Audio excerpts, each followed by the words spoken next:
Good morning all, it's 29 minutes past 9. We are ready to start the day's proceedings. Please make sure that your devices are off. Order. Thank you.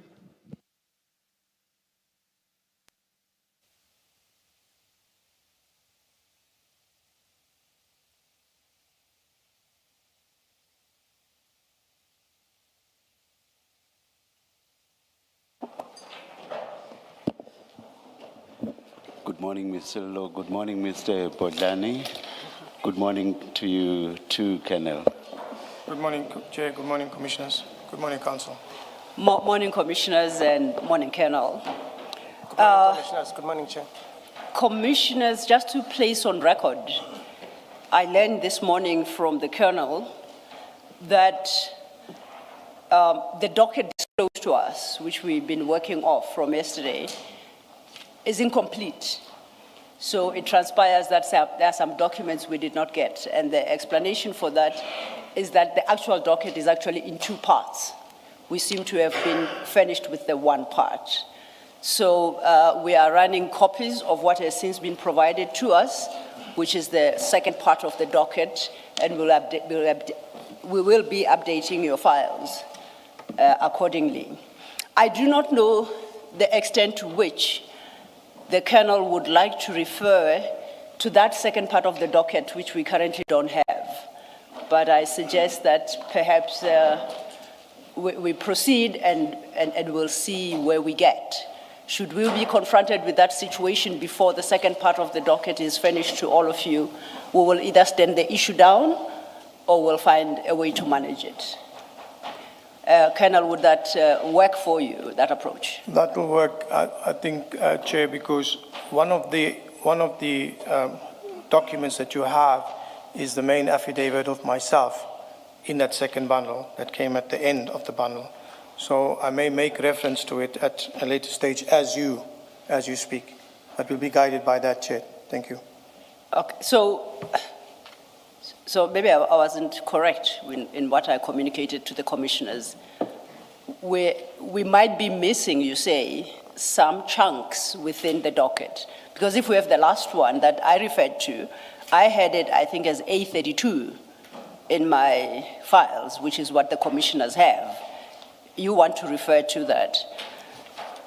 You are suggesting, if I understand, that we are missing. You explained that they go up to A36. And I thought that if our version goes up to A32, we therefore are missing 33 to 36. But you seem to suggest that there is more, or what I thought was missing, in fact, is in the file. So are you able to shed light exactly on what we are missing? It's okay. So it's all right. I paused. It's my mistake. I take care of Chair's word yesterday for the transcript, so I put back. You have 832. I think that is the main affidavit. So yes. The rest up to 836, we can deal with as we. You won't be needing them at least until tea time. Not necessary unless something comes to the fore from your line of questioning. Then we can go there. But I think you have 832 and 819. So it's fine. I was under the impression you only had up until 827. Okay. Because that's the first disclosure bundle, and then the remaining came on the second disclosure bundle. No, thank you. That's fine. And then I think you accept my proposed approach. Should it become necessary to refer to something we don't have, we will stand down that issue and then come back to it after tea. Thank you. Thank you. Advocate Lodge, before you start, what you call A32, the affidavit we looked at yesterday, we have it as A19 and then 1 in brackets. That's why we were struggling figuring out where it is. So I'm wondering if there are some documents that are duplicated in the docket and whether the second part does not contain the same documents that are in the first part. Could possibly be, based on your comment and question, Commissioner. But perhaps then to avoid confusion, we'll try and refer to the documents by name, wherever they are located in the file, and avoid calling them A19 or A32, because that might create problems. So far, there is that one document we know that the Colonel wants to deal with. And during tea, hopefully, we will sort something out. Thank you. Thank you. Colonel, just a recap from yesterday. You recall that our exercise intended to determine what I call the start point and the end point. The end point being the application for the issue of warrants of arrest. And I had suggested that the start point is the A1 statement, which is the statement of Mr. Fadil Adams. And the end point, for my purposes, is that application for the warrant of arrest. That's correct, as of yesterday. Yes. And you said you are in possession of the 832. The 832 statement is, you got the A19, which is the application for the warrants, yes, the affidavit for the warrants. Then you will have an affidavit, it's a complete affidavit that covers the whole thing, covers the start till up to till the building of the, excuse me, till the warrant of arrest. Means gives you the whole package, okay, up until the warrants. Okay. What is that affidavit called? So we can say we have given up on A19, A32, the numbers. So if you could just give a description of that affidavit, and we'll try and see if we can track it down in the meantime. How you would, can I speak? How you would differentiate between the two? The one is the application, is an application in support of the warrants. Yes. That's how you'll distinguish. That's A19. Yes. The other 832 is just a plain affidavit. The heading is affidavit, either undersigned Brian Padayachee. So that's an affidavit. It doesn't say what it was furnished in support of. It doesn't say the purpose for which the affidavit was signed. On the face of the document itself, it doesn't. I'm not getting you. I just want to say something quickly. Yes. Excuse me, Chair, through you. Advocate Sello, sometimes I can't hear you. Oh, and I have to lean front. And that's why when we spoke earlier, when it came to the discussion between yourself and my counsel that you're present, I couldn't really hear properly. No, I do apologize. Please indicate each time my voice drops too low. I apologize for that. Thank you, Chair. I think we will try and locate. Do you know how many affidavits you have, at least, so that we search amongst them? Then we'll try and locate the one you specifically reference. Yes. How many affidavits do you have in the docket? Just before you itemize them, I too am interested to know what A32, for what purpose A32 was deposed to. Can I speak? You do explain 19, but and then A32?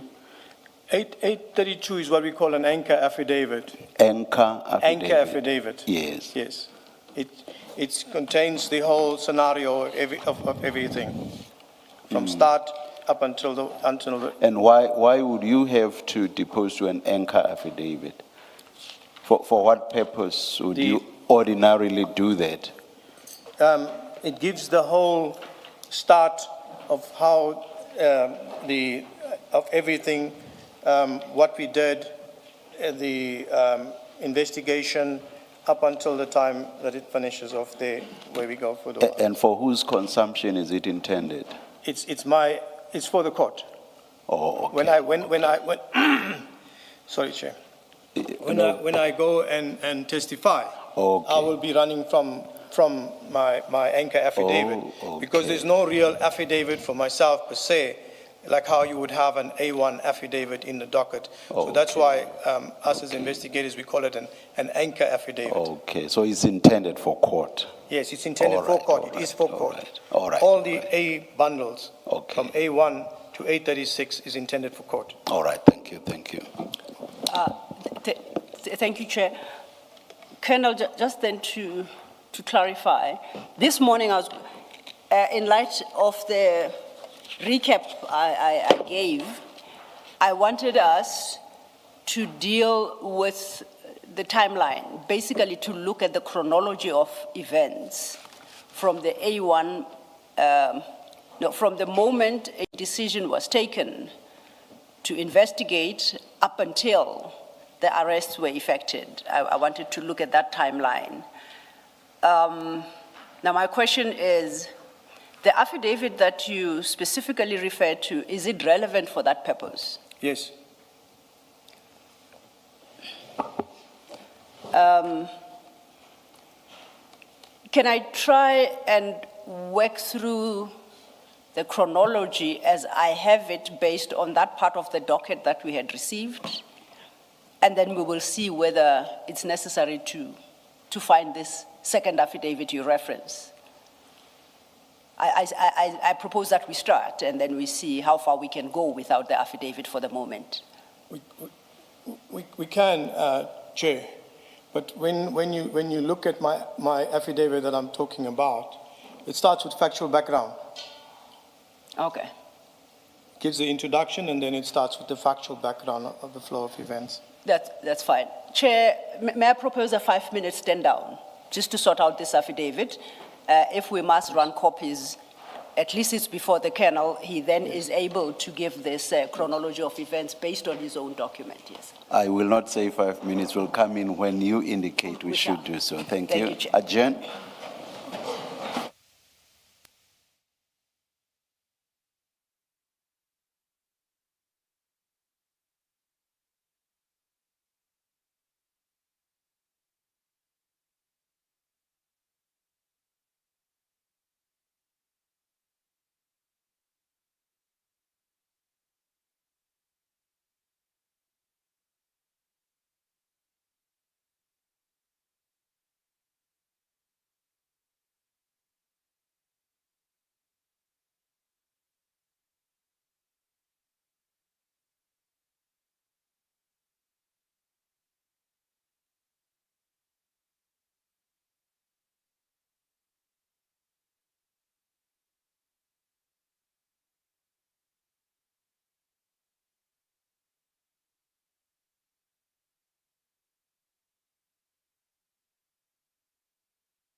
Teams, we are ready to resume. Please make sure that your devices are quiet. Thank you.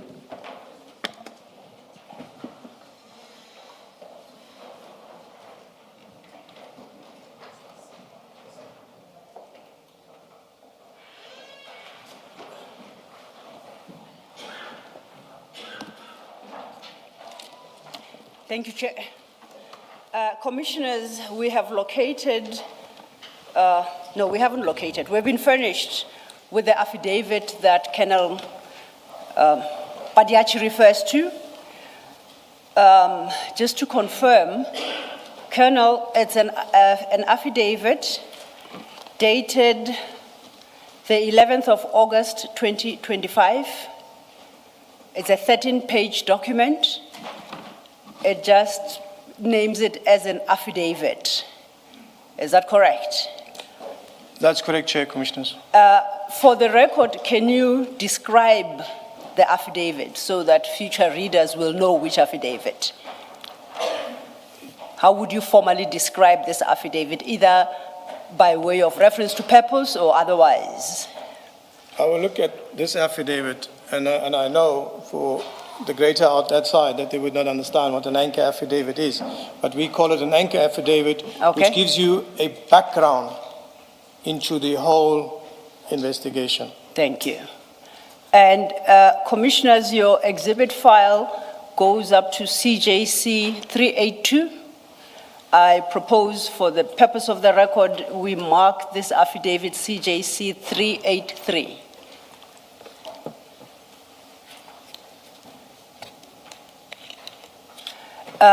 It is not paginated for the moment, so we will make reference to the typed page numbers. Thank you, Chair. Thank you. And as always, I'll rely on the attorneys to sort Indeed. out mine. Indeed, Chair. Thanks. And my apologies for it, Chair. On this, I always say mine because my co-commissioners have never moaned about this. But for the first time, Commissioner Baloyi is. We apologize. It was unforeseen circumstances, Commissioners. Yes, Colonel, you wanted to say something? Thank you. Chair, Commissioners, and I must tender my apology there on the disclosure of the documents. We had two disclosures. The first one from A1 to A27, not to the evidence leader, but when we were disclosing at court. And then we had a second disclosure. So when we copied the bundles for the evidence leader council, we copied the first one. And then when I was looking into it, I see, but it's only up to 827 when there's an 836. So that's when I sent all the documents last night. Thank you. And understood. We have it now, so at least we have everything before us that would assist in determining the chronology of events.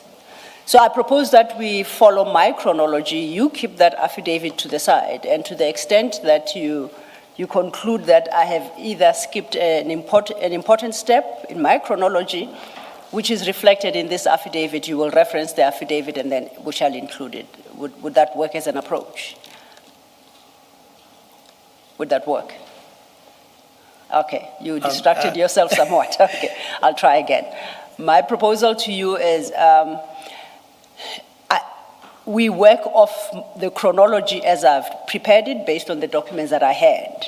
And if anywhere in that chronology or timeline, there is a step I miss because I didn't have a particular document, but that step is reflected in the affidavit we have just introduced, CJC 383, that's how we've marked it for ourselves, then please refer us to this affidavit and the particular paragraph or page that you would like us to take consideration of, and we will slot it in the chronology. Would that work as an approach?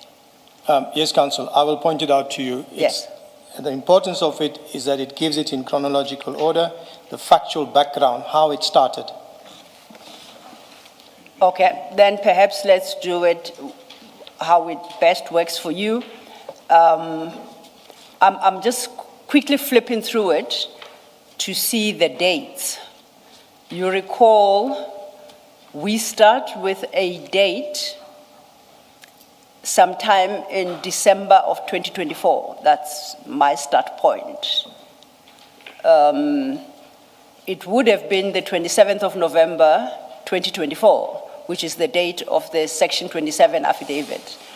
But you didn't see that one. You reference a decision made by the Case Evaluation Committee, which you say is in December 2024. So for the record, that's what we have, December, and that's my start date. Yes. So without going into the detail of the facts justifying the investigation, let's work through this affidavit and highlight the key dates that are important that you want the commissioners to have regard to. And I'll try and slot them into my timeline as we speak. Then we'll deal with my chronology of events. I'm happy to give you a first shot at this. Thank you. I remember that we are not dealing with who did what and when. We're just looking at the key dates, what happened on what date that is reflected on this document. Thank you, Council Chair. Thank you. Commissioners. I think it will give us a better understanding from when we started with the 27. And first of all, when it comes to the 27, as I indicated, I never received the 27. So there were people at management, legal minds, who made a decision that the investigation should be authorized. As a result of that authorization, we have the preliminary investigation, which comes down to our level.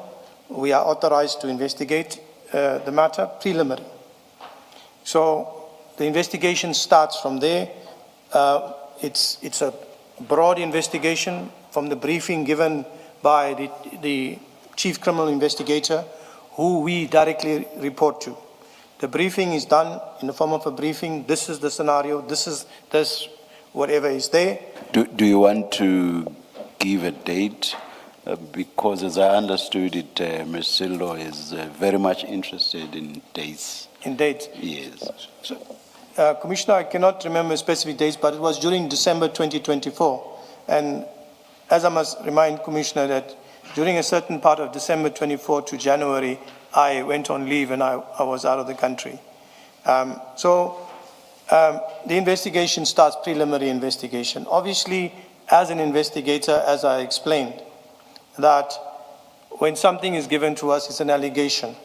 Sometimes the facts will be very, very minimum, but we have to investigate.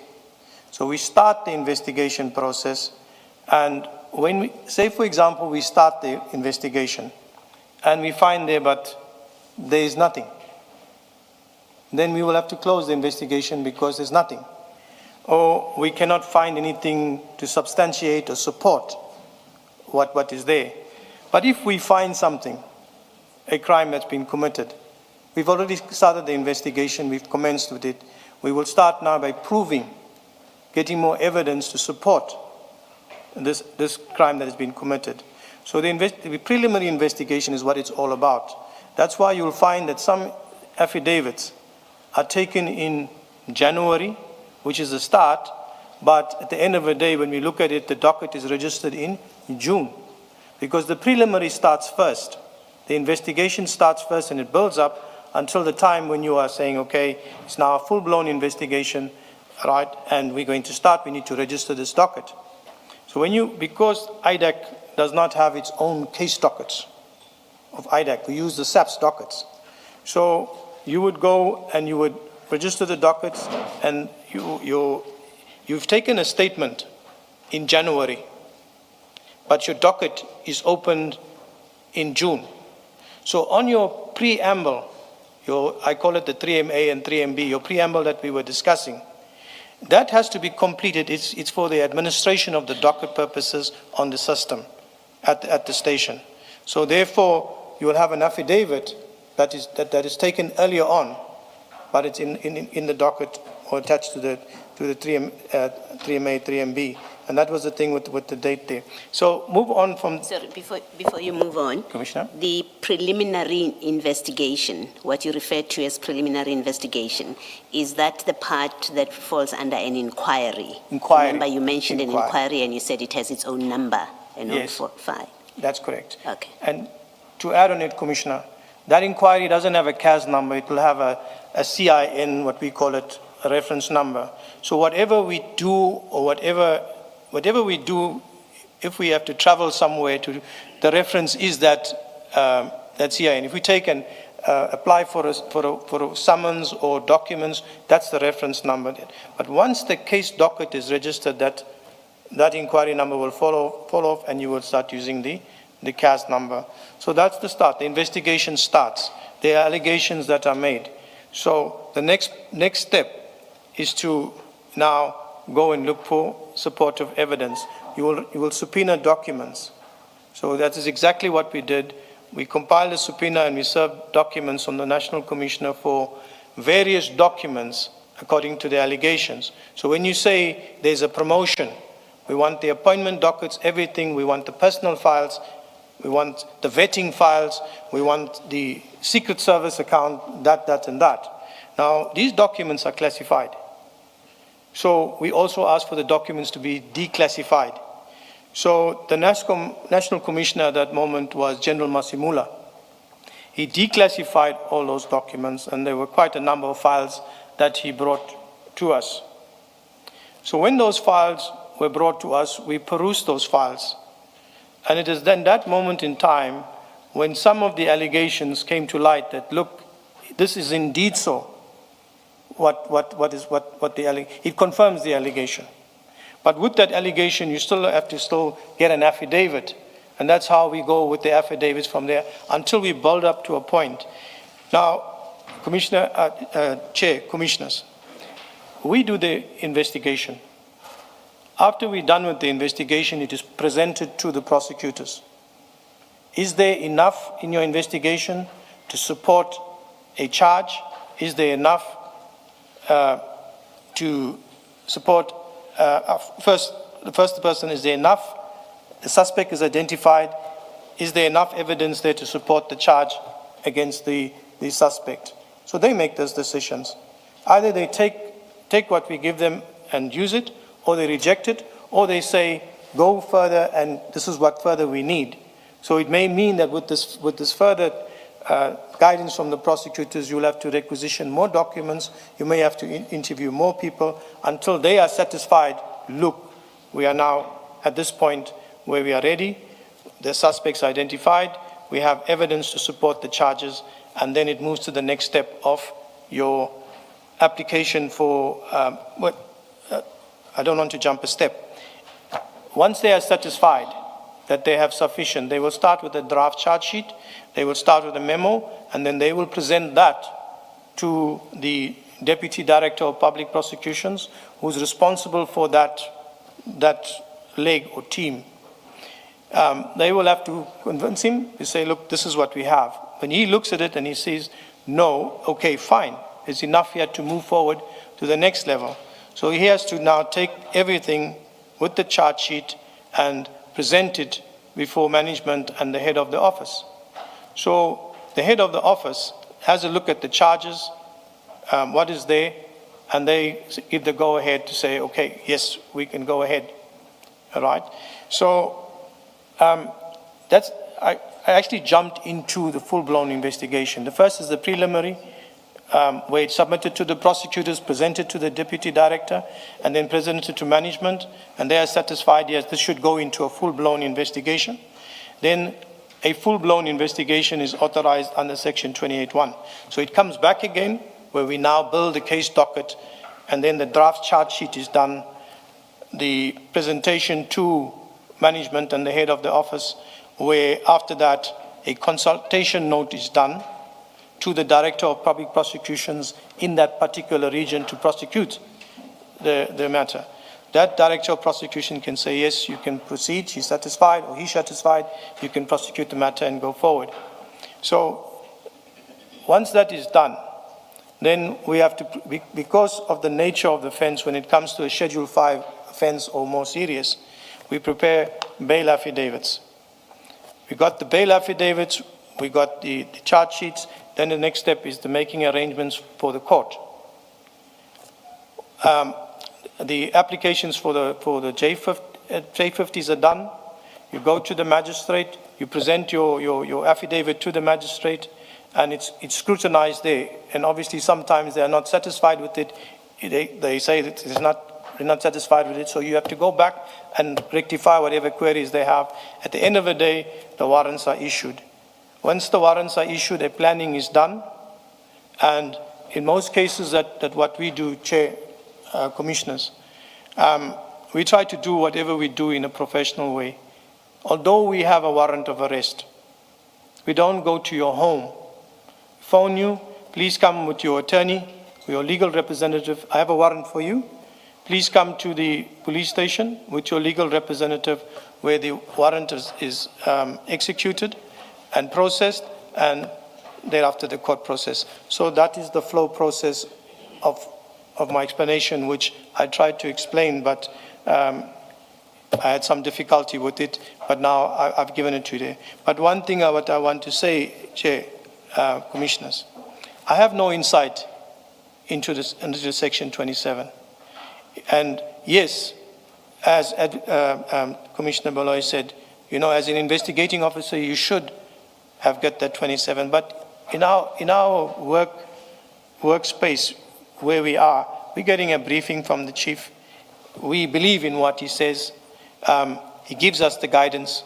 There is that scenario there, and at all given times, it's an allegation. So we go out, we investigate.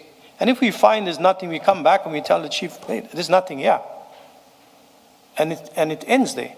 We're not going to go and look and scratch for something that is not there or make up something. But that's where it is. That's where it ends there. With regards to the Section 27 and the reversal, when the Section 27 comes, it goes to the head of the office. And the head of office, together with their management, whatever they do, they are the legal-minded. In terms of the act and everything that they do, they will look at it. By the time it comes to our office or down to our level, it's authorized. That's our authority to carry on, and we comply. Thank you, Chair. Thank you, Commissioners. Thank you, Colonel. Was it only in this instance that an investigator did not get the Section 27 referral, or is your testimony that the chiefs never ever give that referral to investigators? Commissioners, I've never received. You may have dealt with this, but yes, there's no harm in you repeating it. No problem, Chair. In all the investigations that I've conducted, and there are a few of them, I've never had insight into the 27. From the briefing, we're getting a briefing. Yes. We because it's I'll put it this way, because it's handled at management level and dealt with there. For us, it's just the authorization, proceed with your investigation. That's what's important to us.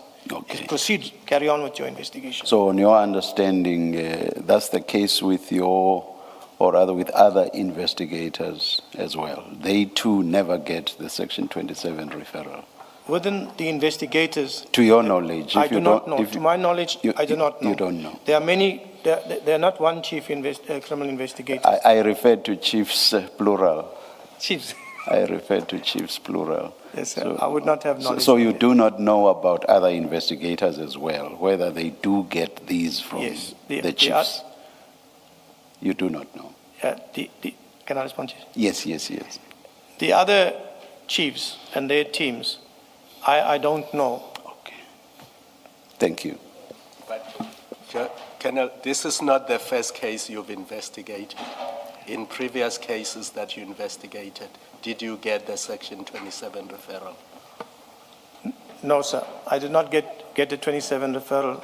On the other cases where I assisted in the investigations, I did not have sight into Section 27. That's why, for me, when you are asking me about the Section 27, it's like I've never. Thank you, sir. Can I just ask that?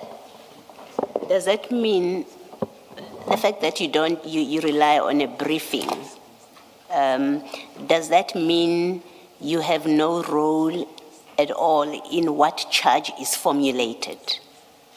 That is correct. I have no authority. That's for the prosecutors to determine. It's their space. Because they must decide, because it's prosecution-led, they decide to prosecute or not to prosecute.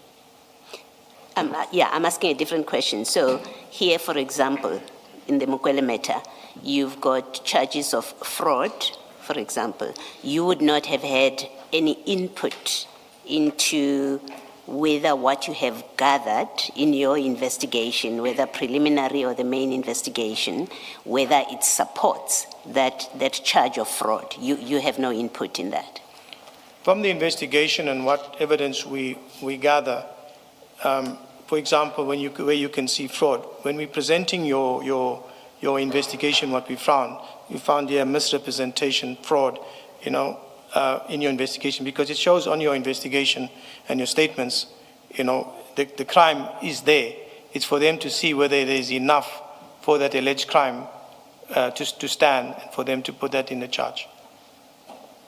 But where I'm not sure this is going to answer your question, Commissioner Boloy, is that do we influence the prosecutor to say, no, look here, this is fraud, this is corruption? No, we don't have control over that. Thank you. Thank you, Commissioner. Thank you, Commissioners. You are still dealing with CJC 383, this new extra affidavit you just submitted. And I just wanted to make sure that you have highlighted all the dates that you consider relevant, reflected in this document. Do you have them? Yes, Commissioner. Yes, Counsel. May I? Absolutely, yes, please. May I ask, would it not be possible for me to read it into the record, and so that the flow can come there, or we flow? But I'll be guided by you. Please not. No. Rather, yes. Thank you, sir. It's got a whole lot of factual background that, though important, is not relevant for the particular exercise I want. But I assure you, we will get to the factual issues that are reflected here, because I intend to deal with them during the course of the day. Just not now. Right now, it's just dates issues to know what happened on what date. So is there anything in this affidavit? I don't see a date necessarily, but I could very well have missed it. Do you see a date that between December 2024 and June 2025, when the members of the panel were arrested? Is there any date in this particular affidavit that I should have regard to and make sure that I do not skip in setting out my chronology? I think I will be guided by you, Counsel, Okay. when you come to specifics, and then we can look to see if there's a date, or All right. can you remember a date, and then I will respond accordingly. Okay. Just then to remind ourselves, if you look at section 27 affidavit, which that would be at page 512.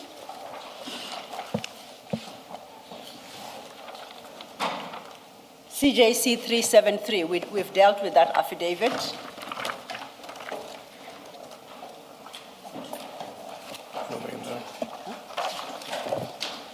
Yes, file 2. File 2.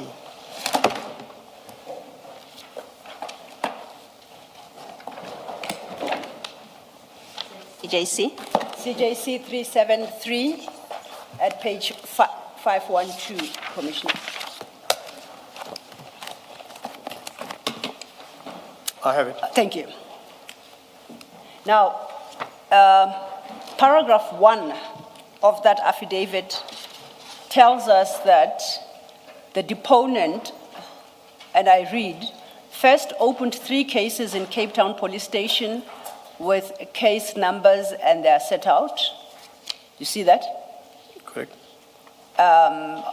It's on your version, the case numbers are not blocked out, so you can see.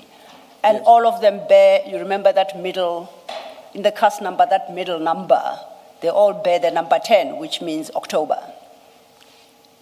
That's correct. So they were all, the three we now know were opened in October. That's correct. Then the deponent deals with other issues. Do you know the dates on which these dockets were opened in October? I'm not too sure offhand, but I can just maybe try and check it on. Okay, maybe let me ask you a different question. Do you have the dockets? Because the docket would tell us it has a date. The physical docket? Do you have Yes. copies of the dockets Yes. in the main docket? Yes. The docket you disclosed to us? No, that docket was not disclosed to you. Okay. The original dockets that were opened by Mr. Adams has not been disclosed to you. Okay. So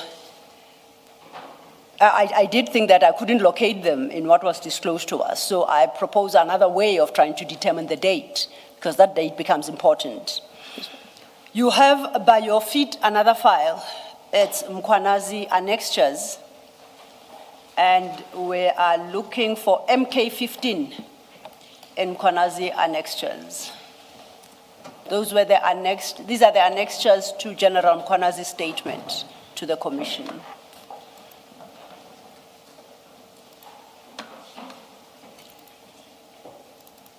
And we are looking for MK15.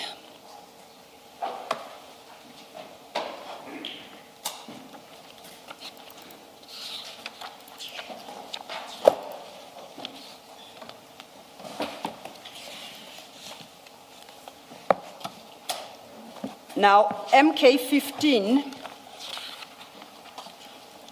is a report by Lieutenant General Jacobs, who is the Divisional Commissioner Inspectorate. If you go to page 271, 270, that's where it starts, that's the cover page, and at 271, at the bottom, it gives his designation. This report you'll see is dated the 30th of July 2025. That's correct. But this report records everything according to General Jacobs that transpired from the moment they, as the inspectorate, became aware of the issues that are referenced in their Section 27, particularly the dockets opened in Cape Town. Yes, please, go ahead. Council, Chair, Commissioners, when I looked at the documents I think you sent yesterday, additional MK, whatever, on that I only have 2 pages. I do not have the remaining part of it. No, they were not sent yesterday. I didn't send any documents yesterday. There were documents. I think they were provided to you updated documents which on I saw. Friday, together with the exhibit bundle given to you on Friday. There was an email that came with updated documents and it said MK, but I'll try and Okay, yeah. let's not unduly detain ourselves. I'll accept that you only got 2 documents, Yes. 2 pages Yes. of a bigger document. I don't know how that transpired. We will see where the glitch was in their administration. But for the moment, let's work off this document. We will perhaps have to go slower to give you an opportunity to wrap your mind around the contents of the report. Okay. So then just to give you perspective, as you see, I don't know which pages you got the 2, but this is the report of the Inspectorate, Lieutenant General, the Inspector of the Inspectorate, if that is what, Lieutenant General Jacobs. That much you were able to deduce from the documents you got, the 2. Yes, Sorry, that's Mr. Lilo. May the attorneys just check what the kennel has, please?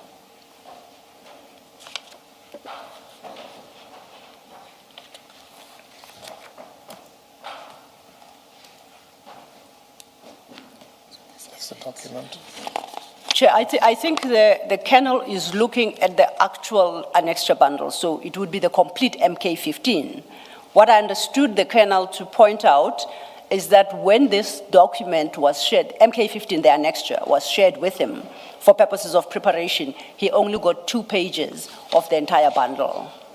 So perhaps during tea, we will look at what he received by email and try and determine how he was provided with only 2 pages of what is more than 20 pages, yes. Okay, so he's got what we have, but Yes, what he has before him now. in a different bundle. Yes.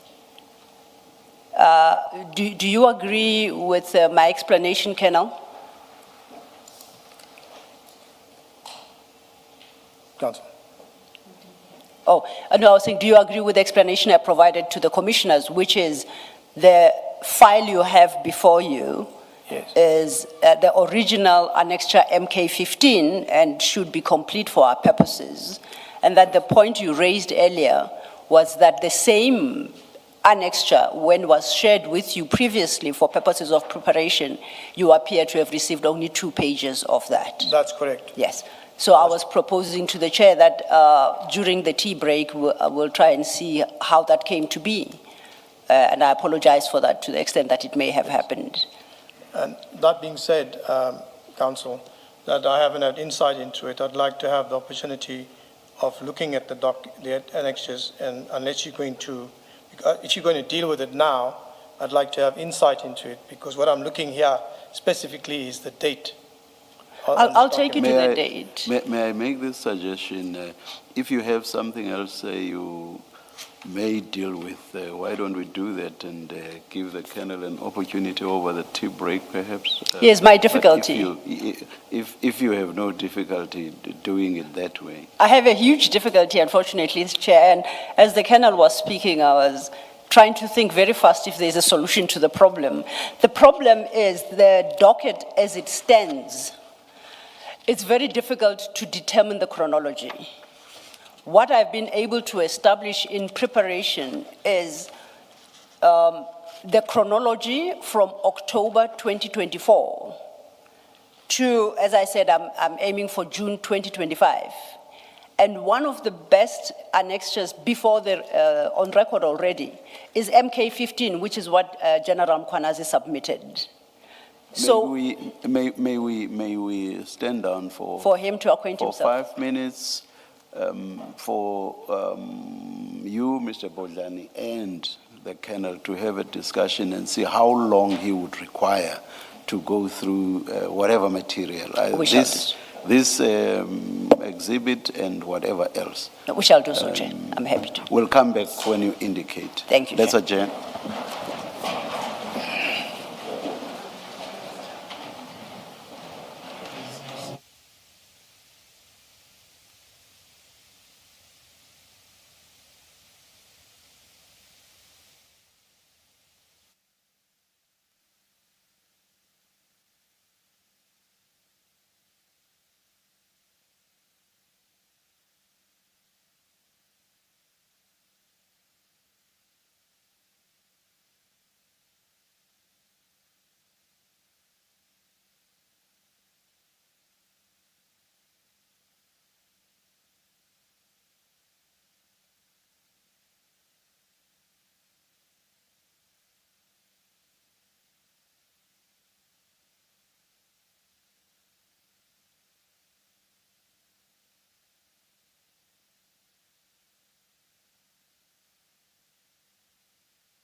It's been decided that we will take the tea break now and return at 11:10. Thanks.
It's 11:09.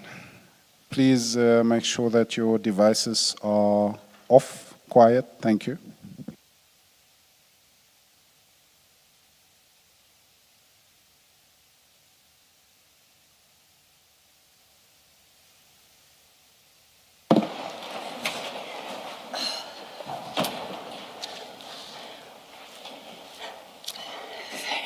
Yes, Ms. Sullivan. Thank you, Chair. Chair, I think, firstly to say, we have resolved the challenge. But before we proceed, I think it's only appropriate to apologize to Colonel Padayachee. The commission administration failed him. It is correct, he only got 3 pages of Annexure MK15, which is made up of more than 20 pages.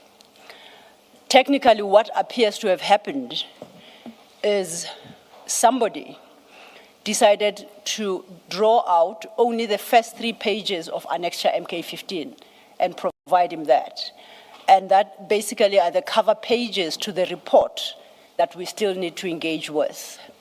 The dates that I wanted to reference in order to determine our timeline are included in the annexes to that report. The purpose, as the the commissioners would appreciate, of giving the witnesses the documents the evidence leaders intend to rely upon ahead of their appearance is to enable them to familiarize themselves with their contents and to consider them in the context of their own testimony. Now, we were denied that opportunity because of this administrative problem. But most importantly, it serves 2 purposes. We don't intend to prejudice witnesses. Is to make sure that the witness is fully appraised of the documents that the evidence leaders will rely on.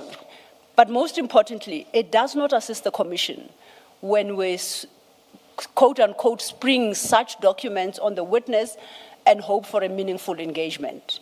So, Chair, I think before we proceed, it's appropriate I place that on record. Colonel Padayachee was quite correct. That's what he received. I don't understand how, but this is where we are. But I think he's deserving of the Commission's apology. Thank you, Chair. Which you are tendering. Which I'm tendering unreservedly, Chair. I think. Thank you, Mr. Lolo. Colonel, you want to say something? Please place yourself on record. I see that Mr. Bodlani, he did ask to be excused. I think in my mother tongue, and then filter and speak. Good morning, Chair and the Commissioners. Unfortunately, you are left to deal with me now. I've noticed you have not been greeting me since we started, but only Mr. Bodlani. I never. Don't try to promote yourself. I never greet those who are being led. Thank you, Chair. Yes. My surname is Ramatsekisa. Yes. Chair and the Commissioners, I confirm the submission by the evidence leader. And we appreciate that we have been afforded the opportunity for the witness to go through the annexures. And the witness is saying that it's not yet done, and he was asking for a bit of few minutes just to complete perusing the documents that he has been given. So we are in the hands of the court, but he was asking Commission, if it could be... Commission, not court. My apologies. My apologies. We're in the hands of the commissioners. He was asking maybe until 12, but he might finish before that. He's just in the midway of the documents. Colonel, thank you, Mr. Ramatsekisa. Marama? Correct, Ramatsekisa. Thank you. I've written it down. Colonel, it does seem you were hard done by, and Ms. Sillo has tendered an apology. I hope you accept it. Yes, Chair, it's understandable. I mean, yes. The same happened to us. So Yeah. we offer counsel the same with the apology too as well. Thank you, thank you. Apologies. Thank you. Something I've said repeatedly at this commission was said by Ms. Sillo when she was addressing us just now, and it is that this commission does not want to ever disadvantage a witness or to treat a witness unfairly. Where there are documents a witness is seeing for the first time, we either proceed on the basis that the witness may file a supplementary affidavit afterwards to address whatever issues the witness was not able to address as best as they wanted to when they testified in open session. So we always do our best to achieve that. That is fairness, basic fairness in treating all witnesses. When we said we would come back at 10 past, that was on the basis of what was indicated in an informal discussion outside, which was an expectation that you would be done going through the document /S by 10 past. But we are now faced with the reality that you are not done.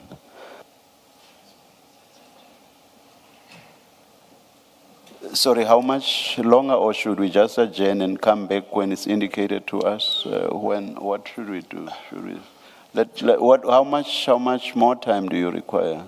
I don't think it's, can I speak, Chair? Yes, yes. Chair, Commissioners, I don't think it'll be much time. So as you always indicate, when you're ready, call us back. But aren't you see where you are and you see what's left. Please indicate how much longer you require. Perhaps 20 minutes. 20 minutes.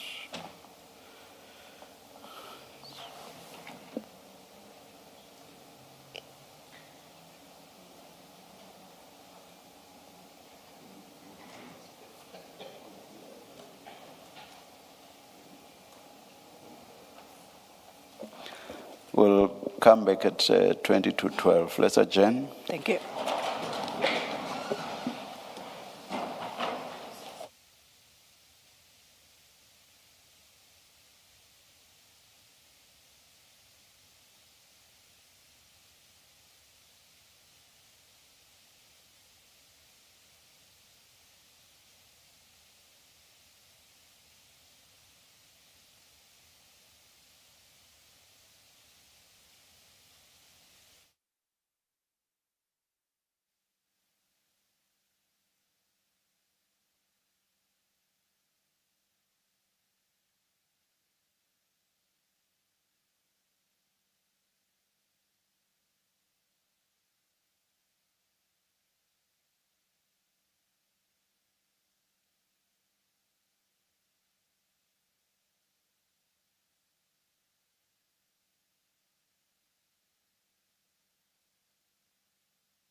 Good morning again. It's 11:39. We are ready to resume. Please make sure that your devices are quiet. Thank you.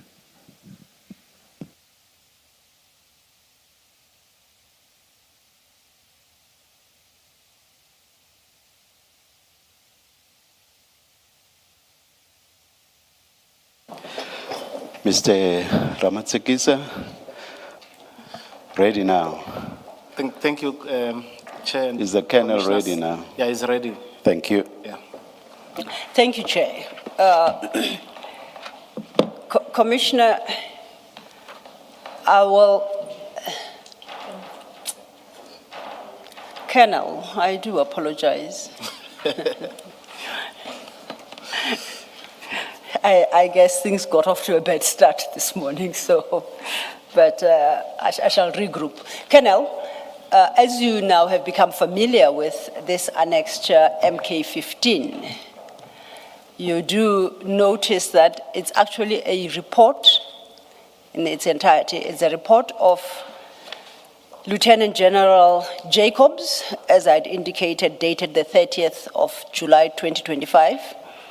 And you were able to establish that attached to that report are a series of annexures that he references in his report. So, in working through this annexure, MK15, I will jump to specific documents for purposes of my timeline. You remember we're still trying to establish the timeline, and I do apologize that we're only starting to do so now. Please bear in mind the affidavit you submitted in the morning, CJC 383, so that if I skip any particular event in my timeline, we can pick it up from your affidavit. The one that you submitted this morning. Mike, please. Your microphones. Thank you, Chair. Thank you, Commissioner. Yes. So the one you submitted this morning, and for the record, we marked it, we give each a specific marking, exhibit number. So it's CJC 383.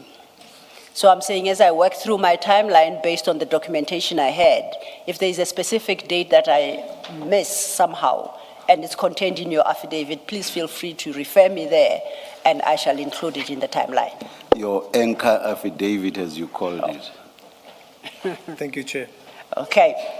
So now, you recall we referenced, I think, paragraph 1 of Mr. Adams's Section 27 affidavit to know that he said he opened the dockets in Cape Town in October.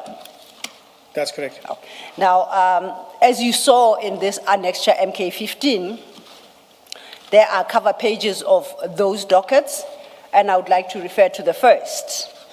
The first is at page 303, and that same pack, MK15. And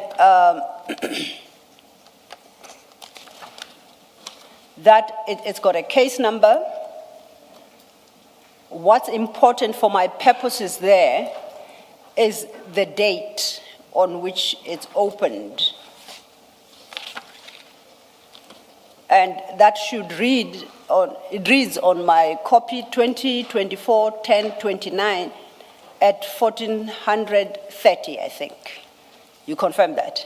I confirm. So that's my first date. I've confirmed that the first docket in Cape Town was, or at least that one of the dockets in Cape Town was opened on the 29th of October at 2:30. I then have the next one, which would be at page 305. And that too bears the date of 29th of October 2024 and inserted a timestamp of 1430. I confirm. The third then would be at page 308.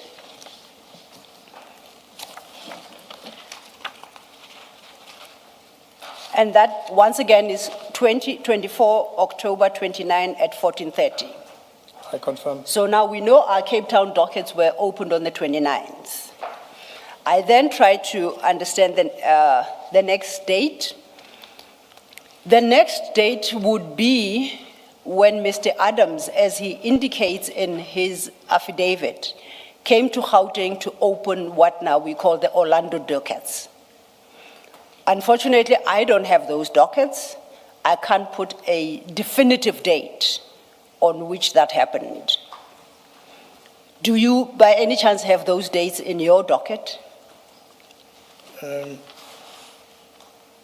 Do you recall having them at all? Do you recall having the docket covers of the Orlando cases so Yes. that we can determine the date? Yes, if council can bear with me, I can just check quickly. Okay, if it's not too far, because otherwise we could park it and go to the next date. Because the next date I deal with takes into consideration the Orlando docket. So we know it will be between the 30th of October and this next date I'm going to deal with.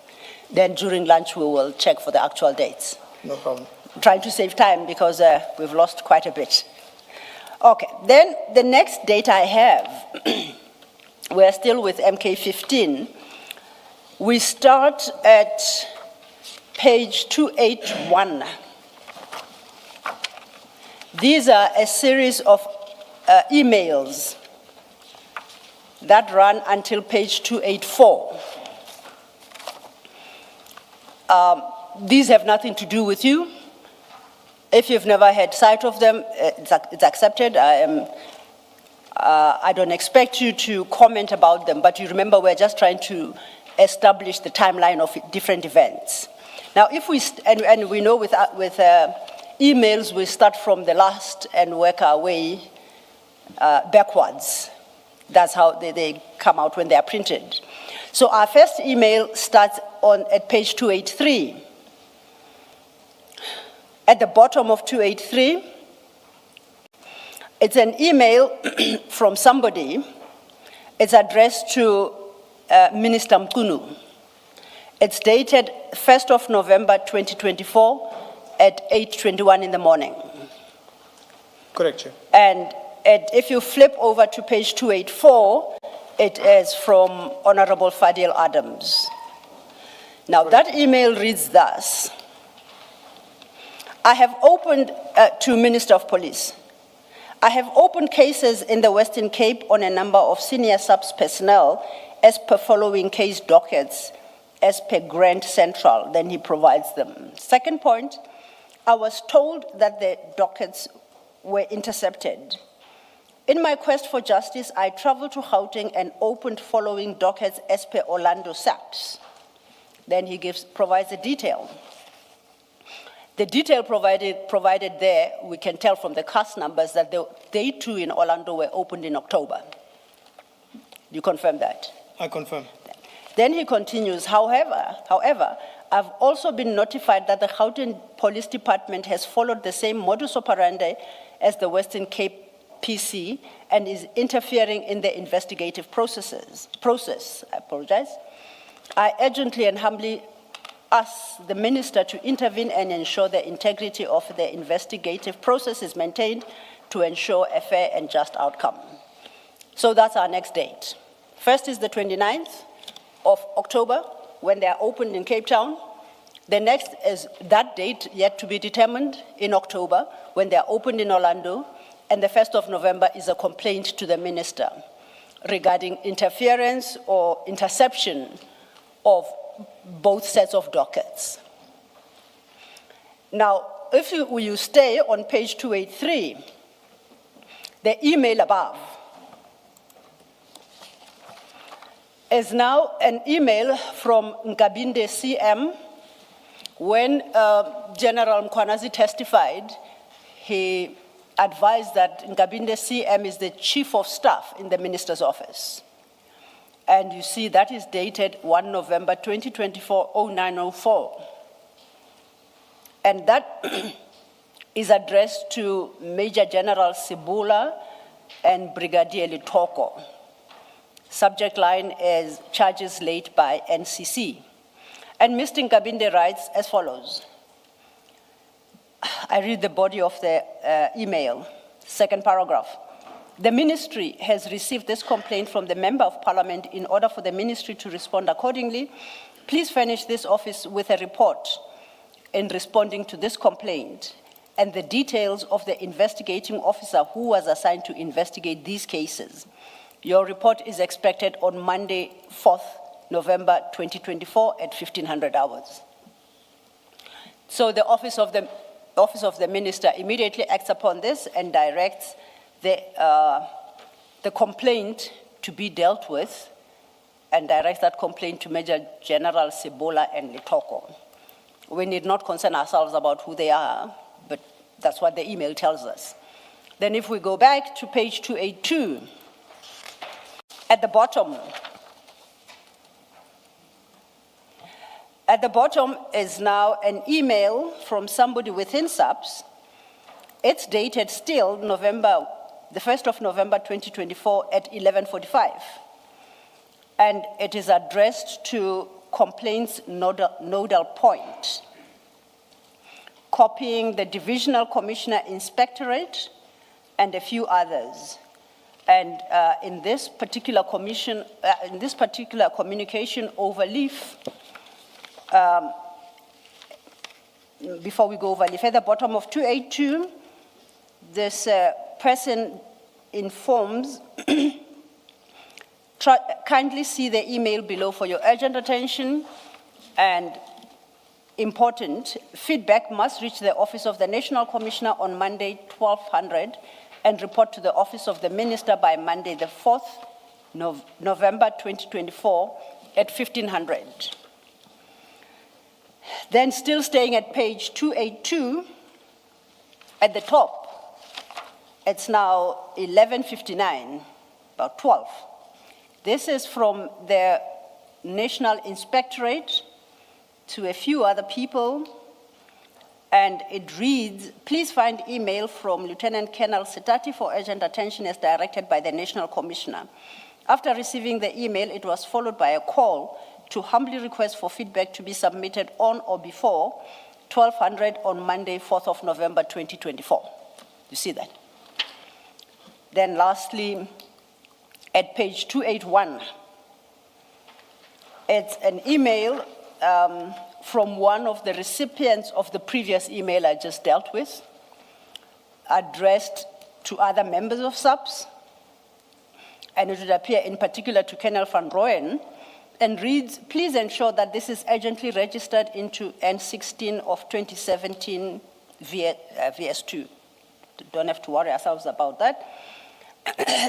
Further down it reads, please take note and deal with this immediately. Engage the province directly, please. Also note the deadline set for Monday, 4th of November. So our next date is this flurry of activity on the 1st of November, triggered by Honorable Adams's complaint to the minister at 8 in the morning. So by 1 o'clock, I will then, it then records that it is being acted upon, and eventually by the, I don't know if it's appropriate to call them the complaints nodal, but the point where it was referred to as a complaint and with an urgent request to deal with, to enable the original person to whom the complaint was addressed from the minister's office to respond to the minister by the 4th of November. Ms. Silo, a detail, Yes. just in case it becomes relevant, is also to note that the 1st of November, according to these messages, was a Friday. Yes, I confirm it was a Friday. And this activity was supposed to be reported on the Monday. On Monday. And in fact, that is confirmed in the email at page 282 from Lieutenant Colonel Bapela, who specifically requests that the report be provided by 1200 on Monday, 4th of November. So that should take care of that. Thank you so much. So the next day then, I have nothing between the 1st of November being a weekend and the 4th. My next date would be the 4th of November. We have established that's a due date for the report. Then the 4th of November, if we stay with that, an extra MK 15, we go to page 285. And it starts at 285, this particular document, but if we jump to 287, we'll see that it is a report by Major General, Acting Divisional Commissioner, Inspectorate, N.M. Dada, dated 4th of November 2024. It's a 3-page document, and then if we go back then to page 285, where it starts, it's an information note directed to the minister. It provides a purpose, the background, the background is as we have discussed. We know the opening of the 2 sets of dockets. Then there's a discussion, and then it deals with the nature of the complaints in the dockets. Now, if we stay at page 286, it states that at 3.1.1, the criminal allegations in the 6 cases which were opened are leveled against Generals Kumalo, Lushaba, Madondo, and Brigadier Ncube, and are centered on 4 specific matters, namely abuse of secret service account 1, 2, cover-up of criminal incident linked to Valeria case number, it's provided, and there's a note that the docket is locked in a safe at the police station and access thereto will only be available from 11 November 24. Third, failure to address Major General Madondo's results of the polygraph examination, wherein 2 incidents of tax evasion were uncovered. And lastly, practices of nepotism. So that's his summary, the author's summary of the contents of those dockets. The most important is at 287 for purposes of our timeline.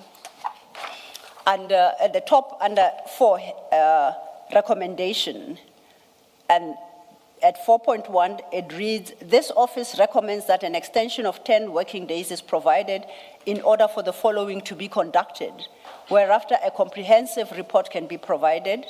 1, interview the complainant and obtain a detailed affidavit. 2, perusal of all criminal dockets, including Valeria case number provided. 3, determine if any other government department is investigating the same allegations. So this is submitted on the 4th of November to the minister. If you turn, then it's submitted by Major General Dada, and still at 287, you'll see that it's counted. Looks like, just for accuracy, it's the 5th, not the 4th. It's submitted on the 5th of November.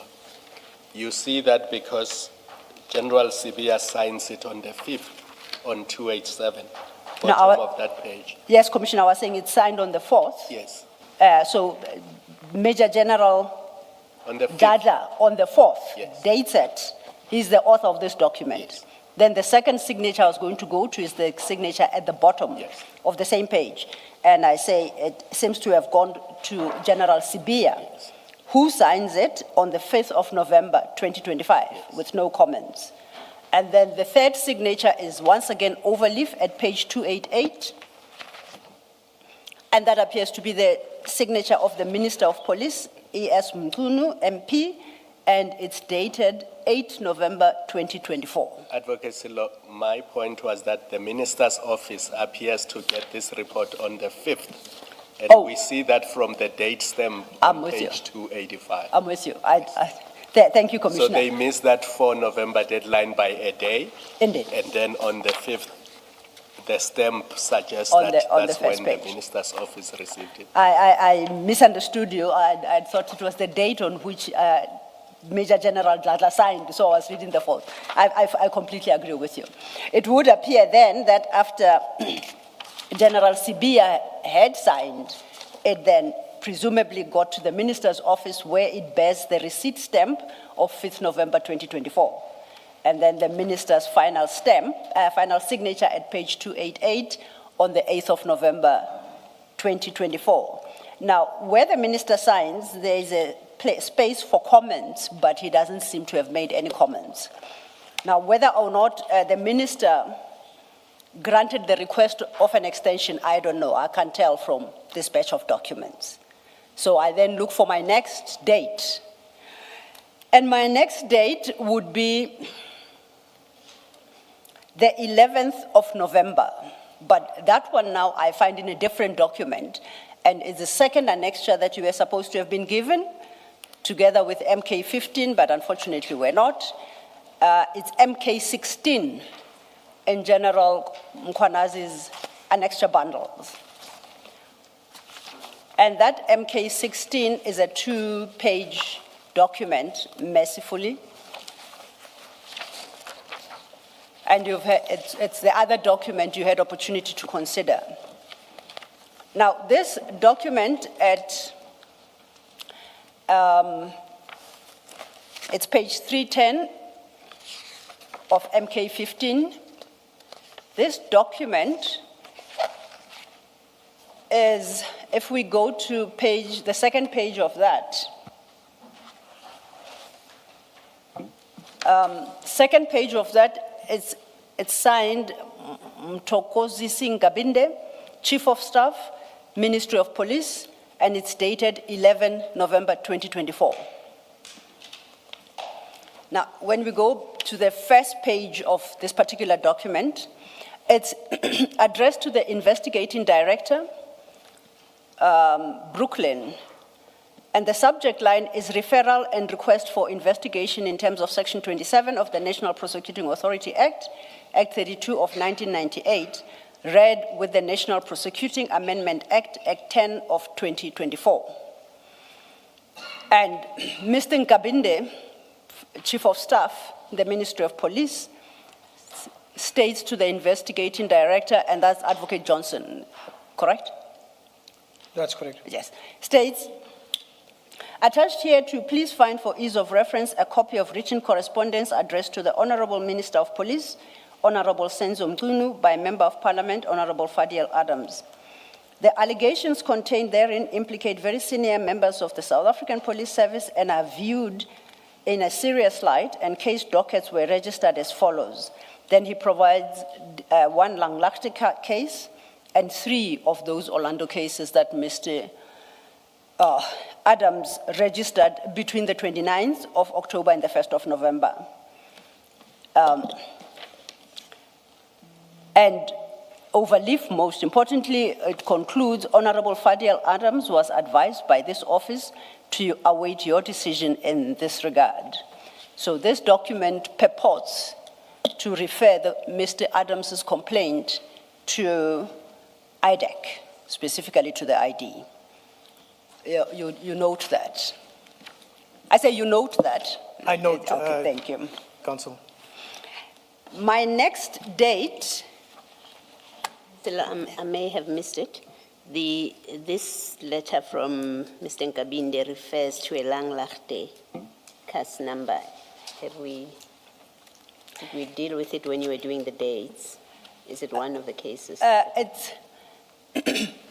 are 3 Cape Town cases, there are 3 Orlando cases, and there is a Langlachte case that we don't deal with because the complaints that culminated in the charge against General Khumalo and others seem to involve the Cape Town and Orlando cases. There is also a 2022 Valeria case referenced, but once again, we don't deal with the contents of that particular docket because it's not relevant to the charges. But yes, there is a Langlachte case. I don't know if the Colonel has a better understanding of what that case was about, but we know of its existence. If I can explain these case numbers, it is a mess in the sense that when you look at the actual docket, it says Valeria case 403, 404, 405. It's from the way we look at it, is that he went to a station and he opened those dockets there, but they were in a different police precinct. So this Orlando station was supposed to forward it to the respective station which it belongs to, and then they would register it under their station name.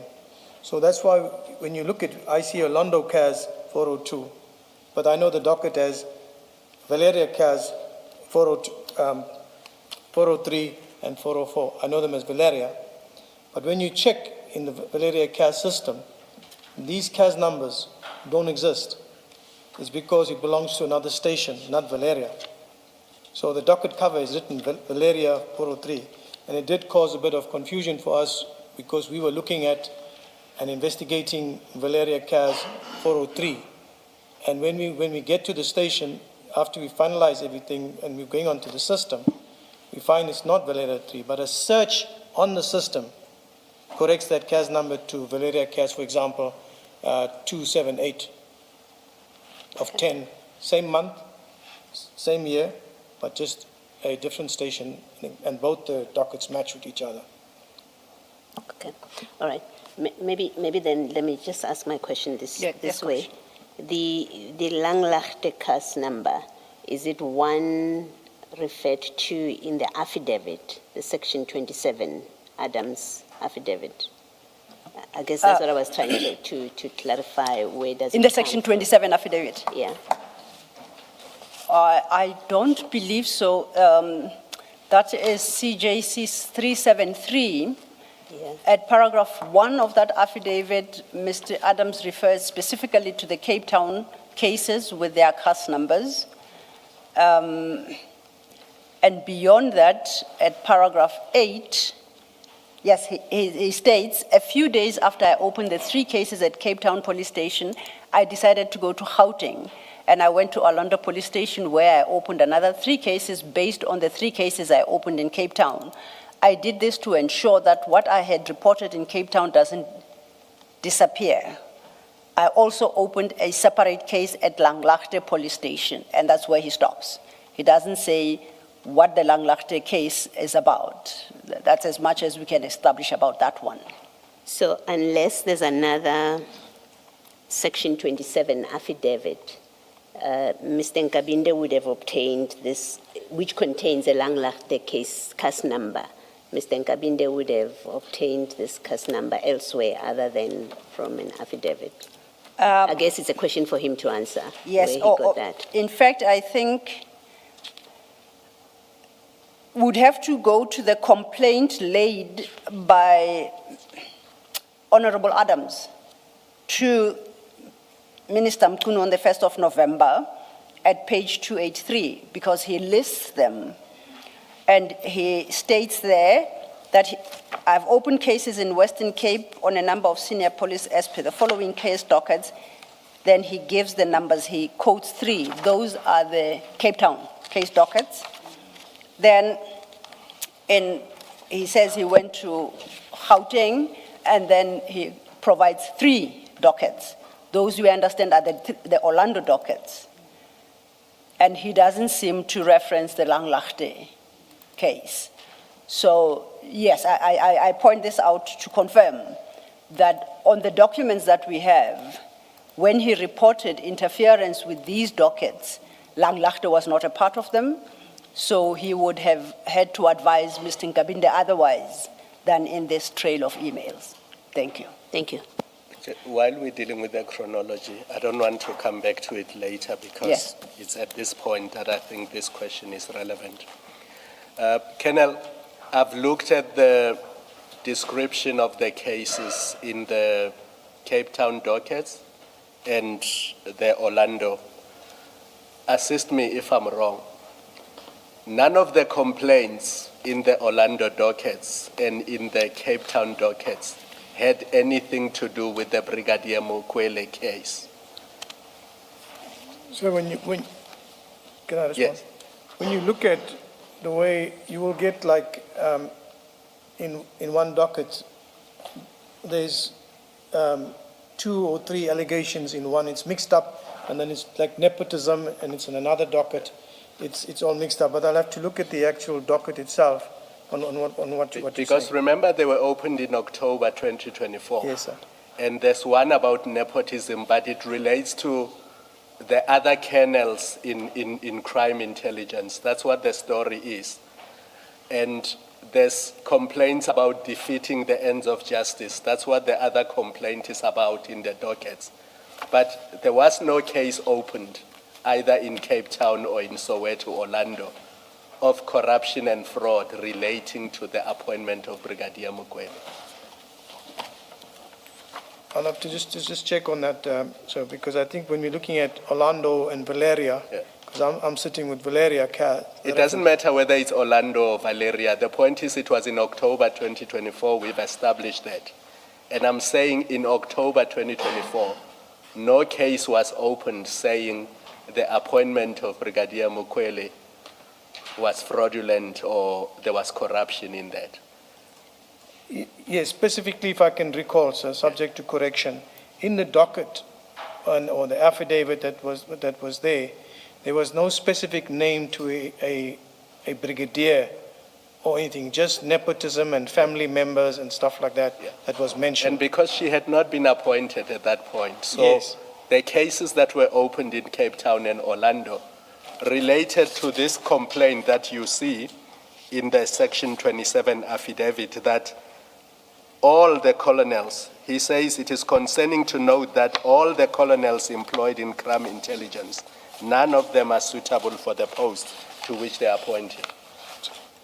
Commissioner, where are you reading that from? I'm reading the Section 27 affidavit, paragraph 4.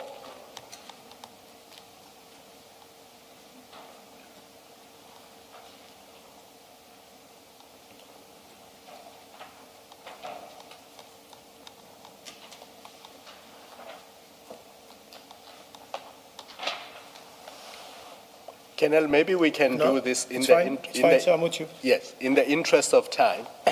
If I am wrong that the Cape Town cases and the Orlando cases did not concern the complaint about the appointment of Brigadier Mukwele, you can, after lunch, I assume you would have looked at this after lunch, you can say to me, Yes. Commissioner, you are wrong. That was one of the complaints in the dockets, or you are correct.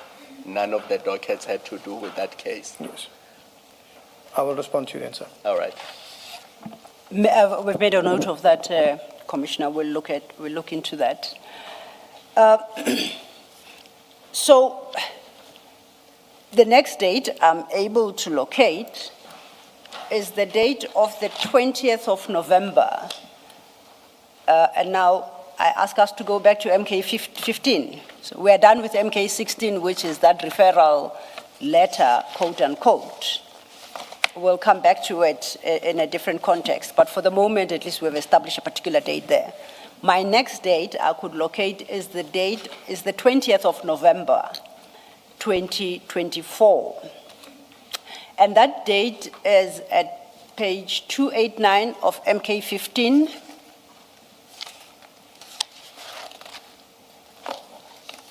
And if you go to page 291, it bears two names.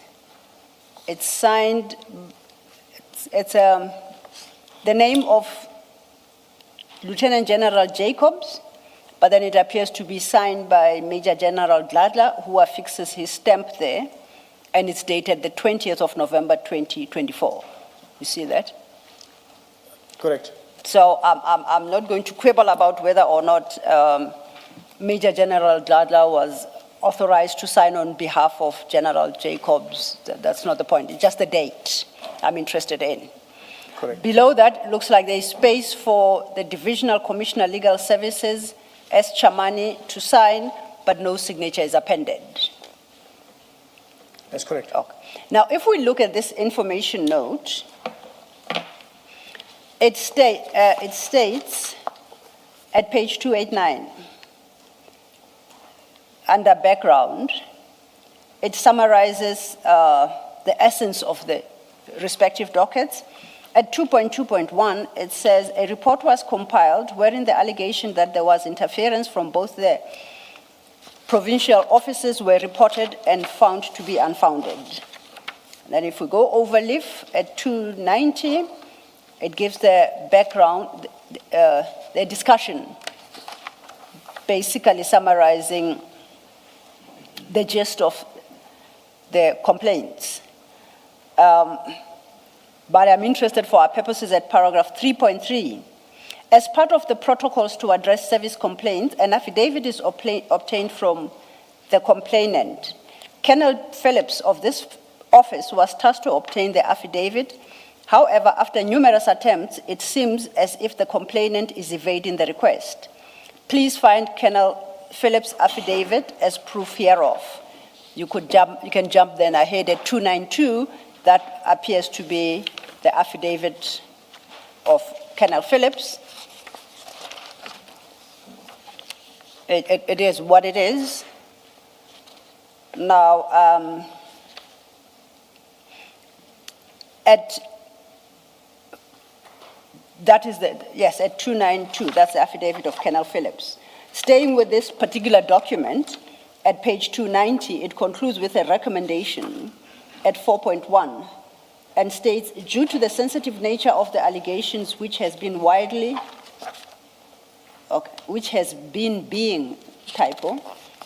announced by the complainant, it is imperative that before any criminal investigation is launched, your office peruse the affidavits to provide a legal opinion on whether the element of a crime exists and to advise on a way forward. And over leaflet 4.2, the author states, if your office is in support of the request, please find the dockets for perusal. So we are now on the 20th. On the 20th, within... And this is addressed to? And this is addressed to the Divisional Commissioner Legal Services. SAPS. SAPS, within SAPS.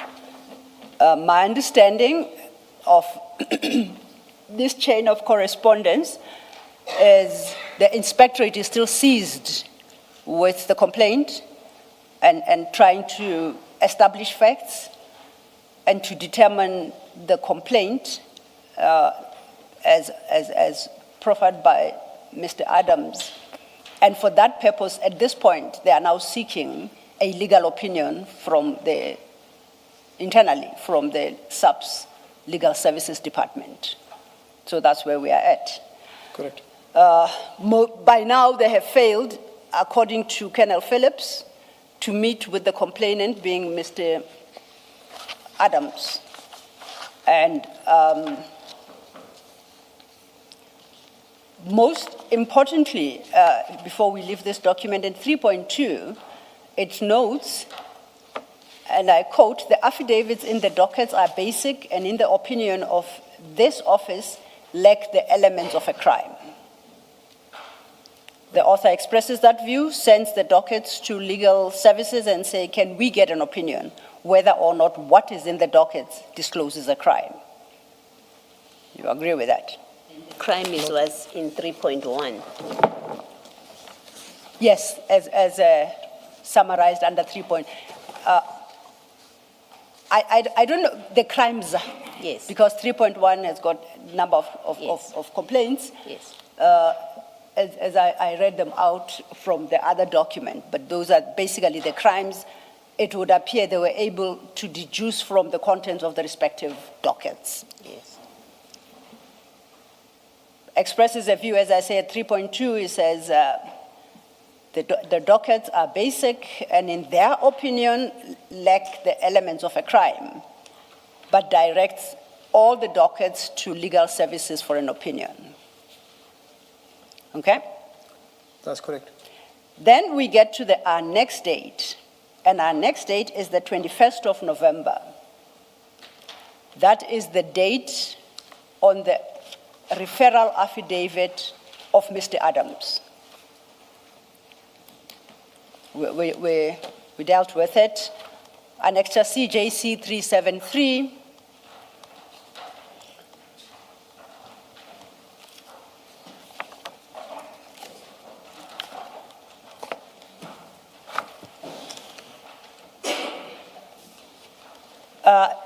Commissioner, that's file 2, page 512, CJC 373. So while all this activity takes place within the inspectorate to get to the bottom of these issues, then according to this document, Honorable Adams files his referral to IDAC. According to the document, the date on the document. Correct. The document is dated the 21st of November 2024. Indeed. That's on the document. Yes, thanks. When was Mr. Nkabinde's referral? The date? MK 16, that is dated the 11th of November, 2024. So it would have been before the date of Mr. Adams's affidavit? Indeed. Thank you. According to the documents, yes. Then we have the 6th of December. And on the 6th of December, we know from your testimony that that is when the team was briefed about the complaint received by IDAC. And if I recall, that's when the investigation team was constituted, and you learned that you were one of the investigators or the lead investigator. Correct me anywhere that I am wrong. The preliminary investigation was approved on the 6th. Okay. So maybe on the day after or a few days after, the team would have been briefed. I cannot say that on the 6th of it unless I go back and look at my notes. So what I would answer you this way is that the preliminary investigation approval on the 6th of December, and we would have been briefed within that short period after that approval. Oh. So I guess you would have to look at your notes to say definitively, you could have been briefed on the 6th, on the 7th, but from the 6th. That's correct, Okay, Councillor. I think that's fair. Staying with MK15, before we do so, this is where I need your help in the timeline. You are now, the preliminary investigation is approved on the 6th of December. You are briefed 6 or 7 or shortly thereafter. Yes. What is the very first step you take once you are briefed? And when? In the briefing, we get a complete overview. Yes. Or rather, a complete briefing on the investigation, what we need to do, who's going to do what are the scenarios, who's going to do what, and then we start from there. So basically what you're looking at here is that we'll start subpoenaing documents, looking for witnesses, engaging with the complainant. From that's how it will start. So at this point, you have not called for the dockets themselves at this early stage? I cannot recall. I'm about sure those dockets were requested in December. You say you are not sure? Yeah, I think this is subject to correction. Yes, of course. Right, but I know that those dockets were requested because we have them. Now, do you recall who they were requested from and how? Was it in writing? And if so, is that request part of your docket? Chair, Councillor, Commissioners, I don't know in what form they were requested, and those dockets were requested by another investigating officer who was tasked to get hold of the dockets. So he would have handled getting the dockets from wherever it was, etc. I have no knowledge of that. And who would be that investigator? It's investigator Rapesu. Rapesu.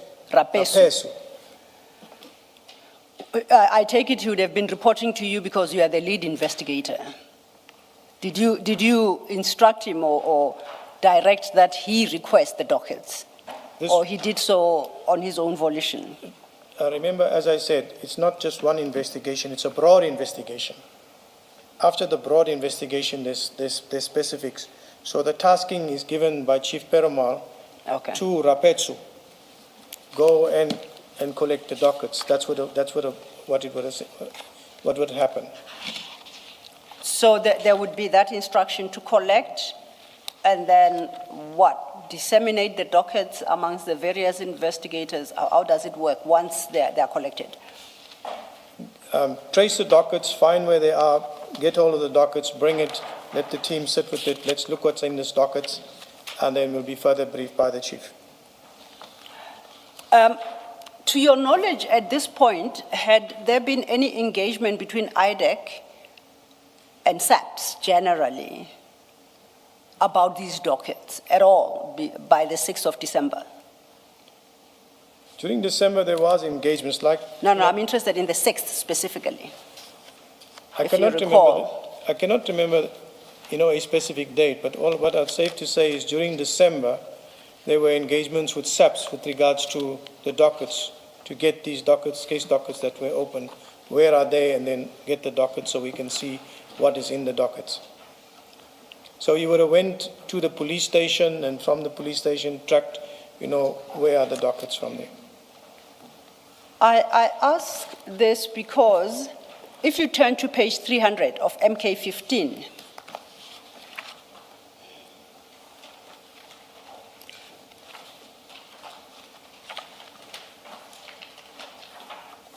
that is a screen grab of WhatsApp communication between DPC, I don't know, Detective Major General Kumalo, I think. If you look at that screen grab and you keep your finger there, and let's go back to page 272. You don't have to. At 272, as part of the list of annexures, at item 2.6, that is described as WhatsApp message to Major General Kumalo, Gauteng DPC, crime detection. That is correct, 2.6. That's 2.6, yes. So that 2.6 is our screen grab. And that screen grab reads thus, or the communication there, it's dated the 6th December 2024. Good day, General. Please let me know when I can call. It is in connection with the Fadil Adams dockets. IDAC is here with me pertaining to the dockets. So IDAC would seem to be at the inspectorate by the 6th of December. According to what I see from, Yes, from the according to documents this, and the yes. date, then the 6th, Rapetsu, who went to fetch the dockets, must have went on that same day, which means that the briefing would have taken place on that particular day too. Okay. So, and here I guess I call for logic. How would Mr. Rapetsu know where they are on the 6th? How did he know that they were at the inspectorate? Councillor, just to be, I think it's something that's best asked for him. Yes. What he would do, but if you're asking me, I'm giving an opinion. Yes, I accept that. My starting point will be the police station. Yes. Go and see the branch commander, station commander, then the branch commander, and where is this docket, what is the status of it. That's what I would do, but I don't know what he did going and how he went about it. Did he have any role, specific role in your investigation? Remember, as I indicated initially, there's a team of investigators. Yes. One will assist the other, and one will carry the docket. So with Rapetsu, and as I indicated, there were several dockets. So with Rapetsu, he assisted on the first one and the second one, meaning with the Brooklyn CAS 542, which the appointment of Mokwele. His starting point was getting the dockets, and I know that he worked on the Lushaba matter. Thank you. Yeah, my question was whether or not he worked on your. My question was whether he worked on your investigation. He would have assisted. In what capacity and how? If there was perhaps maybe a subpoena, Okay. or fetch something or whatever, it's assistance. Yes. To it. Yes. So yeah. Is he, just for interest's sake, so I can understand, is he a junior to you? Yes. Okay. So for purpose of this particular investigation, he would have been somebody who's rendering assistance to you, and he executes such duties as you direct. Yes. But just to go back again, Yeah. it's not me giving him directions and instructions. It's the chief that gives the instructions as to what we have to do. And then on my particular case, he assisted, and wherever assistance was needed, he will be tasked on it. Okay. But you didn't ask him to go retrieve the dockets from No, the it's not- inspectorate? It's not my tasking. So I guess he's best placed to answer who had instructed him and how that person knew where they are.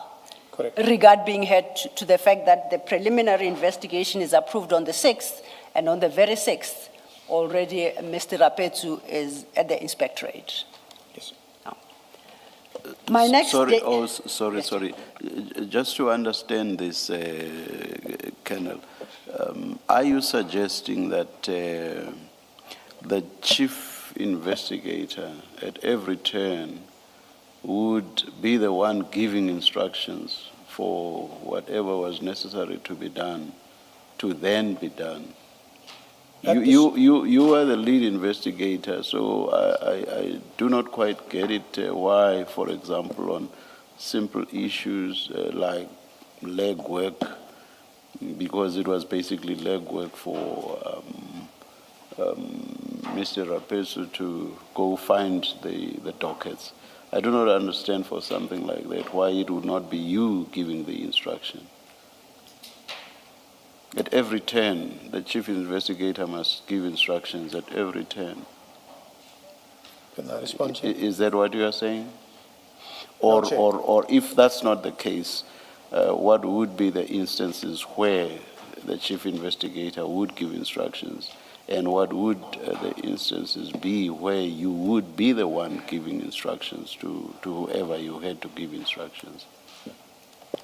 Thank you, Chair, Commissioners. At the start of the investigation, remember there's a number of allegations, and so the specific, like for example the dockets, now he's got that, but with the particular docket that I am working with, if there's something I need in that, I would task him. It does not mean the chief, I must go to the chief to tell him. He's working with me, we are together, and he's assisting on it, so I can say, you know what, do a section 28 there, or get me this, that. I don't mean that every time I need him or somebody else, it has to go through the chief. The chief is just there to brief on the different investigations. This is yours, you handle this, and it goes forward from there. And then obviously the feedback will go, and the monitoring of the process will go channel back to him. So with regard to the fetching of the dockets or retrieval, would the chief have been involved because there was more than just your docket? That's correct, sir. Okay, all right, thank you. Thank you, Chair.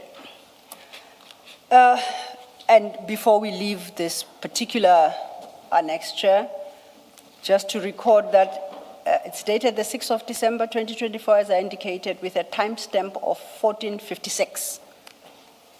You see it on the first message. The main message follows at 14:58. So we're Correct. around the 3 p.m. time mark. Correct, I note the time. My next event, now whether or not, if I may say, Mr. Rapetsu obtained the dockets, I do not know. And when he did so, I don't have a date for that. Would you by any chance know whether he did manage to locate the dockets, and if so, when? Chair, Commissioners, I would not know a specific date when he got the dockets, but I know he did get the dockets because I Yes. saw the dockets. When did you see them? December. Give a rough estimate? I'm not too sure when. Okay, And but it was in I'm December recalling still. quite deep into my memory, so I'm not too sure when, because he had those 6 or 7 dockets with him. Okay, I'll accept that. My next timeline, we are now back into sub-internal systems, staying with MK 15293. This is, if you go to page 296, it's a document dated 11 December 2024. signed by the Divisional Commissioner, Legal Services, Lieutenant General Chamane. And if we go back to 293, which is the start of the document, on my reading of this document, which of course may be wrong, this is the legal opinion that was sought internally within the inspectorate regarding the dockets. Yes, Okay. the document itself. The document itself. Now, this is the last of the documents as I have to establish a timeline, because my next date is the 6th of January, 2025, which, as we know, is the date on which Chief Perumal obtained this A1 statement from Mr. Adams. Correct. So that's where I end. So I take it, is it fair to assume that by the 6th of January, 2025, you at least had the contents of the docket, of the dockets? You had familiarized yourself with the contents of these various dockets? Yes. Okay. We have dealt with Mr. Adams's A1 statement, and I think we can agree that it's rather sparse on fact. We dealt with that yesterday. It just has the 2 paragraphs, Yes. Mr. Adams' statement, Yes. where he speaks of manipulation of Yes. processes, and then how the other kennels were prejudiced thereby. Correct. You seemed to strain your ears when Ms. Sillo said that affidavit, that A1 statement is sparse on the facts. You heard that part? The paragraph 2 and the paragraph 3, that I can recall. No, it was even before that. Ms. Sillo said that A1 statement is sparse on facts. Did you hear that part? No, I didn't hear that one. Yeah, I thought so. I saw you straining your ears. Yeah, okay, that's exactly what I said. Do you agree with me that it's rather thin on facts, that A1 statement? The A1 statement of Mr. Adams. Yes. It's an allegation. And I want to know, I'm more interested in how much it assists with establishing facts, and I'm saying it is rather thin in that regard. It's a fact what he said. but We're talking it's an allegation. past one another. We're talking past one another. I'll try again. Let's go to it. I think it's easier. It should be your CJC 377, which is at file 3, starting at page 681.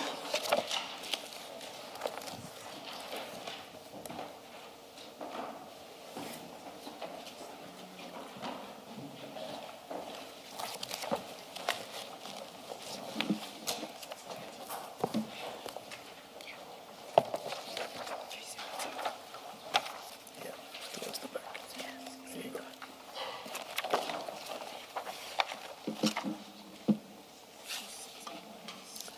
Have you located CJC 377, starting at page 681? That's great. We dealt with it yesterday. It's got the cover page, 2 pages. The actual statement starts at page 683. You recall in dealing with this affidavit, it's a 2-page document. We concluded that the issues are addressed specifically in paragraph 2 and paragraph 3. That's all it tells you. The other paragraphs are either introductory or they give a conclusion by the deponent. So our key paragraphs are paragraphs 2 and 3. And that's all it tells us. Yes. And it is on that basis I say, if that's the totality of it, it is rather sparse on facts. It's very thin on facts, this document. Would you agree? The paragraph 2 and 3. Yes. It's when I read it, and as I explained previously, it's an allegation, a serious allegation. And what I see here is an allegation. Yes. There's no fact in it. Yes. It still has to be investigated Yes. further. Thank you. So I'm saying, yes, there are allegations, but those allegations are not based on any stated fact here. There are no facts to support the allegations expressed here. It's an allegation at that time on the document. Okay, does it have facts, Let's- this document? Sorry, Chair. Let me take you through this one by one. It says that higher-ranking police officials were involved in, open quote, manipulating promotions. Even though that purports to be a fact, it is a concluding fact, as it were. Yes, sir. You would have to state facts, concrete facts that make you come to the conclusion that this was manipulation. Yes. Otherwise, standing on its own, it's bare and basically says nothing. Do you understand that, and do you agree? Yes, I understand. Yeah, that's the point that Ms. Sildo is making. And then they say manipulated and security, also manipulating security vetting processes to unduly benefit a civilian. On the same kind of logic, that applies here as well. Because you would have to establish what the facts behind saying that you are manipulating security vetting processes to unduly benefit a civilian. Otherwise, you know nothing. Yes. So you agree, it's bare, it's thin on facts. Do you agree with that? I agree with it as it is there. That's the point. That's the point Mr. Lo is making. Yes, Commissioner. The who and the what is still missing from there. That's what I'm trying to say. Thank you, Chair. Then we found each other.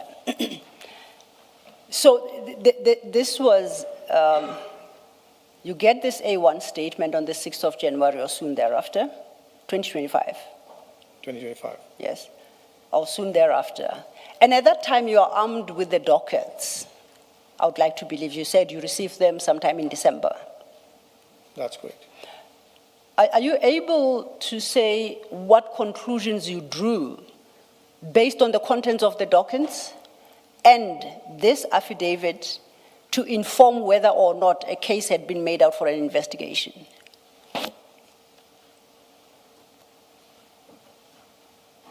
When I looked at the affidavit and I looked at the docket, and as I said, the docket had sparse information on it, and I'll just must say how I looked at it and how I investigated it. So when you look at the docket, it's got sparse information, and it's not going into who by name, how. There's the who's and the hows that are missing from it. And when you look at the affidavit, as Chair mentioned, there's the who and how that's not here. So when I look at that now, I take that as a preliminary that this is an allegation that's been made. I need to now go and investigate and confirm what this is, right?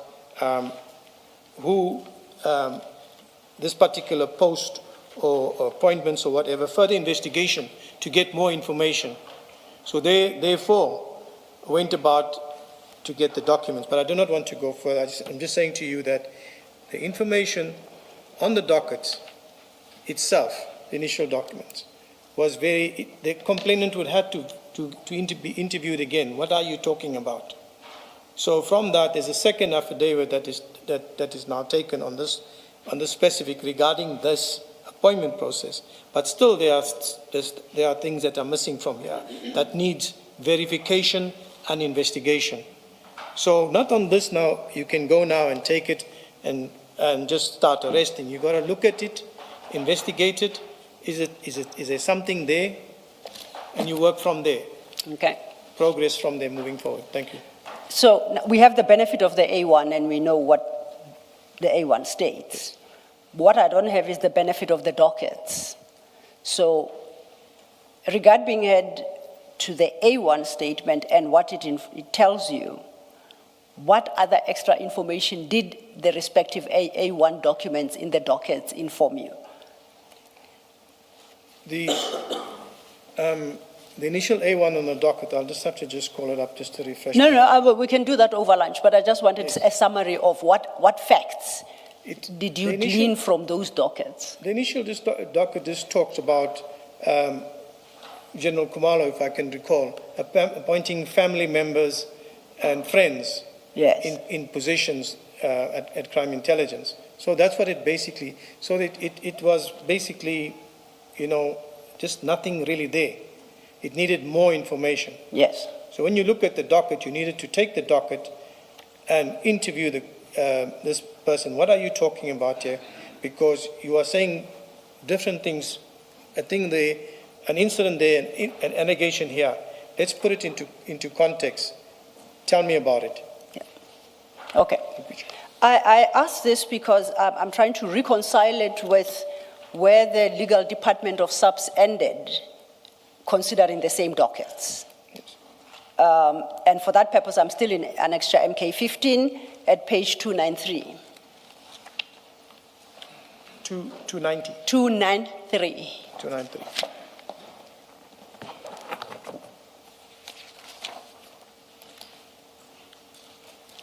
This, if we go to 296, you'll see that we have touched on it. It's dated the 11th of December 2024. So this is where the legal department lands with nothing but the content of the respective dockets. That's just my summary of what this document is about. Yes, you wouldn't quibble with that, would you? Specifically, paragraph 13 that you are referring to. No, I want to start at paragraph 1, if you permit me. Yeah. Now, we can skip for our purposes paragraph 1 and 2, and then from paragraph 3.1, this document addresses the respective dockets. Lists the dockets and gives an overview of what it's about.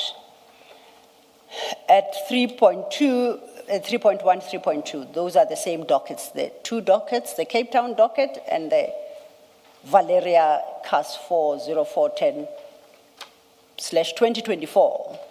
And I think that is the point you made earlier, because that specific CAS number relates to the Orlando, to what we call the Orlando docket. Yes. Correct? Yes. You did mention then that somehow Valeria creeps into the description of the docket. Yes. Yeah. So those two dockets, they are the same. At 3.3 overleaf, it states, the complainant states that evidence is available regarding the alleged cover-up of Valeria CAS 38/08/2022. No supporting evidence is contained in the dockets to substantiate the claim or to afford the further investigation of leads in support thereof. That's the conclusion of the legal department. You see that? Correct. At 3.4, it states, no details are provided regarding the identity of the friends and family members of Lieutenant General Kumalo, who was allegedly appointed in the division. In parentheses, this would at least have enabled the investigation into the allegations.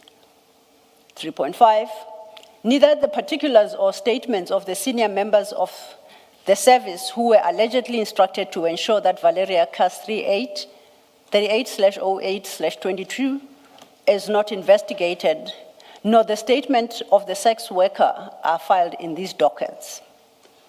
Then it points out that this legal services department didn't have this specific docket. At 3.6, it deals then with the next docket. Once again, Cape Town and Valeria, which we know to be Orlando. The complainant alleges that Major General Madondo failed her polygraph examination in July 2024, whereafter the head of vetting, Brigadier Ngube, was tasked to ensure that the matter would not be addressed or investigated. 3.7, the complainant does not reveal the identity of the person who allegedly tasked Brigadier Ngube not to investigate the failed polygraph.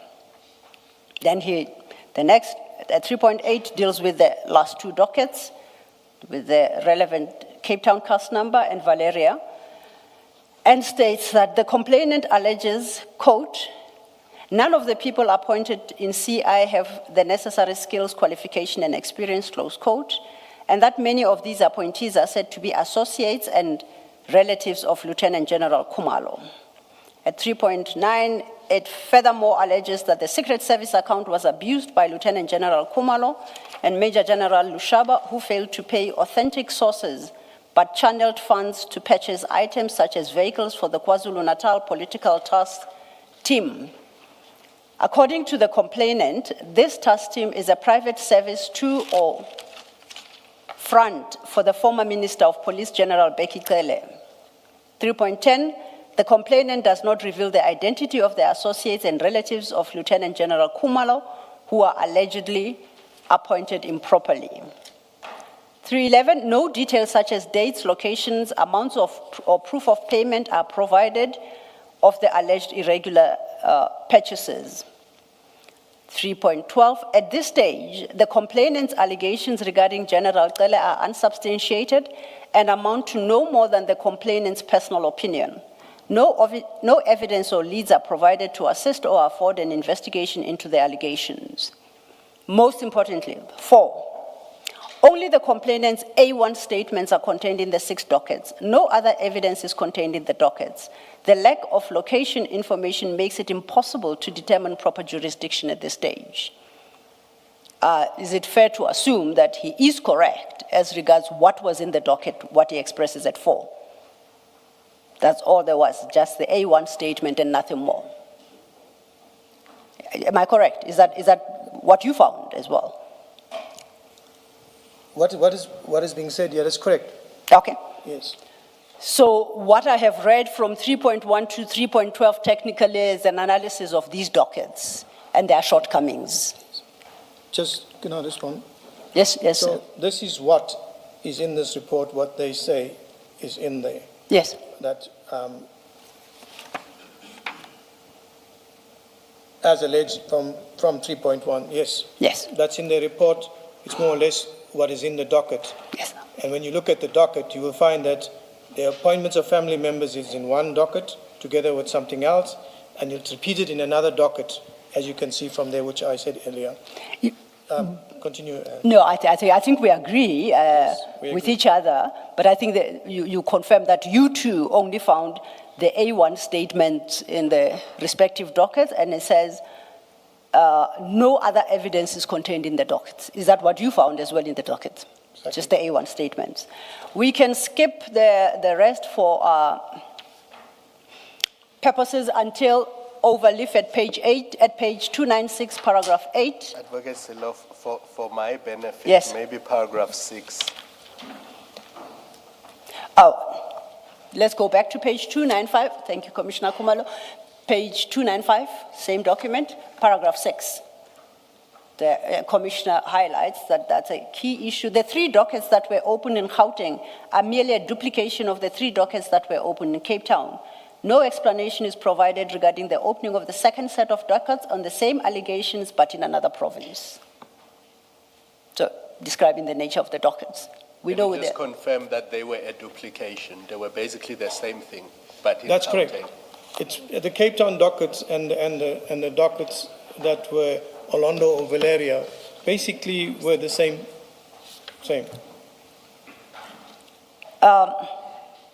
Perhaps I shouldn't run ahead. It's not, I ran ahead of myself because the contents of this particular document are important. Can I ask us to backtrack to 5, where the following point is made, paragraph 5. In his report, Colonel Phillips states that the complainant's statements were superficial, based on hearsay, and that they did not contain all the elements of the alleged offenses. It further details his communication with the complainant and the attempts that he made to obtain evidence in order to support the allegations which the complainant alleged to be in possession of. These attempts proved unsuccessful. We have dealt with 6 and 7 states the correct charges must be identified based on the content of the dockets in order to determine whether or not all the elements of a particular offense are contained in the docket. It continued at 8, The dockets are sparse on details and based solely on unsubstantiated hearsay evidence, which make it difficult to determine the merits of the allegations and to identify the correct charges. Then I will jump to 13, which is the concluding paragraph. The current information contained in the documents is scanty and too vague to formulate charges against any suspects. As a result, legal services is unable to confirm that the required elements of any offense are contained in the dockets. This is where they landed on the 11th of December. Would you agree with that conclusion on your recollection and assessment of the contents of the dockets? On the contents of the document and what is there. The dockets, sorry. Apologies, Chair. Yes, in the docket, as they say. Yes. And the report. But on the basis of this report, if the inspectorate, for me, they didn't do their work because they should have investigated further. They are the inspectorate. The inspectorate does inspections. There's an allegation that is made. These dockets are scanned, but in some of them, they have allegations. For example, in the one that, Chair, just let me go back to it. Yes. We can start at 3.1. That's where an analysis of the respective dockets takes place. I will just take you to a generalized one. Yes. And that is the docket that was locked up in a safe or whatever, which the inspectorate had, and the Valeria CAS 404, because it was particularly linked to that docket because it makes an allegation about a cover-up of a case. If they took that docket and they looked at the docket on the Valeria CAS 38 as inspected, if they looked in it and they would have found discrepancies in it, which would eventually confirm that there was a problem in that docket because affidavits were tampered with in that docket. So let's come back to the other dockets. You have a docket, it is scanned, it hasn't got any information. Before you go on to other dockets, I think you should speak in much better detail than than what you've done now. What was CAS 04 and what was in the docket and what were the discrepancies that you say the inspectorate should have picked up? Thank you, Commissioner. I'm just going to go into, I'm looking at page 292. 292, that's, is it Colonel Phillips's affidavit? Colonel Phillips's report. Yes. When you look at Colonel Phillips's report, I'm just going to look. In July 2024, it's an allegation. Major General Mabandla failed a polygraph examination as the officer was cited for 2 incidents of tax evasion. Brigadier Nube of the Division Crime Intelligence was tasked not to... Where are you reading? No, he's reading from page 292, same MK15, page 292. Then at the top, it's Faiz Phillips stays under oath. That's the affidavit of Colonel Phillips. Yes, I have the affidavit, and you are reading under CAS 403. I had stopped you because you were talking about CAS 404, and I said to you, tell us more about this CAS 404 that you say the inspectorate, had they looked at that docket, they would have seen that there were discrepancies in that docket, that there was tampering with affidavits. You said CAS 404. So I expect that when we look at 292, you will refer to CAS 404. You would read that. That's why I got lost. So can we talk about CAS 404? I'll start with CAS 404, then go to the remaining. Yeah, of because course. the significance of CAS 404 was one of the dockets that we started with. But let me just go to CAS 404. When you look at the docket of CAS 404, and if you see what, is it Colonel Phillips? Lieutenant General Kumala was involved in the cover-up of the CAS 38, wherein Major General Lushaba, the Division Crime Intelligence, where an official laptop and cell phone was stolen by a sex worker. Monies from the Secret Service account was utilized to pay for a sex worker and purchase new equipment. So we have a CAS number, an allegation made about a specific CAS number, and the station and the CAS is given. So Colonel Phillips says he tried to get hold of the complainant. You are the inspectorate. The first thing he would have also done, he would have, this docket, where is it? Fetch the docket, have a look, what is in this docket, peruse the docket, and on perusing the docket, he would have found what we found. That there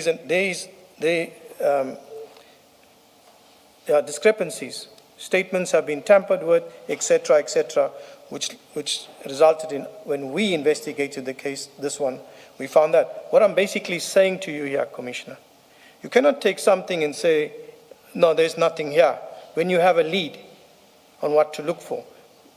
Sorry, I thought, and maybe I misunderstood, I thought you had said that in these dockets, all there was, the 404, the Cape Town and Orlando / Valeria, you were saying all there was in those dockets were the A1 statements. Yes. Is that your testimony? Am I recollecting it correctly? I just want to get more clarity before. Just repeat that slowly again, Okay. Commissioner, sorry. Did I understand or misunderstand your testimony to be that the dockets, the Cape Town dockets and the Orlando dockets, which are a duplicate of the Cape Town dockets, but Orlando dockets also called Valeria dockets, all that there was in those dockets was the A1 statements? Did I mishear you? The Cape Town and the Orlando dockets, or what, they had an A1 statement in it, but those statements were very vague. According to the report, they're very vague. But when I talk about the lead, there's something that those dockets are now summarized of what's in there, in those A1 statements, what Colonel Phillip, he summarized summary of those documents of what he found in it and his comments on it. Now, what I'm trying to show and to Chair and Commissioner, that there are some things here that warranted further investigation from their part. Colonel Phillips, he's from the inspector, there's an allegation. So when we come, like you say, let's take the 404 docket, because the 404 docket and the CAS 38 of 8/2022 as mentioned, they are linked. And when you take the docket and you inquire into this docket, you would find that what is being said, and although it's scant in the 404, where it just makes a vague allegation, it's being substantiated now in the actual docket that he's referring to. So if I think I just want to get back to your point. Bear with me, Chair, Commissioners.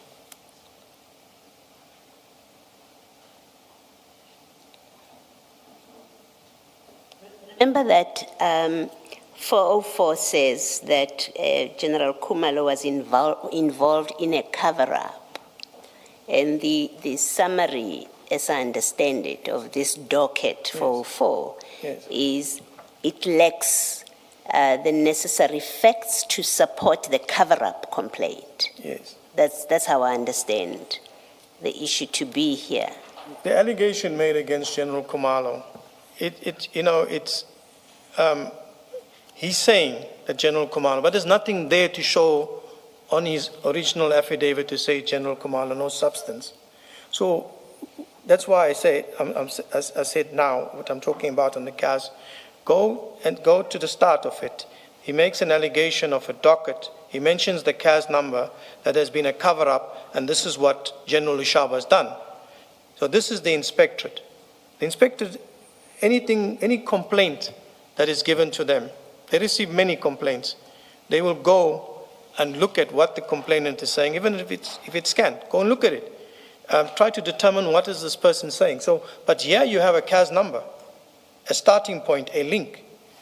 Go to the station, you don't even have to go, you summon the docket. And when you look in it, then you verify that what is being said in CAS 404 is indeed Fact. You're saying if the inspectorate had done its job, they would have found evidence in CAS 38 Yes. that says General Kumalo covered up.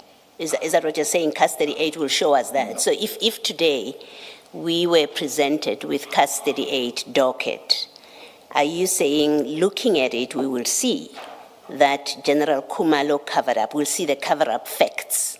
No, Commissioner, not at that point.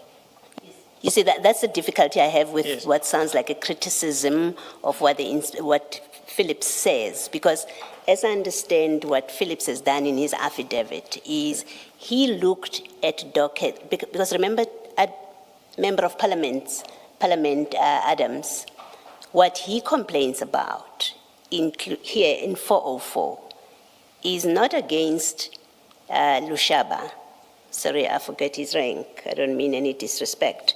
His complaint in 404 is not against Lushaba, it's against General Kumalo. Yes. So Colonel Phillips says, I've looked at 404. It does not contain any facts in support of the allegation of a cover-up, not the loss of a computer that you find in 38, but allegation being there's been a cover-up, and the 404 statement, A1 statement, doesn't provide any information that points to that cover-up.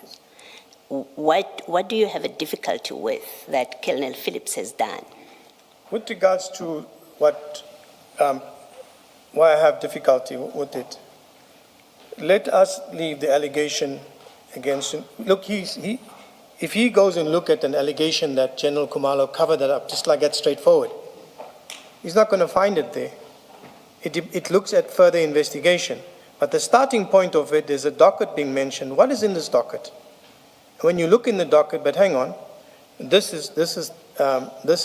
part is been found in the docket. That has been found. Certain reports don't go with what he says. That is there. There is defeating the ends of justice or whatever in this docket. He would have picked it up, and in his report, he would have said, I went to look at this docket. There is a problem with this docket. There are allegations here which have substance, but in this docket, I cannot find anything that links General Kumalo to a cover-up. So that is where he would stop, because that's where he is. So I hope, Chair, Commissioner, you got what I'm saying. He cannot find an allegation there that General Kumalo covered up. When you take that docket on its own, like what we done, and we investigated it, then we found specific evidence there that points to defeating the ends of justice. From there, it led us to an internal investigation that was conducted by Major General Pinar, where she makes a report to say that Major General Lushaba was a victim of so-and-so, that he was drugged. When we looked there, Major General Lushaba says he went to the hospital for examination. That hospital examination report, nobody looked at it to confirm whether he was in fact drugged. So when we took that docket, we first found that the affidavits have been tampered with. We found defeating the ends of justice. We went to the hospital. We got the report. The report says there was no drugs in the system. And then when we went and spoke to this is all the follow through, and I'm coming to a part now. When we went to Major General Pinar, and we asked her, you went on a fact, you were tasked by General Mosikili to go on a fact, because this matter has been in the media, out there in the media, person taken home, etc., etc. You conducted a fact-finding. You went to the station, you interviewed the station commander, you spoke, and then I said, but did you ask for further information? And that's when she responded to me to say, no, I'm not an investigating officer or whatever, but we leave it there. There was no proper investigation done by General Pinar on that particular case. So the disciplinary of that fell away.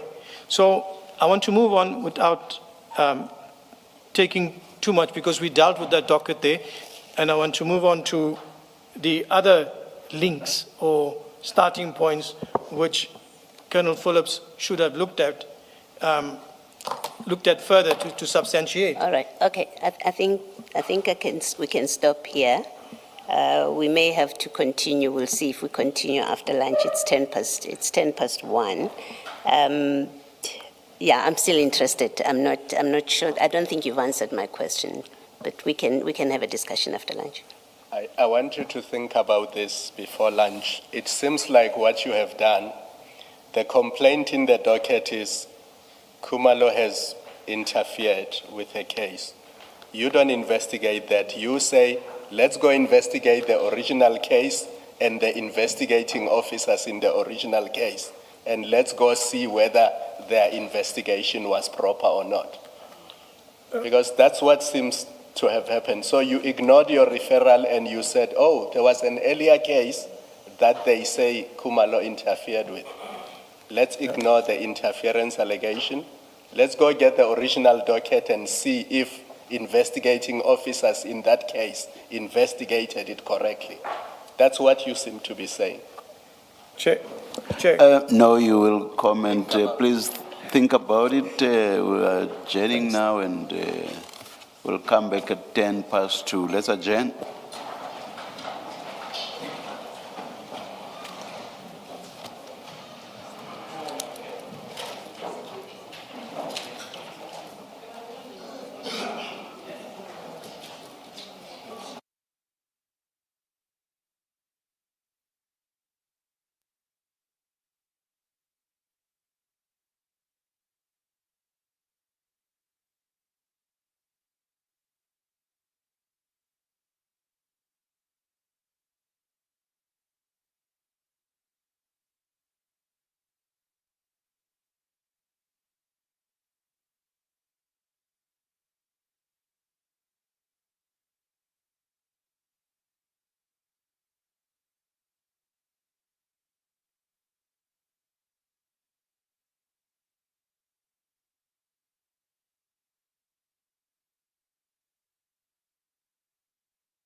Good afternoon, Mrs. Kakane. Good morning, Chairperson and the Commissioners.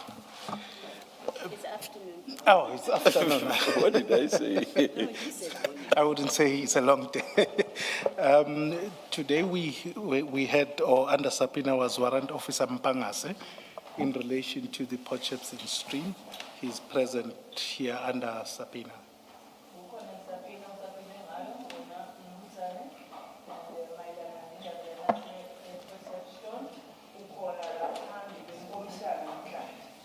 Yeah. Oh, so, okay.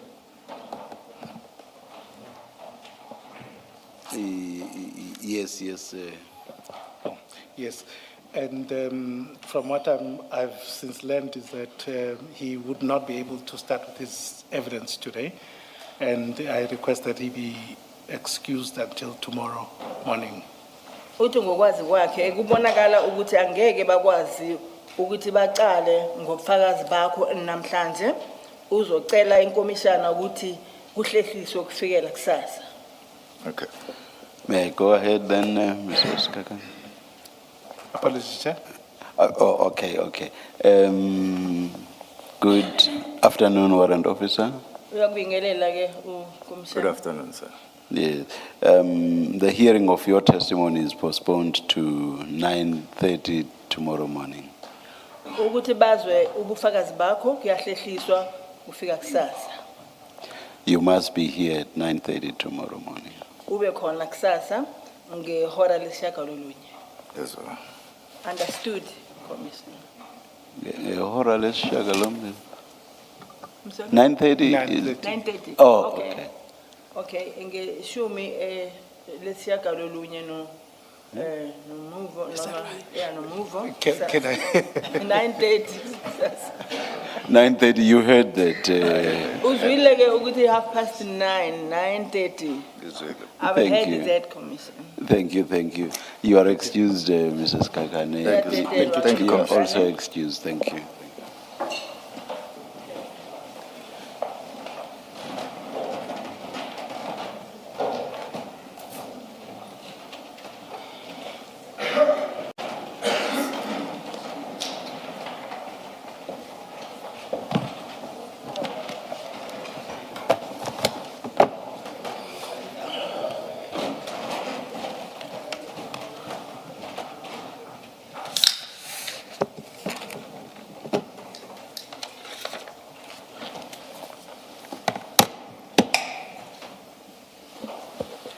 Yes, Mr. Law. Thank you, Chair. Colonel Padayachee, you are displaced for a minute there. Settle down just to make sure you have everything with you.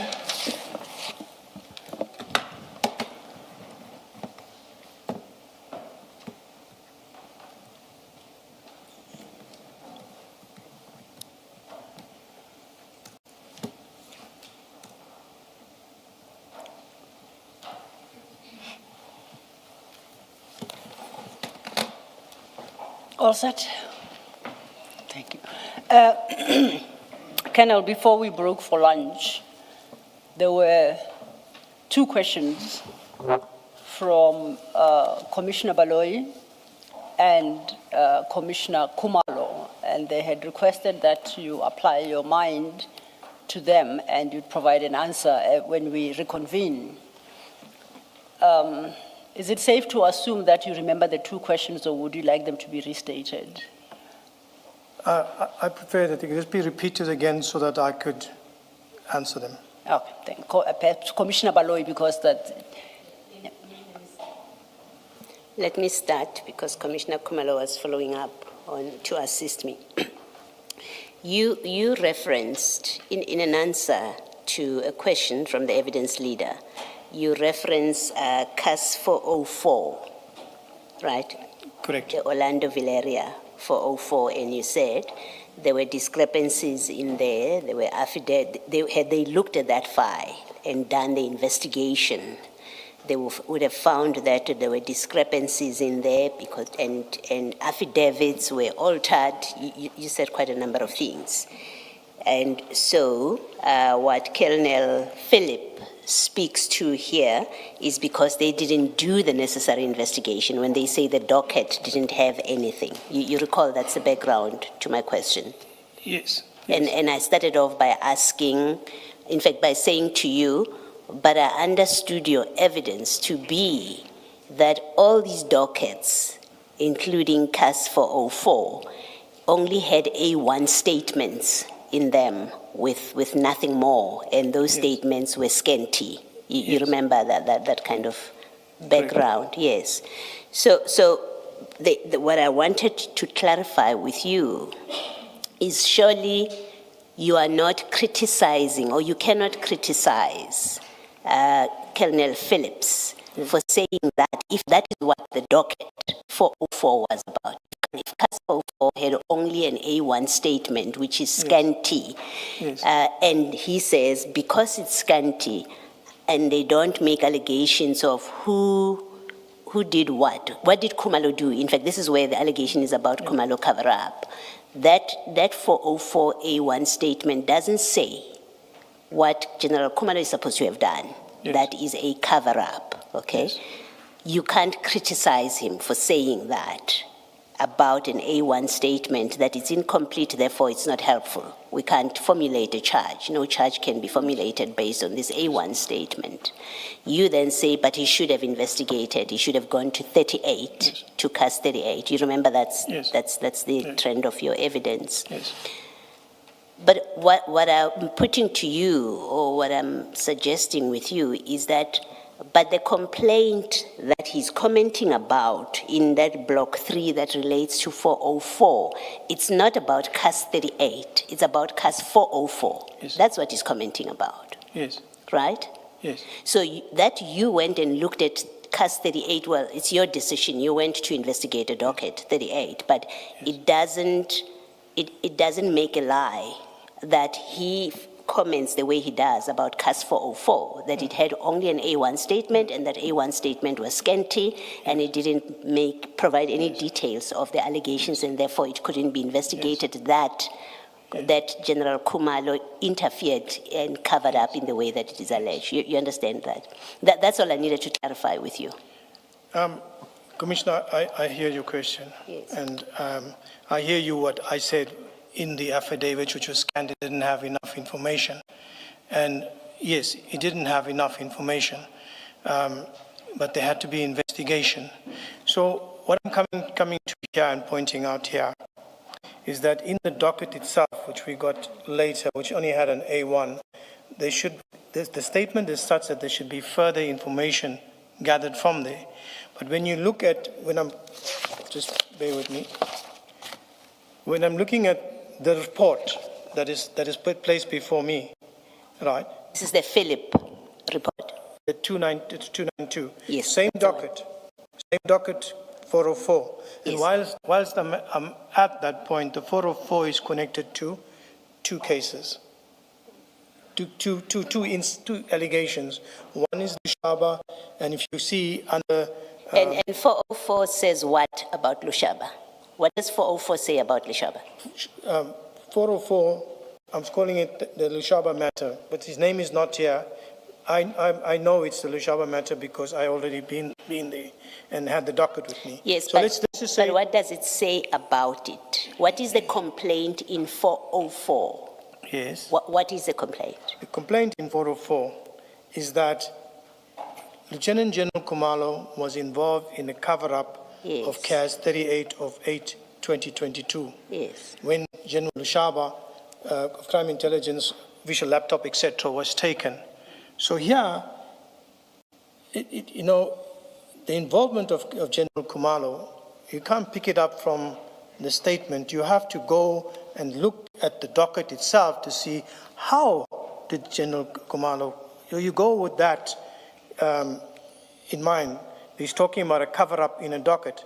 So when you get there and you pull the docket, you draw the docket, you don't find anything of cover-up by General Khumalo.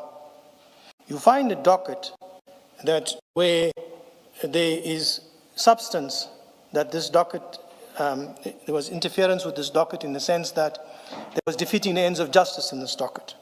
So again, I say it, and for yourself, Commissioner Khumalo, that nothing points to General Khumalo that he interfered with this docket at this stage. When we look at the docket further, we pull out that stuff in the docket, statements in the docket, etc., were interfered with. When we looked further into the docket, we found that there was a disciplinary, when we did further investigations into the docket itself. Maybe let me try cut it short and hopefully we get to an answer. Are you saying that if Colonel Philip had gone into CAS 38, the docket, CAS 38, he would have found evidence that General Khumalo was involved in a cover-up? No. Yes, that's all I wanted to clear with you. Yeah. Thank you. No. I know we took long to get there, but that's really all I wanted to know. What are you faulting about this cover-up complaint? Thank you. Yes, now I'm with you there. So, You seem to be missing the substance of the complaint in 404-10-2024.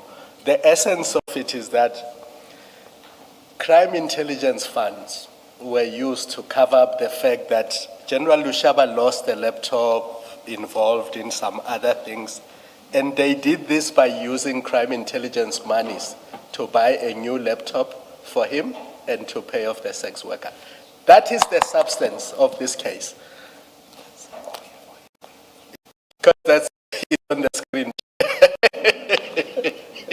It's not me coming up with that term.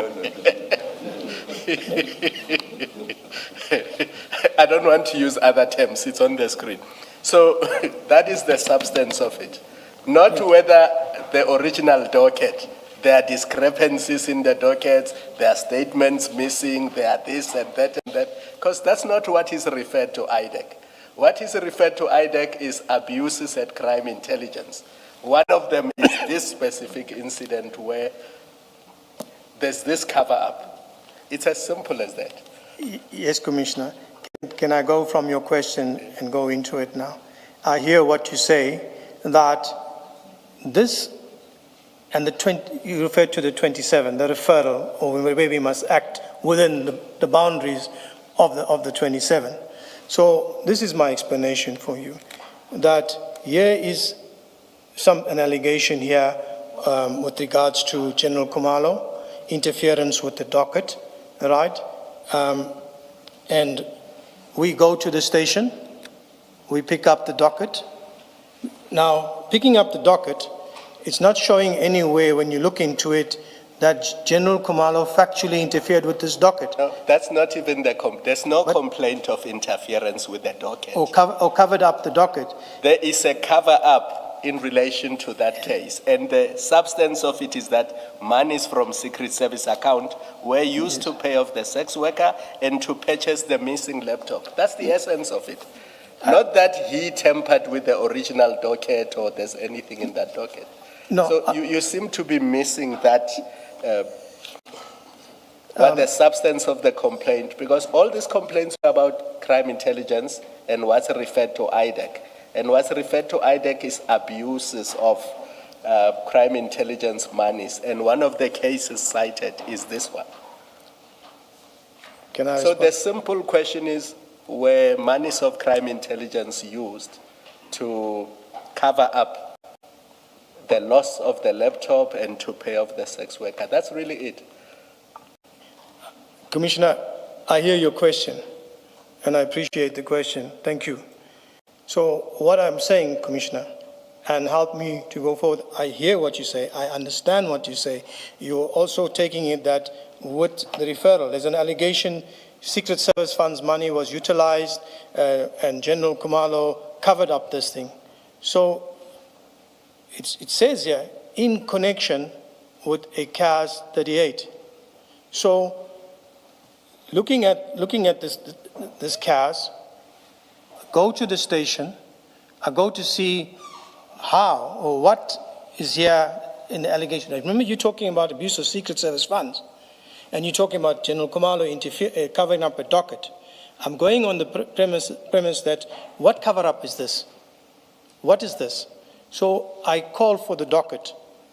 I have a look at the docket, and I can't find any way where General Kumalo covered this up. Yet, when I peruse the document, the docket, I find, but hang on, this docket has been interfered with. Statements have been whatever, etc.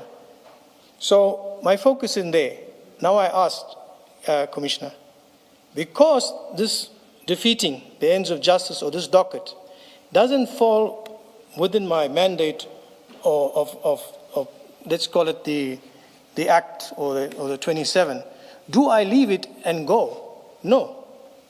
I looked at the docket, I looked further into it, I investigated it. As I went on with the investigation, I looked at a disciplinary report, and I looked at the disciplinary report in comparison to what we found in the docket, and I found that the disciplinary report was actually, the word there is that it was not done properly. So I interviewed, this is followed through with something that I found, which is a crime. I'm following through. Leave the 27, the mandate of IDAC, I found a crime. So I interviewed Major General Pinar, and I asked her certain questions, and she didn't come through with those questions. I asked her, did you see the report from the hospital? Because you said that he was drugged.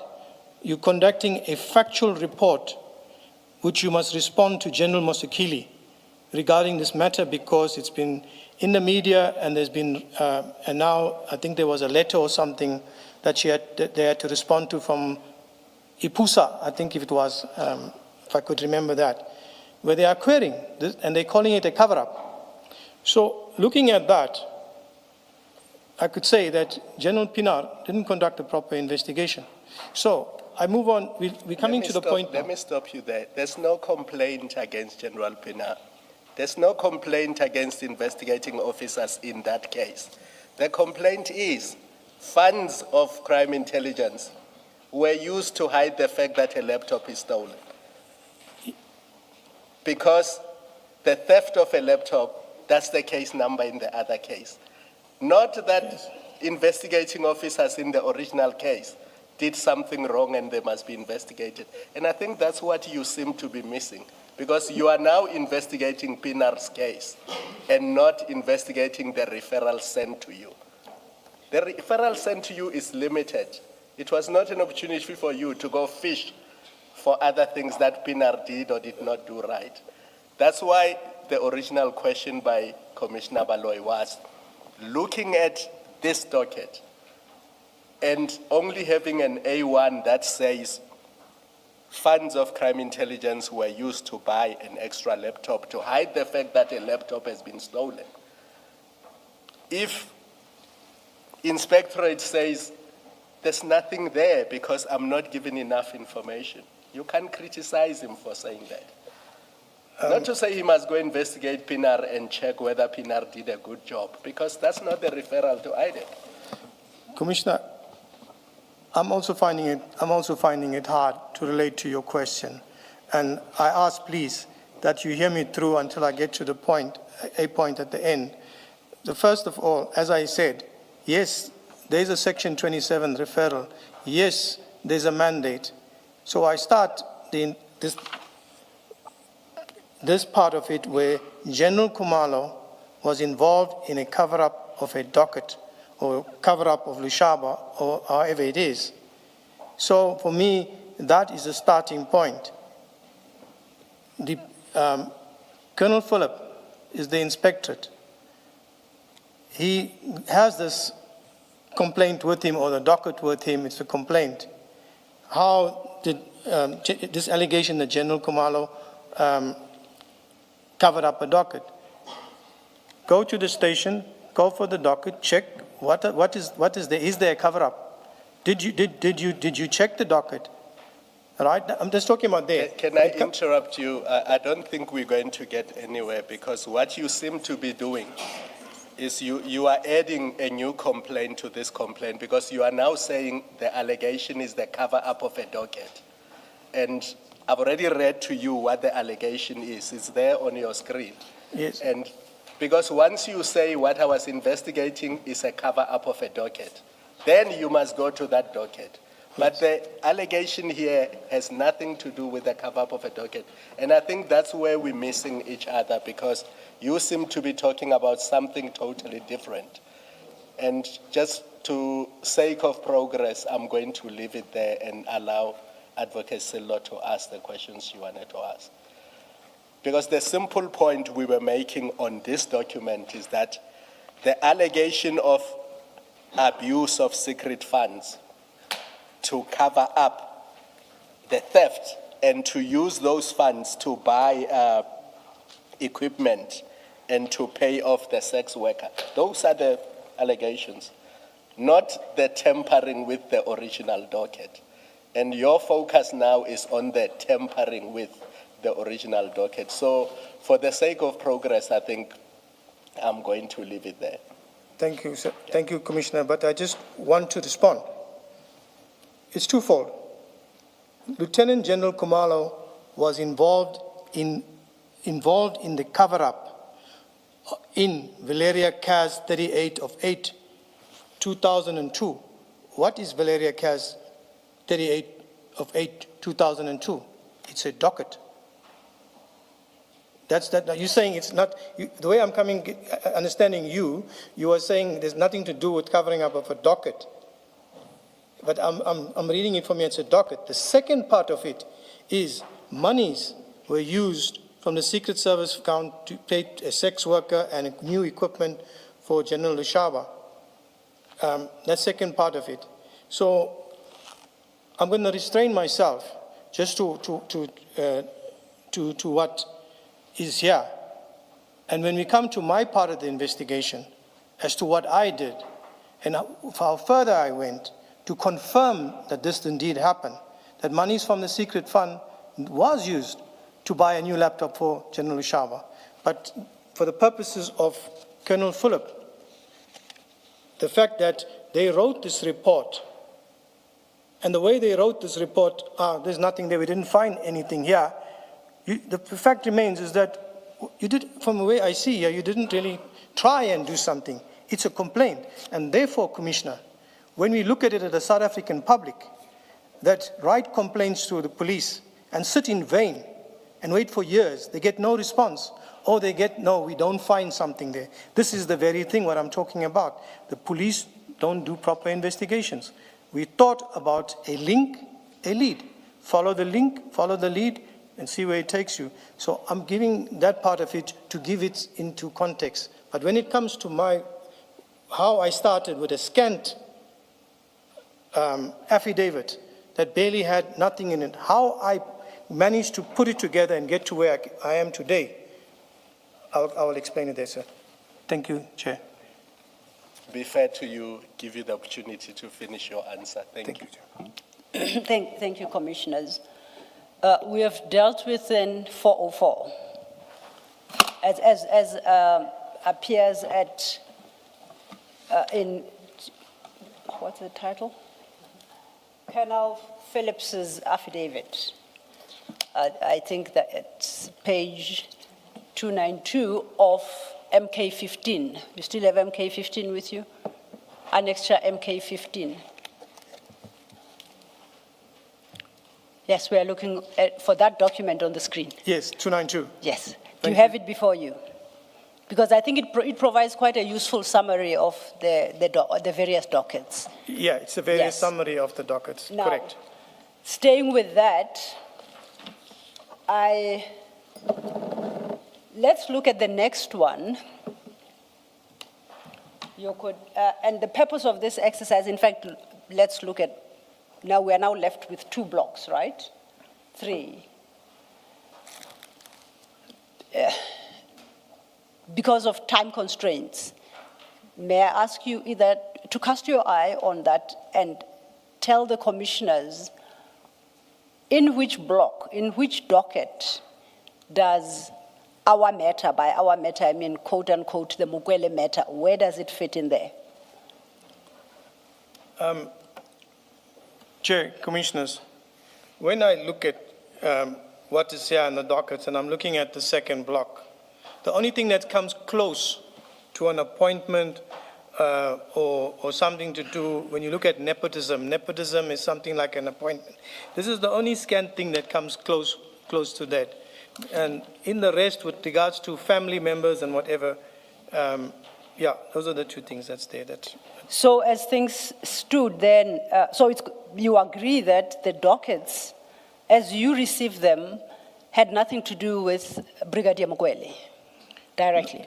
There was no name. There was just allegation that a person, a civilian from BMW, was appointed. Where was a civilian from BMW now?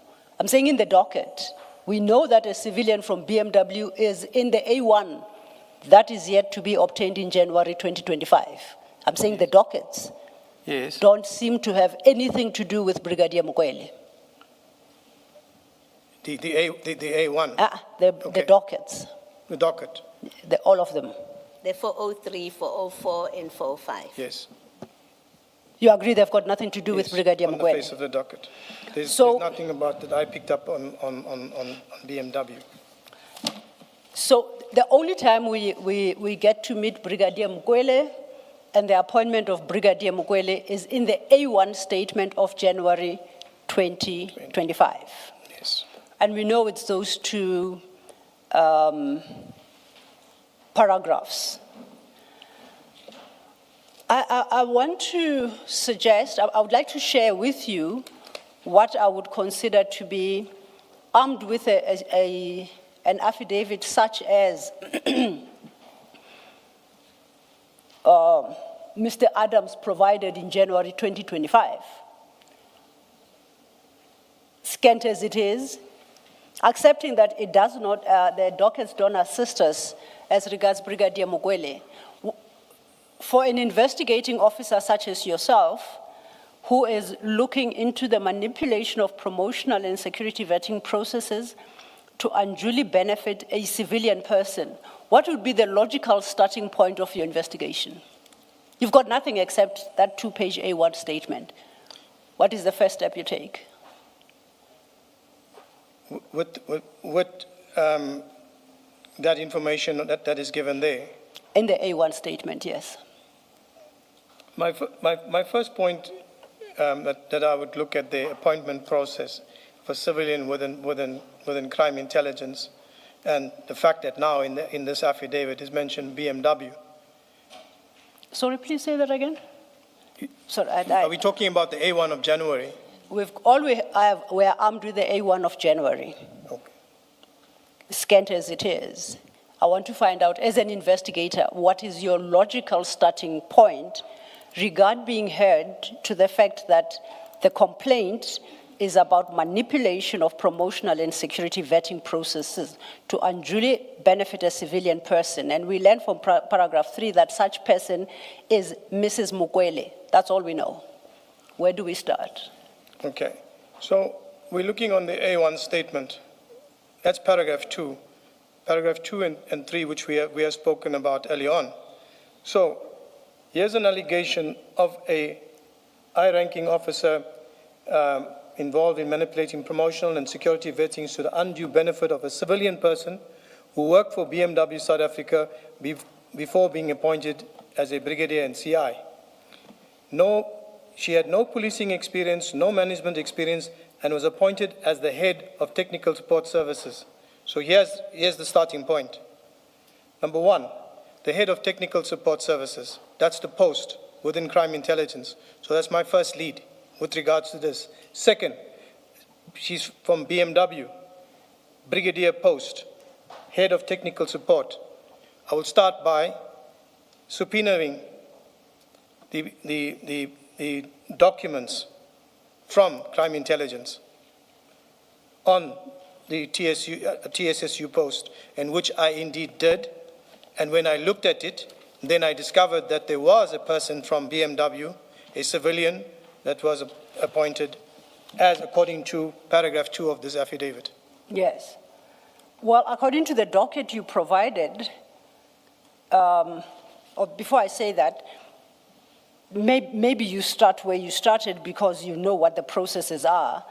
I would have thought, but at some point you have to collect all the prescripts and policies of SAPS that relate to promotions and security vetting processes unless you know them off by heart. That's what you would do, I presume? Commissioner, Chair, Commissioner, Council, that's what I did. Okay. We requested all documentation on all the allegations from the National Commissioner. Yes. Now, and we have to know what the prescripts provide and require for us to determine when we get into the facts of the case, whether there has been a manipulation. So we must have put up something to say, this is how the process should run.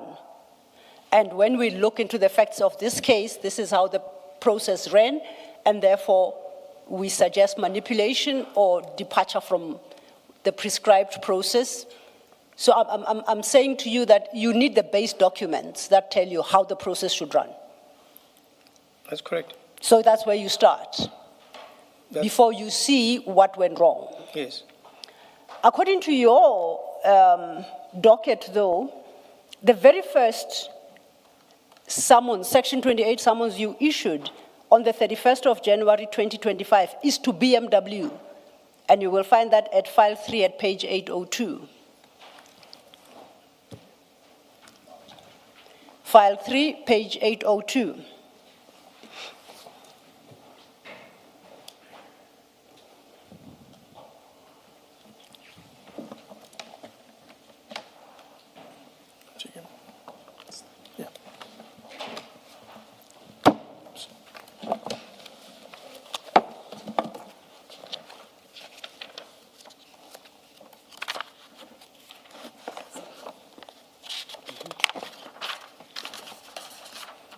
Thank you, Council. Thank you.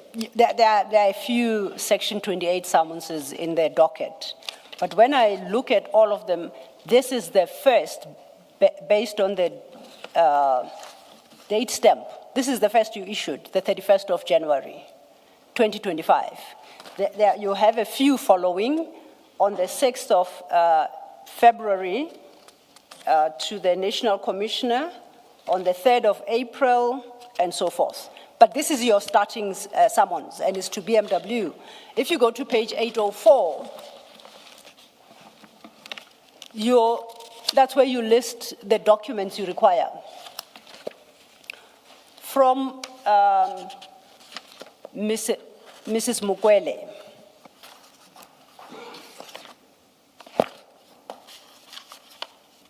Yes. Sorry. You want her application for employment at BMW, positions held, occupancy periods, and salary paid, job descriptions and performance agreements, all qualifications, training and development, declarations of interest, letter of resignation, notice period, and the like. What informed you to make this particular selection of documents from BMW? All you have is an A1 statement thus far.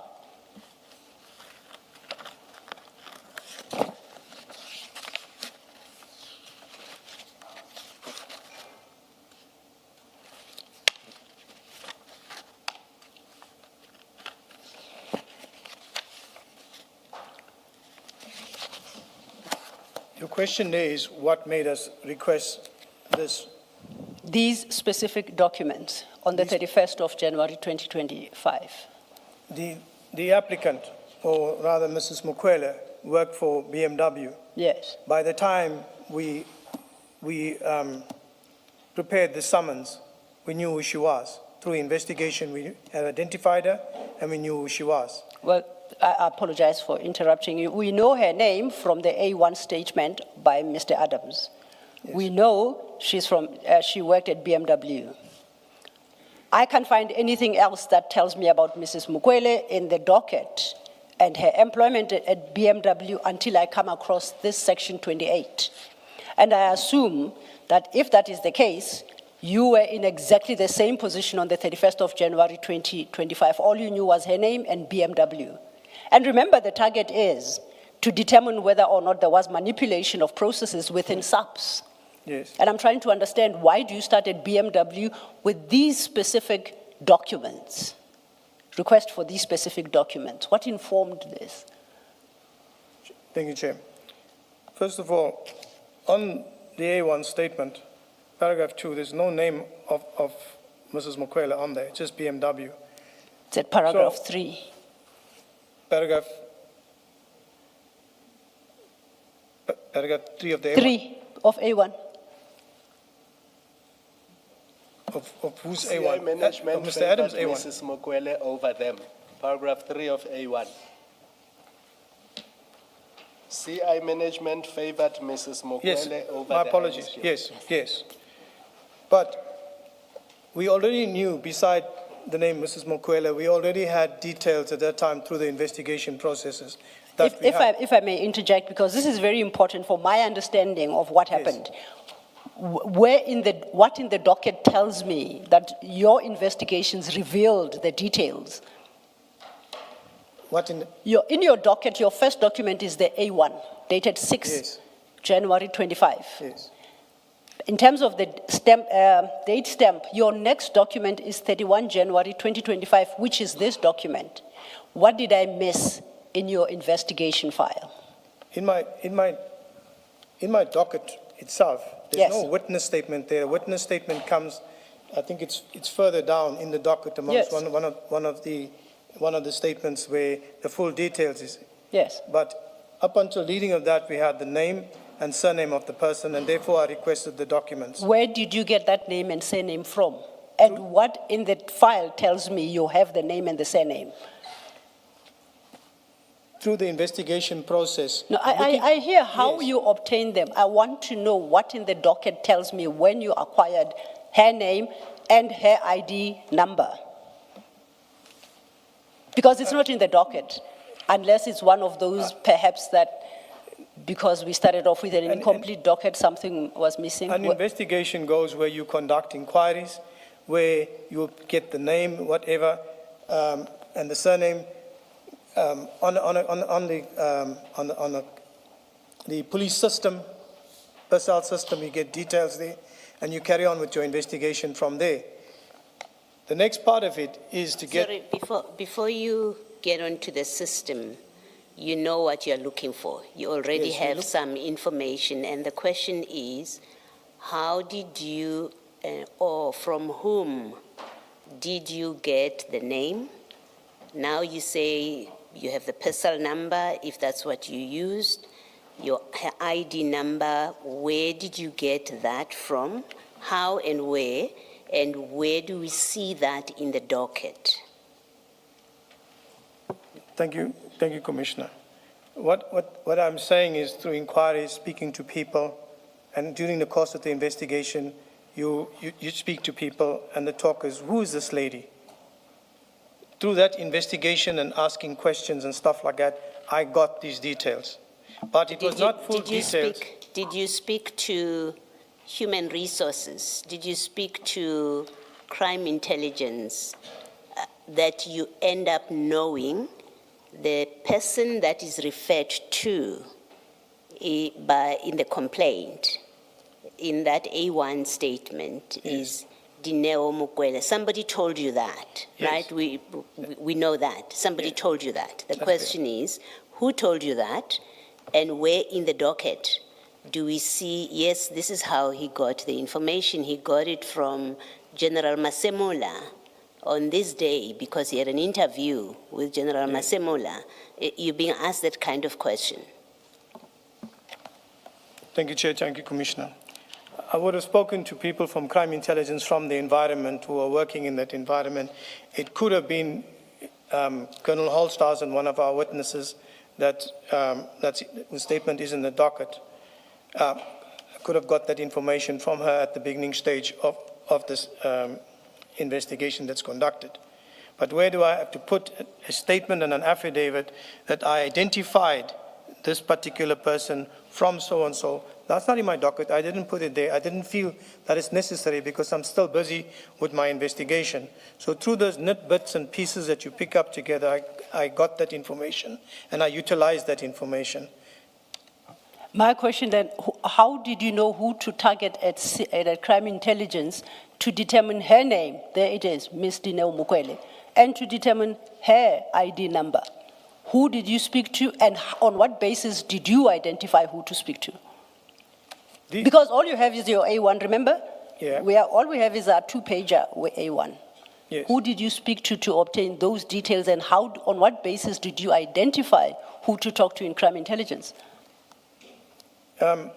It's people that I know, that I worked with previously. There's quite a few of them that I spoke to, gathered bits and pieces of information, so from the environment itself. But the person that came up with Mukwel and the details is who I called and interviewed and eventually took a statement from, which is in the docket, was Colonel Holstausen. Which is much later than this date. Later My than logic this date. tells me then, all you had is Mrs. Mukwele, all you had is appointment in a certain function. Why didn't you ask the National Commissioner to please establish on your behalf what is happening here? Who is this person? And give you files pertaining to that appointment. Why didn't you do so? Rather than, because what you're coming across as suggesting that you walked the passages of CI and relied on previous relationships you had to ask people to go snooping around to find, is there a lady from BMW employed here? Why didn't you just direct that question to National Commissioner? No. You are investigating, sorry, apologies. You are investigating, you are authorized to investigate, you have your appointment letter from IDAC. Why don't you do things in a straightforward manner?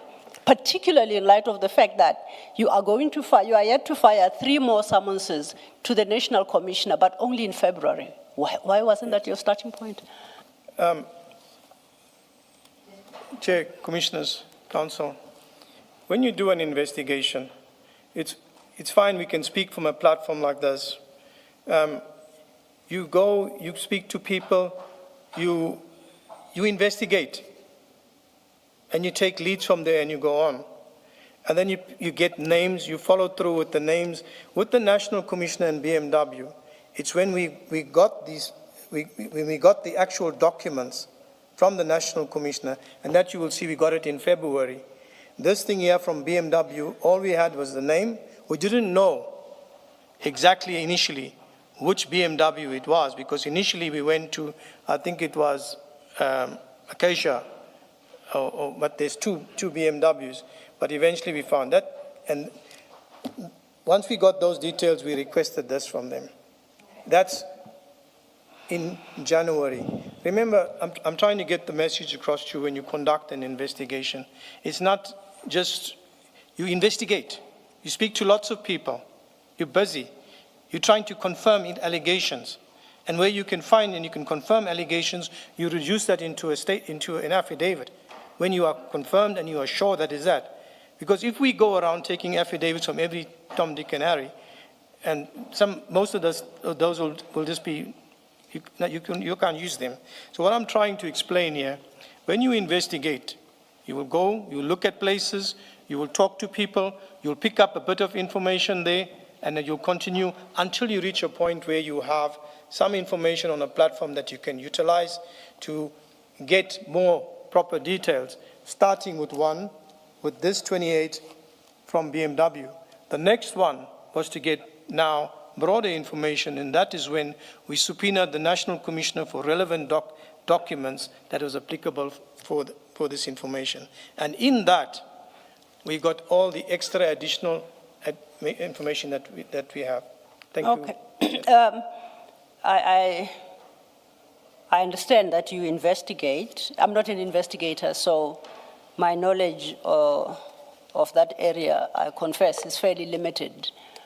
But I'm talking to a lead investigator of IDAC whose conduct is informed by a letter of authority, who's got authority to investigate such matters, who doesn't direct his first salvo of questions to the person responsible for the institution that is affected by the investigation, but who does it otherwise by talking to people. So you come across to me, and I don't know if I understood you well, that in the course of investigations, you can ignore completely the head of the institution, National Commissioner, and be snooping around, this investigation, to establish an ID number. Who did you ask? You had to have dug within CI to establish Mrs. Mukwele's ID number, which you reflected there when you made a request to BMW. You could have gotten it in exactly less than an hour from the National Commissioner. It cannot be that the answer is that when you investigate, you talk to people, unnamed people, you give sources, and this is nothing complex. You're just establishing a starting point, surely. Colonel. Can I answer you? Please do. Thank you. We can say a whole lot of things here of how we should conduct our investigation and on what authority and etc. I use my powers of authority when I require them to subpoena people or subpoena documents. But with an investigation, let me use the word that you use, Counsel. Snooping is part of investigation. You snoop to get information. And that's where your starting points of all investigations and all investigating officers will know that. And when it comes to a point where you snoop not enough and you got some facts that you can put down now in a subpoena and a summons and get that information, you go ahead. So I'm not going to say that that I didn't use my powers or I used my powers for this and didn't use it for that. I'm basically saying that the investigation is dynamic. Thank you. Okay, the investigation is dynamic. Like I said, I know nothing about investigations, but I trust through your engagement, I'll catch up with something. Now, because of time, I would like you to listen carefully to what I'm going to propose to you and correct me if I'm wrong or I'm missing something. You start with your summonses with this particular one. From there, on the 6th of February, you issue a summons to the National Commissioner. But just like this one, the summons has to be specific. In Annexure B, it has to list the specific documents that you require. The next one I have, we don't have to go there, and I need your attention on this, lest I have missed anyone, is the 6th of February 25 to the National Commissioner. But here you request security clearances and vetting files for 7 people. This is the 6 people plus, this is the 6 SAPS members plus Mukwele. That's what you request. You recall that issuing such a summons, right? Yes. Oh, then I didn't want to quit. File 3, page 936. Page? File 3, page 936.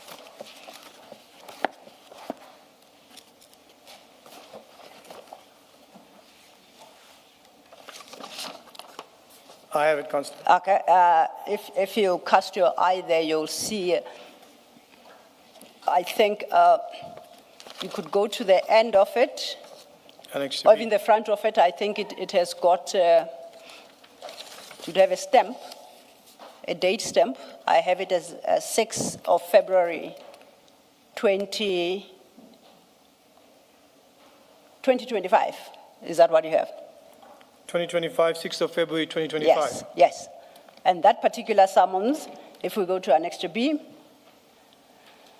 we'll see what it requests. It's security clearances,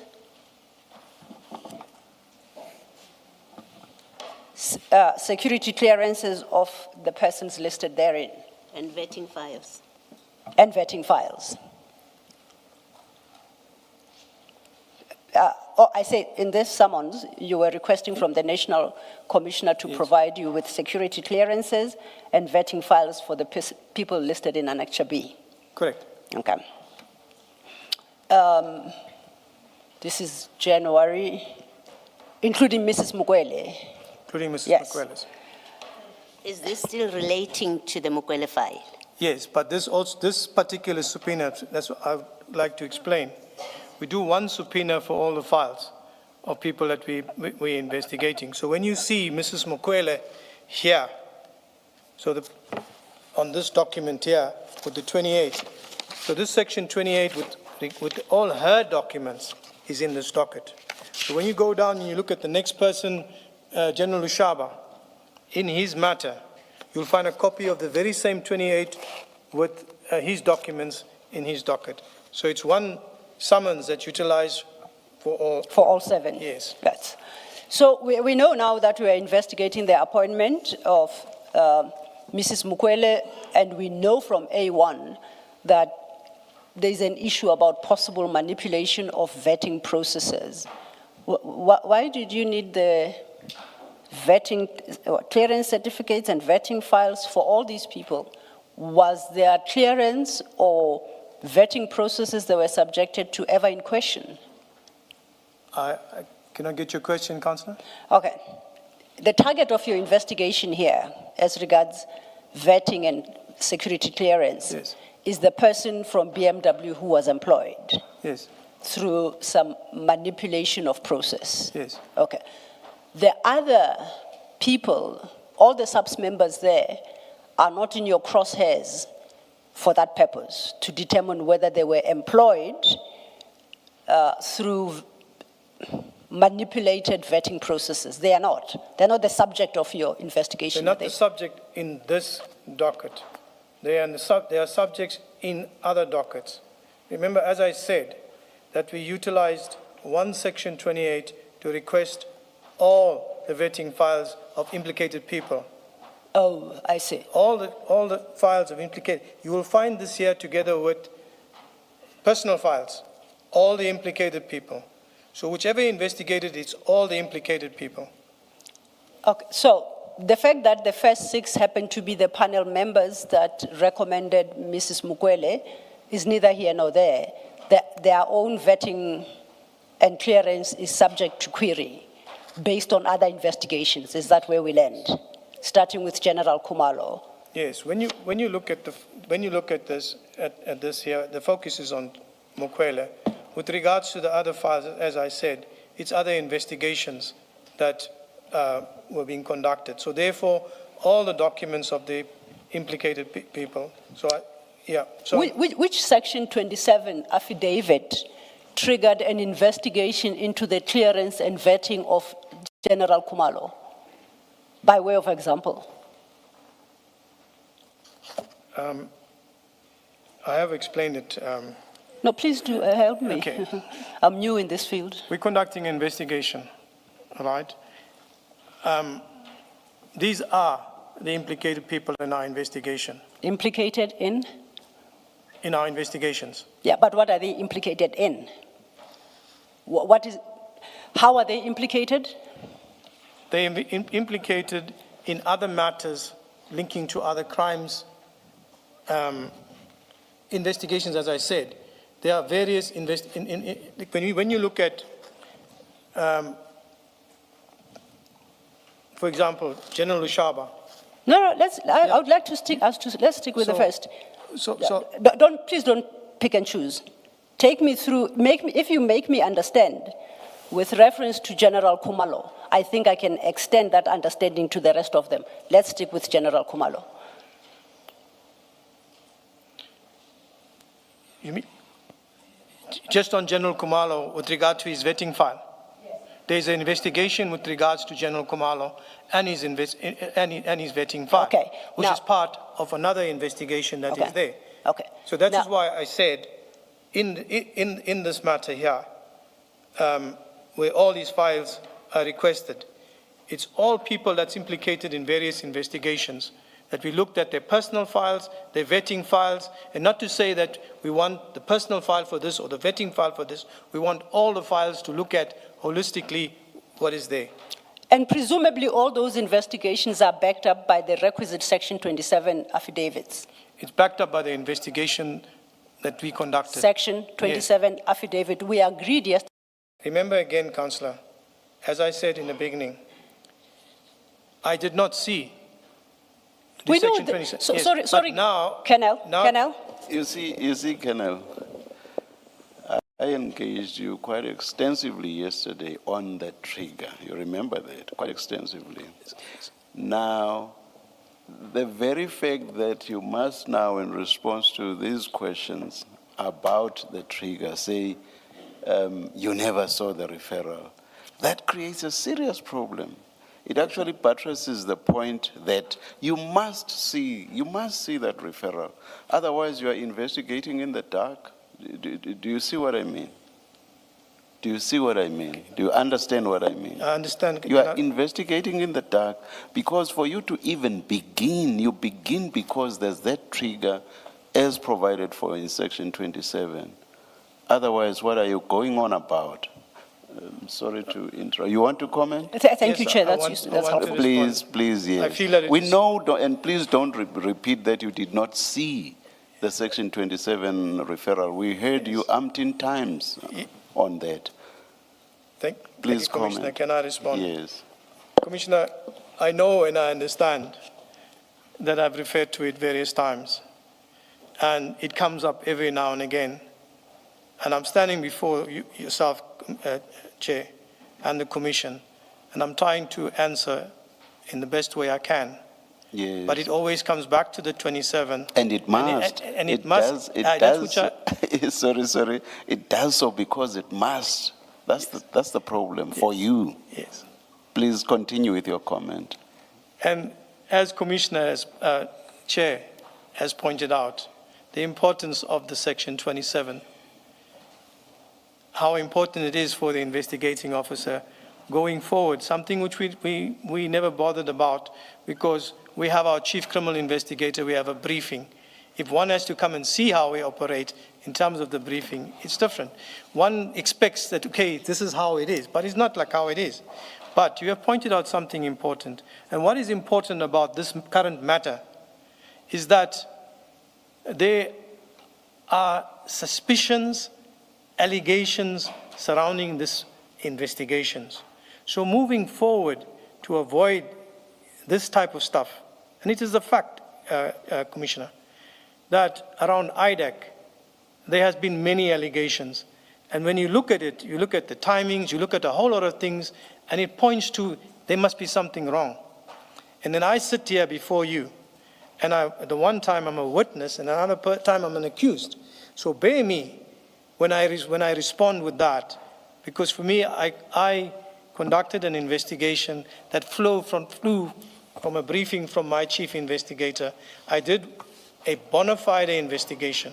Whether some of these things fell out of the mandate of IDAC during the course or in the course, I cannot say, I did something wrong. I proceeded with.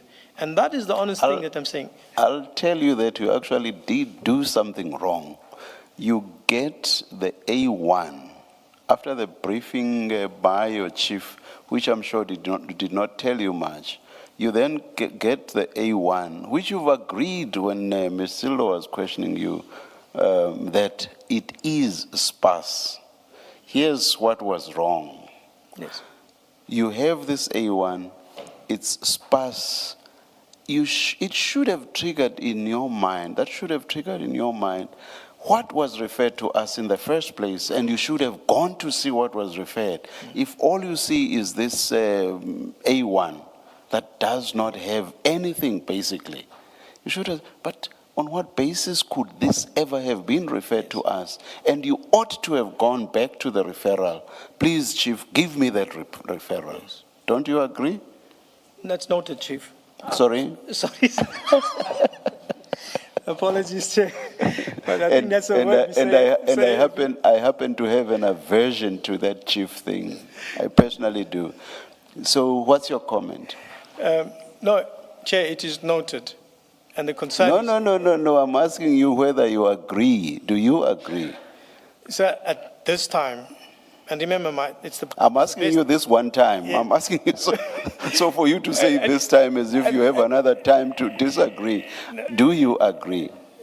Chair, at this time and this moment, this is the You best that I agree. can do in the answer. When you say that You've heard me, please don't repeat. You've heard me, please don't repeat. Do you agree? No, sir, then I cannot say I agree, sir. Why do you not Because agree? at that moment- Why do you not agree? Sir, because at that moment in time, when I received the briefing, compared to the time now that you are asking me and telling me these questions about the importance of the Section 27, yes.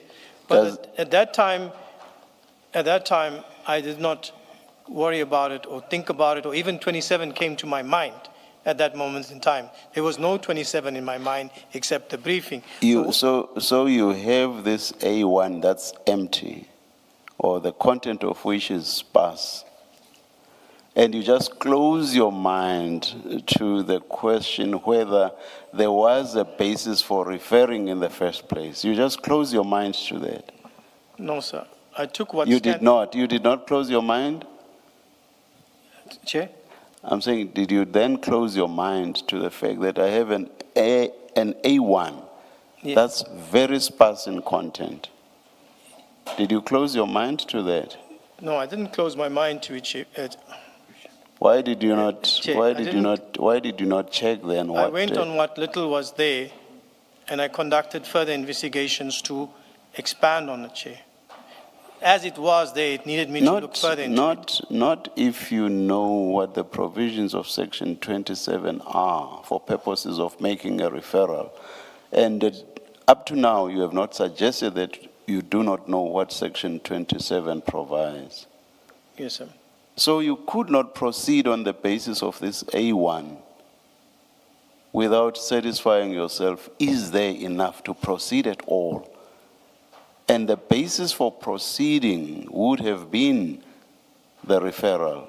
This is sparse, then what was referred in the first place? That you would find out from the Section 27 referral. It's on that basis that I'm asking you, so you closed your mind to that. So when you put it that way, close your mind, it's let me say, I cannot take it any further, Chair, and I have to stand with what you say. All right, thank you, It's- thank you. Because we've spoken about it, and Thank you, it's thank over and you, over. thank So you, thank you. that's the best answer I get, and although I'm caught in the middle there, Yes, and I have to yes. leave it there, caught in the middle, Chair, and I cannot Yes. take it any further. You see, you seem to have performed your functions perfunctorily. You just, No, sir. But let's yes, move on. yes, Mr. Thank you, Chair. Colonel, can I invite you to the page before? I'm looking at the summons. We are still with the summons. Can I take us to a page before 2117? 2117. Remember, we're looking at 2118, so just go a page before. 2117. Wait, Looking at the summons on 938. or 936. Then I'm looking at a different version. I want us then to go to a page before.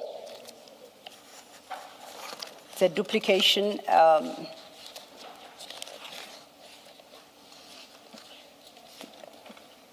That would be 937. My apologies. So we ended up with duplications instead of, it appears at 2117 as well. Now we know it starts at 936, that summons of the 6th of February, 2025. I then go to 937 and I look at under background and I see that it states under background, the information required from you relates to the conducting of an investigation into serious fraud and corruption committed within SAPS. Then you state that you invoke Section 28, Sub 13 of the NPA Act, and you say you are looking into allegations of the commission of the following offenses: 1, fraud; 2, corruption. So that's what you're investigating here. Correct. Now, if we go back then to our 938,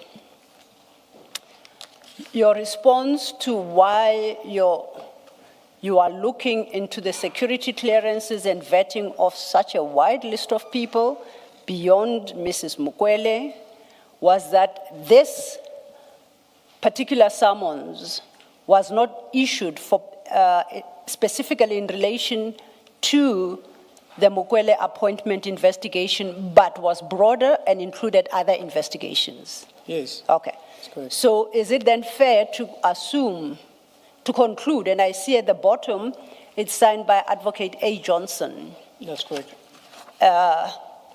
Is it correct to assume that each separate investigation into the security clearances and vetting files of Kumalo, Lushaba, Madondo, Ngube, I'll skip 1.5 and 1.5 and 1.6 because these were the contenders for this position we're discussing, and Dobby. I must accept that somewhere within IDAC lie either one or more Section 27 affidavits authorizing an investigation into the vetting processes or security clearances of these individuals. Alternatively, that IDAC, the ID, has taken on their own volition a decision to investigate those issues. So we know in IDAC, it's either by way of Section 27 affidavit or where the ID has taken a decision. I must assume, for purposes of this summons, that one of them apply in relation to all these people listed here, excluding the person at 1.5 and 1.6. So when we make a request to IDAC to be provided with Section 27 affidavit or Section 28 sub 1 authorization in respect of Kumalo Lushaba Madondo, Nube and Bobby, that it should be found. There would be one of them. As I indicated, these are all implicated people in other investigations. Whether they, as I said again, we're coming back to touch on the 27. Here, as I indicated before, the briefing on the investigation is done. It's got to do with vettings. It's got to do with a whole lot of allegations and which is going to result in investigations. So these documentation which is required for the purpose of these investigations were put in there. It's all implicated people. Whether there will be something tangible found or whatever is only discovered when we receive the documents, which has happened in some of the cases, that there is nothing tangible to that. But it's all part of the investigations. These files and documents are all part. When I say the investigations, the different investigations that we conducted, because one investigation will flow into another investigation. So then at The least, question, sorry, Ms. Silla, I was going to ask that question. Let me just try to amplify her question. We may get a better answer, hopefully. Ms. Silla has read for you that last paragraph, details of the matter or other information. So we know that these are, in fact, it reads, let me remind you how it reads. It reads, the investigation pertains to manipulation of security service vetting processes, which resulted in the unlawful issuing of security clearance. That's what the investigation is about. That's why these people's vetting files are being sought. Yes. The question is, we must therefore have in the IDAC dockets that raise complaints or an allegation about these individuals that have been listed. They cannot be a random, if things are done properly, they couldn't be a random list of people. There must be a docket for each one of them that raises issues about their vetting and security clearance. Yes. You agree that is the case? There must be a document. Yes. When we say you wouldn't get individual dockets, it could be one docket where a few people are implicated in with regarding to manipulation of processes. But particular, Chair, Commissioner, there is one specific docket as a result of it that has been opened and which is finalized and pending on the process. Thank you, Chair. So, in fact, if you look at 936, you have a CIN number, and I think you said a CIN number is an inquiry number. Yes. Right? So, if we get that docket or file, let's call it a file, because at this point it's an inquiry.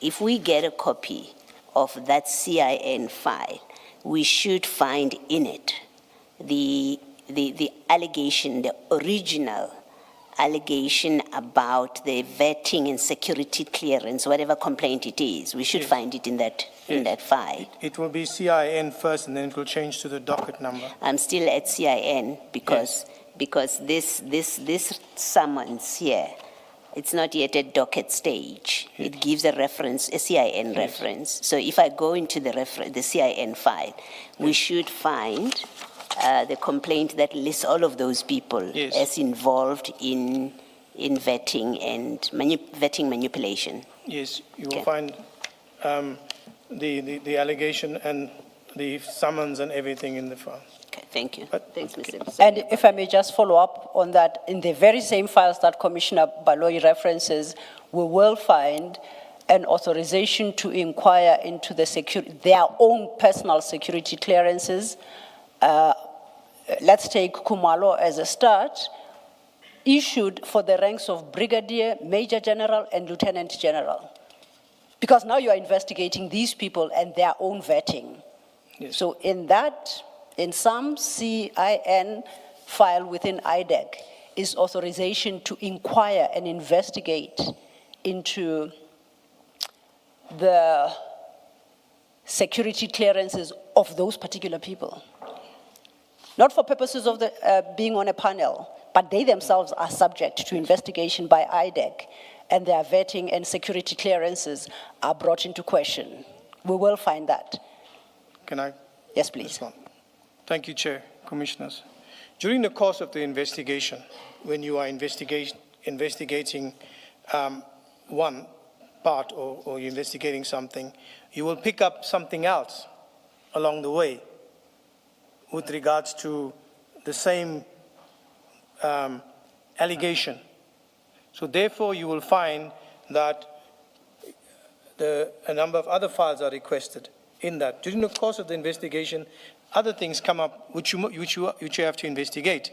So when you say, but no, you need an authorization now to continue, no.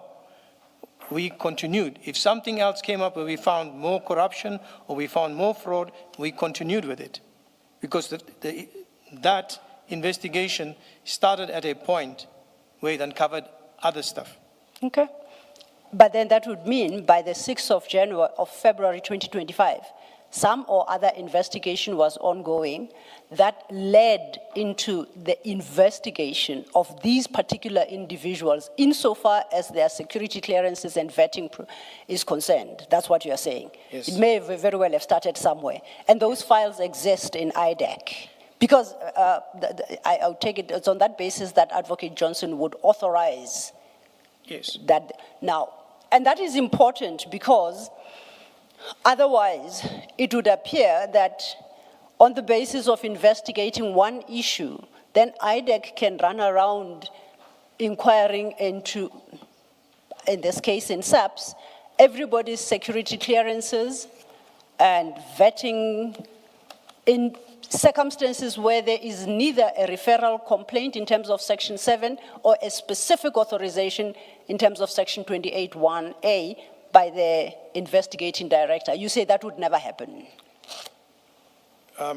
Chair, Commissioners, Council, the investigation. Can I just finish? Because just to finish, because what I've just painted would be patently unlawful. IDAC can't decide to wake up in the morning and decide that it is going to inquire into security clearances and vetting of the various generals and brigadiers here in circumstances where it is lacking in a Section 27 affidavit or it doesn't have a written authorization in terms of Section 28. If you don't have those, that investigation will be patently unlawful unless it can be justified on another basis. And you saying that basis would be as you were busy investigating a robbery somewhere, I don't know how you would, but you come across General Lushaba and you say, I don't know, might as well look into his vetting kind of scenario. Am I getting the right picture here? I'm with you, Councillor Chair, Commissioners. You just don't go around and just investigate anybody for the purposes of investigation. Absolutely. We are investigating crime intelligence, right? Crime intelligence with the allegations made. During the course of those investigations, what you find, but there is another link to that investigation that's there that you have to look at, where criminality has taken place. During the course of it too as well, there are allegations. And those allegations, because it's a preliminary investigation, you have to eliminate. Is it there, is it not there? Can I just I hope say that I something, answered Colonel? it. You know, my difficulty, this is your starting point. This is your first subpoena to the National Commissioner. The allegations that are brought to you is that a civilian from BMW has been favored. It seems to me that the starting point would be, what was the advert? What did this role, what are the descriptions? What is the description of the role? Did it allow for civilians from outside to be appointed? If the answer is yes, then it doesn't matter whether the person is from BMW or Mercedes, because the requirements of the job said an outsider can be appointed. The advert said outsiders can apply. So the first leg of your complaint gets resolved. Then you look at what are the minimum requirements for the role? What is required of the applicants? It requires a B degree. Does the person have it, yes or no? What kind of B degree? Is it an engineering degree? Does the person have it? And you find that in the application for the job, yes or no? If they don't have it, there's a problem. If they have it, that box is ticked. Then you close that leg and you go into, was there anything untoward in the vetting? Then you approach it that way. The fact that the very first subpoena you sent to the National Commissioner, you are looking into security clearances of people from brigadier level to major general level to lieutenant general level. That's your starting point. Remember, that's where advocacy law started, that the first subpoena, according to the record, is to BMW. The second subpoena is this one.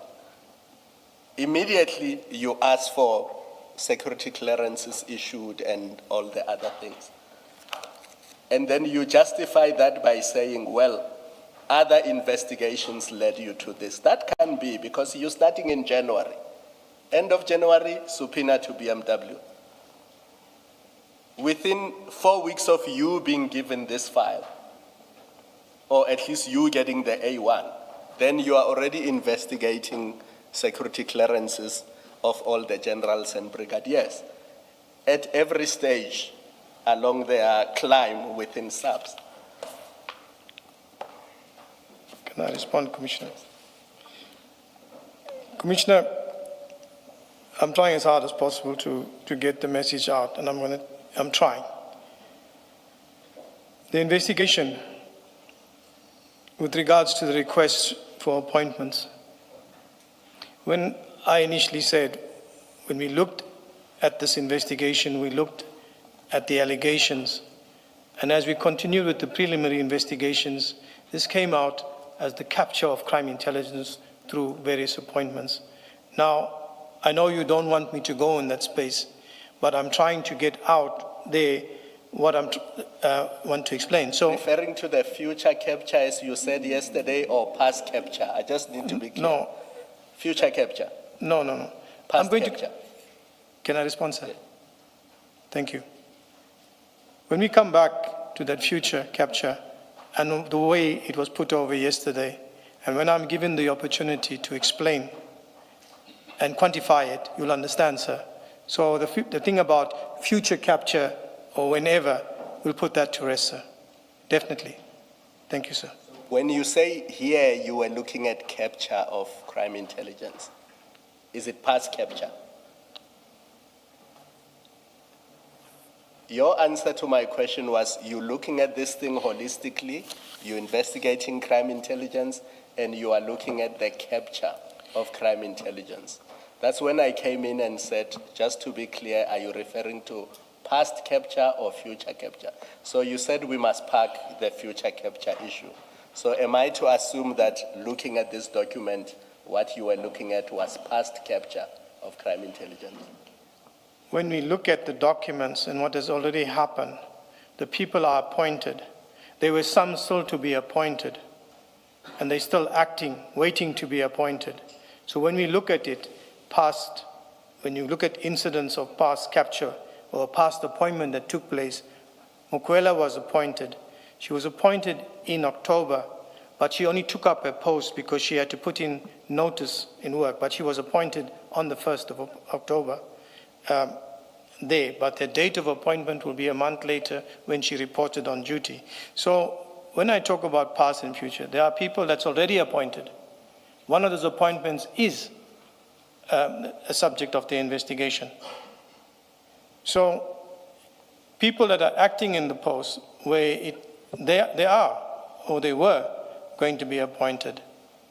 So that it's not already, when you're saying past and still future, it's those various things that happen and are still happening that we talk about the capture of crime intelligence.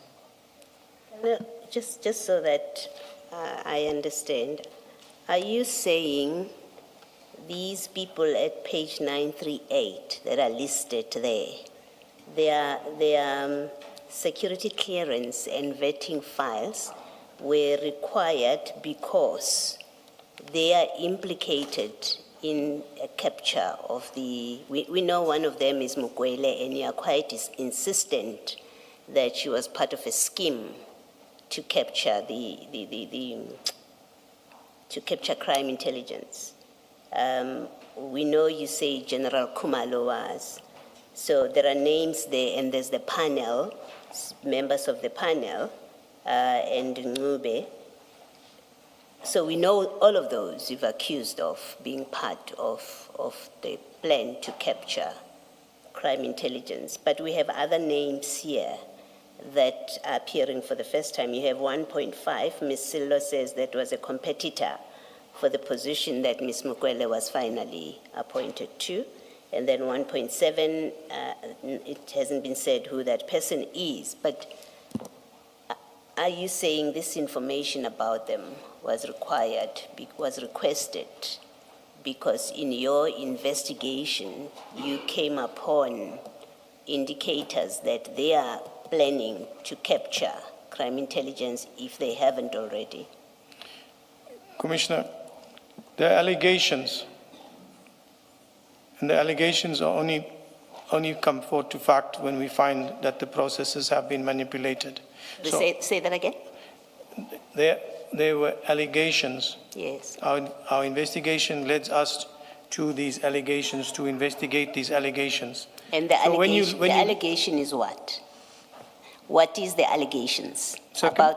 What are the allegations about these people that are listed from 1.1 up to 1.7 that creates a basis for you to seek their files? Appointments, vetting processes, that is it, the appointments and vetting processes of the people whom are alleged to have been unlawfully appointed, if I can put it, or irregularly placed in a place for, like as I explained it yesterday, in a position of where you have power, and yeah.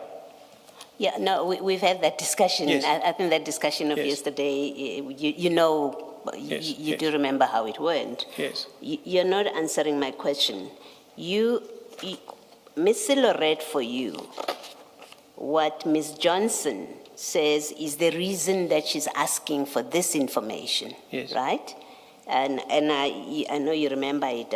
Let me not. 937? Yeah, I 937, think it says it pertains to manipulation of security vetting processes. Now, her list in Annexure B has got 7 people, and it requires their files from what looks like the beginning of their rise in the SAPS.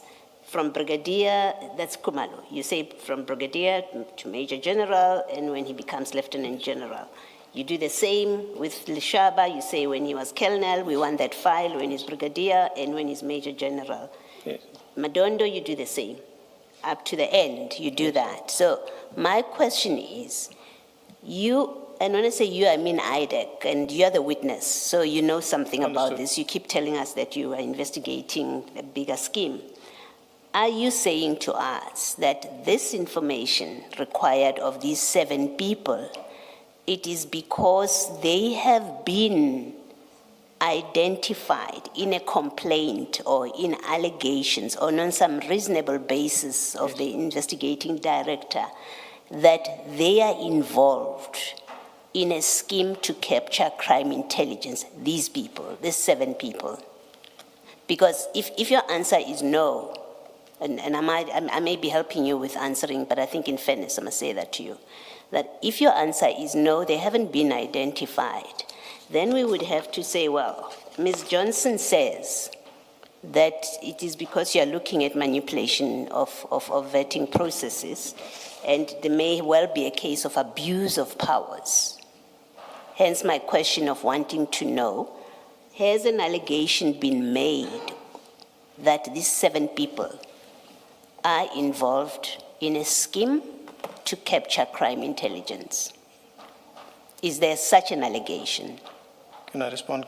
Yes, you may. When we say the persons are involved in the capture of crime intelligence, when I say the capture of crime intelligence, is that the activities that are taking place there through the head of crime intelligence with the appointments, these appointments are strategic for the capture of crime intelligence. It's not to say that particular person they have got together and now they're going to go on the capture of crime intelligence. It's the way the appointments took place. Then the other thing, there were reasonable grounds to suspect that these people were involved in some of the allegations. So therefore, on reasonable grounds, these documents were requested to verify and eliminate. Okay. So And where positive stuff was found, we took action, and where Yeah, I'm not at where you take action. I just want to understand what your testimony is about this. I've answered it. So I'm going to try one last time. Is there in the file, in that CIN file, or any other document, is there a complaint or an allegation? And please listen to how I express this very carefully. Is there an allegation or a complaint that says Major General Madondo is involved in a scheme to capture crime intelligence? Will we find such a complaint? No, Okay, you thank won't you. find a complaint like that. All right, thank you. Thank you. So if I I'm sorry, Chair. I'm sorry. Yes, Chair. Yeah. If you can't, forgive me if Ms. Silo has already asked this question, because I remember you touching on Section 28. But if we can't find such an allegation, and this not being a referral under 27, you would then have to look to Section 28(1)A. Am I correct? Yes, For you to be able to investigate. Is that correct or not? So, I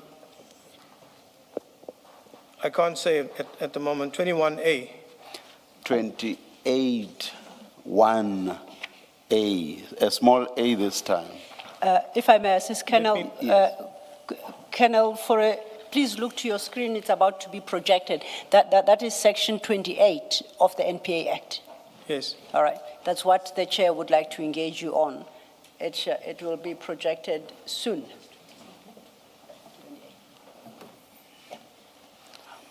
I hope you can see from the screen close to you. Enlarge. Oh, I understand they are providing you with a copy of the NPA Act. Yes, 21A, understood. That's fine. I'm not looking for this move. Thank you. We are looking at 28(1)A. I see. I thought you'd look at the document in your hand. And that's what the chair wants to engage you on. So No, I I'm saying, because there may be a referral, but now the focus is on what was not in the referral. Yes, sir. And that came out quite clearly when Commissioner Baloyi was engaging you. You have agreed that we will not find this anywhere in the documentation that we have before us. Yes. Now, my question is, if it is not a Section 27 referral, Yes. your next point of entry would have to be section 28(1)A. 21A. Is that correct? Do you agree? That's correct as I read it, sir. Is that what happened here? I wouldn't say I referred to 21A, but the way I It would, conducted... it would not be you anyway. It would not be you anyway, because it is the investigating director that must be satisfied that there is a reason to suspect. Yes, of course, that doesn't mean the investigating director would then have to investigate personally. She would be inundated if she were to try to do that. Yeah. But when it comes to you, would this have been on the basis of the satisfaction of the investigating director that there was reason to suspect? Was that the basis? Of the further investigations Yes. that's been Let me call them the additional investigations. additional investigations that came out of it. So I wouldn't go to the 28. I just would go Where with would the you go? continuous, Where would you go? with the current investigation that's there, that we're conducting, and these other implicated persons come in. It's just, I will continue with the same investigation with that. But where do you get the power to do that from? Because you are created by statute and you possess your powers as IDAC, not you personally. Yes, sir. You possess your powers in terms of statute. So where would you get this power from? If it's not a referral and if it's not in terms of section 28(1)A, what would your power be So then I would revive, as a functionary within IDAC? yes, sir. As I say, that if I'm investigating something and it's related to this investigation that I'm conducting, let's say, for example, it's a process of I just want to just pause for an example. You see, as you are thinking, I do understand the legal principle that when you have a power Yes, sir. to perform X, you also have the power to do something that is ancillary to X. So it's taken as being part of X. You are still basically exercising the same power. That I understand. Yes, sir. But I'm not so sure that going on to vetting and so on would be something ancillary to what had been referred in terms of section 27. That I would not understand. So it's on that basis that I say, if it's not a 27 referral, then it would have to be on the basis of section 28(1)A. Yes. Do you follow me? Yes, sir. So I go back to my question, where would you get the power from then? Are you suggesting that this vetting issue is ancillary to what had been referred? And if you do, I will find that quite strange. So, as you mentioned, section 21A, that the investigating director is empowered there. It will have to come down as an authority for us to investigate further. Did you get that authority? No, sir. Then I'm saying- on what basis then in law did you do so? In law, sir, look, you're investigating an allegation here, or you're investigating something that has taken place there, but further stuff coming, I will continue on the same basis. On the law part of it, it's there's a crime being committed, so I'm applying that to that specific thing. If there was a criminal offense committed there. Like, let me just jump on the box. So are you basically saying, despite the provisions of section 28(1)A, you have a free hand to investigate whatever you come across, even if you have not been authorized in terms of section 28(1)A. And I'm talking authorized because that section does not refer to authorized. I'm saying that purely on the basis that I accept that there's no way that the investigating director can investigate everything herself. Yes, sir. So you are saying even without authorization, you come across something and it's not even ancillary to, for example, what had been referred, you have a free hand to investigate as you please. Is that what we are saying? No, sir. It's What not are you about. saying? What are you saying then? It's not about a free hand to investigate everything and anything. We are in the same scenario or the same investigation of crime intelligence within there, where the allegations is falling within crime intelligence, and within that same investigations you are picking up similar stuff that is there, similar some similar offenses that are there. We continue with it because it's still there. But if it's something else, Let's outside, focus on the appointment of Ms. Mukwele. I don't see what's similar between that and investigating issues around vetting. I don't see the similarity. So, like I said, there's the investigations of Mrs. Mukwele, and there are other investigations related to other Just show me the similarity between issues of vetting and the allegedly improper appointment of Ms. Mukwele. Where's the similarity? Let me take you to another example, sir. No. Let's just deal with this one, Similar please. with Mrs. Mukwele. Yeah. If we find, for example, there's another brigadier, right, a person that's appointed and irregularly, processes were manipulated, appointments too were manipulated in the sense that there was corruption, there was fraud, there was misrepresentation. We will investigate that too as well. Whilst we're there, it's in the same component, it's in the same. Colonel, when you said you were giving me an example, I refuse to accept that. You've gone to an example anyway. I'm saying, show me how the issue of the allegedly improper appointment of Ms. Mukwele is similar to the vetting issues that you then proceeded to investigate. Show me the similarity. You have the appointment of Brigitte Mabandla. I'm trying to answer you, Chair. You have the appointment of Brigitte Mabandla. You have the allegations of the vetting process too as well within that she was a civilian and there was a certain process that followed that didn't follow the normal process. For example, she did not have a personal number, but it is stated there that her vetting was captured on a system. Does all of that then take you to vetting? Yes, it's the vetting part. And it's Yes. and the two are similar. It's coupled together because your appointment goes through the vetting. I'll leave it. Ms. Sildo. Thank you, Chair.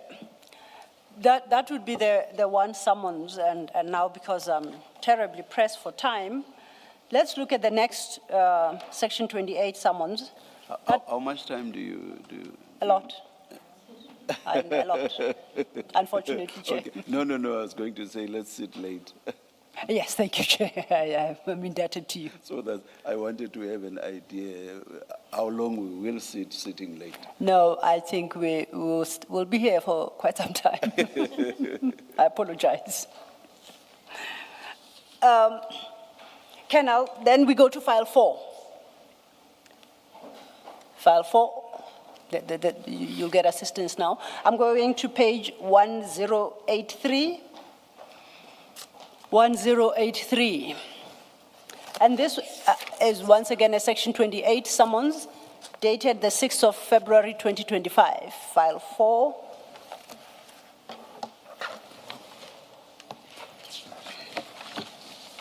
It starts, the actual summons starts at 1081.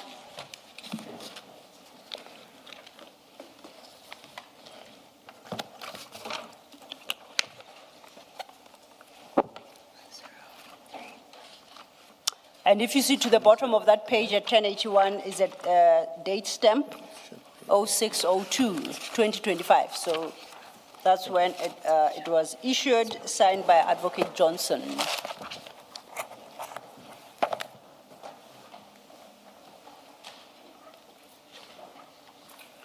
And on this particular now summons, if we go to page 1083, perhaps 1082, says the details of the matter or other information. Thank you. Now,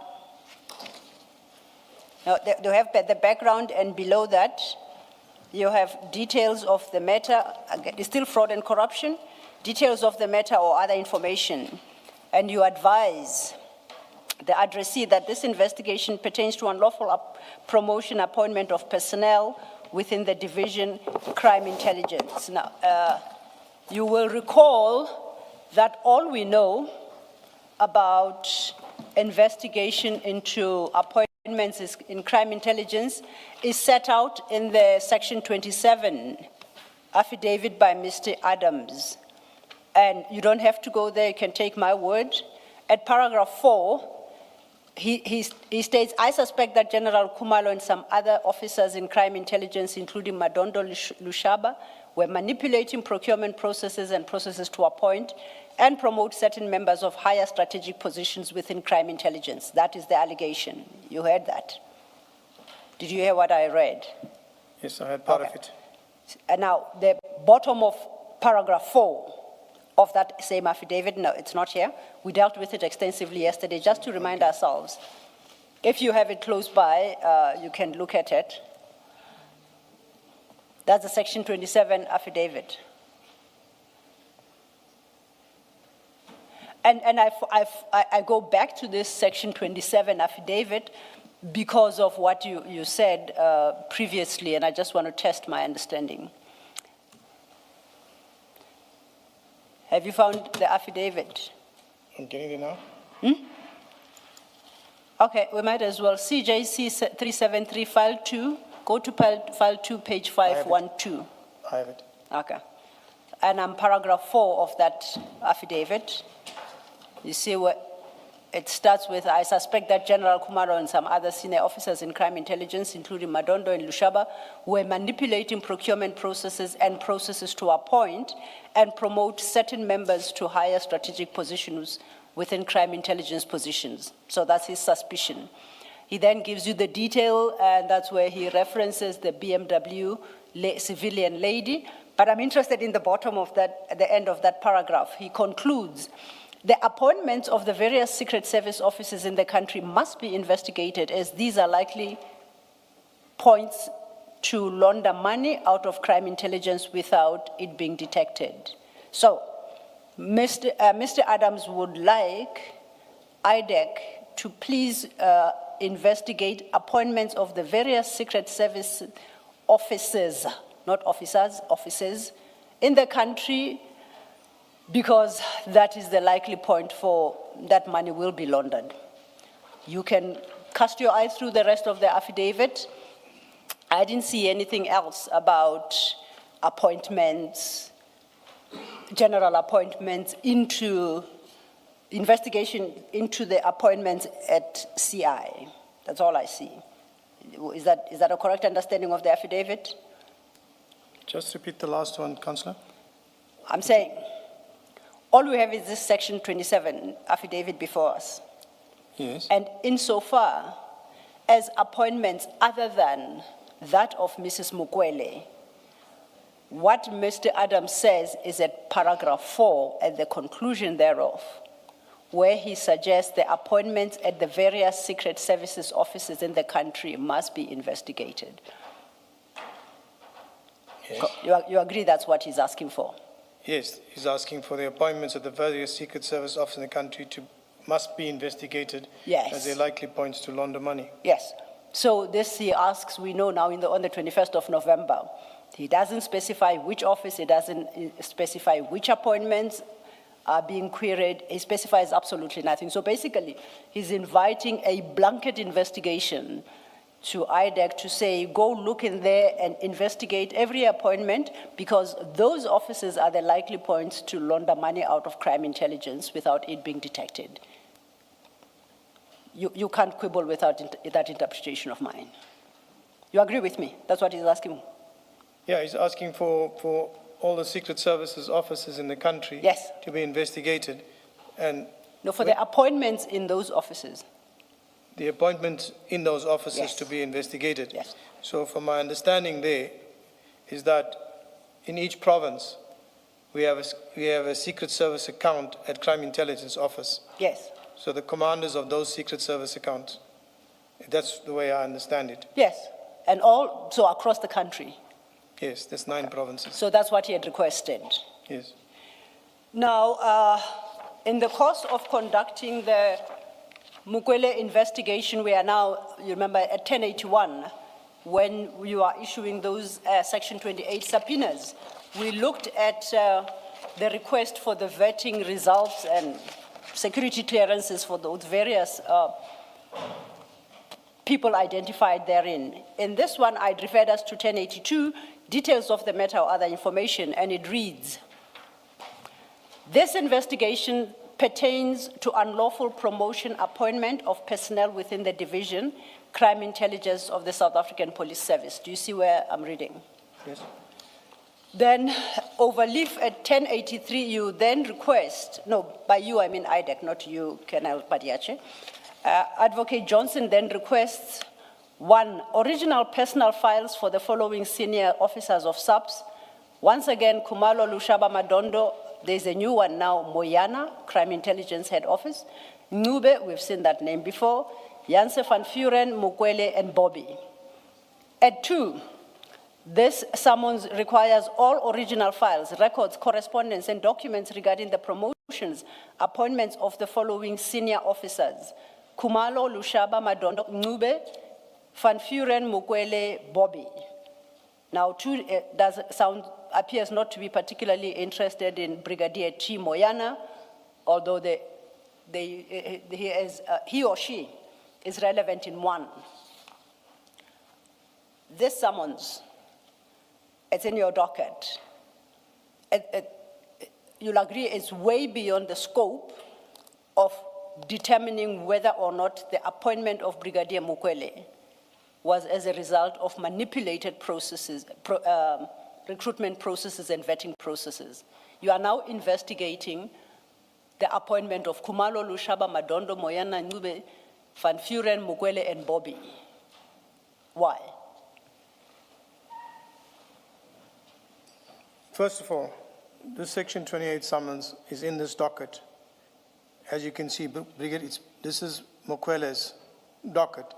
So this Section 28 summons refers to the documentation requested for documentation of Mukwele and the promotion documents of Mukwele.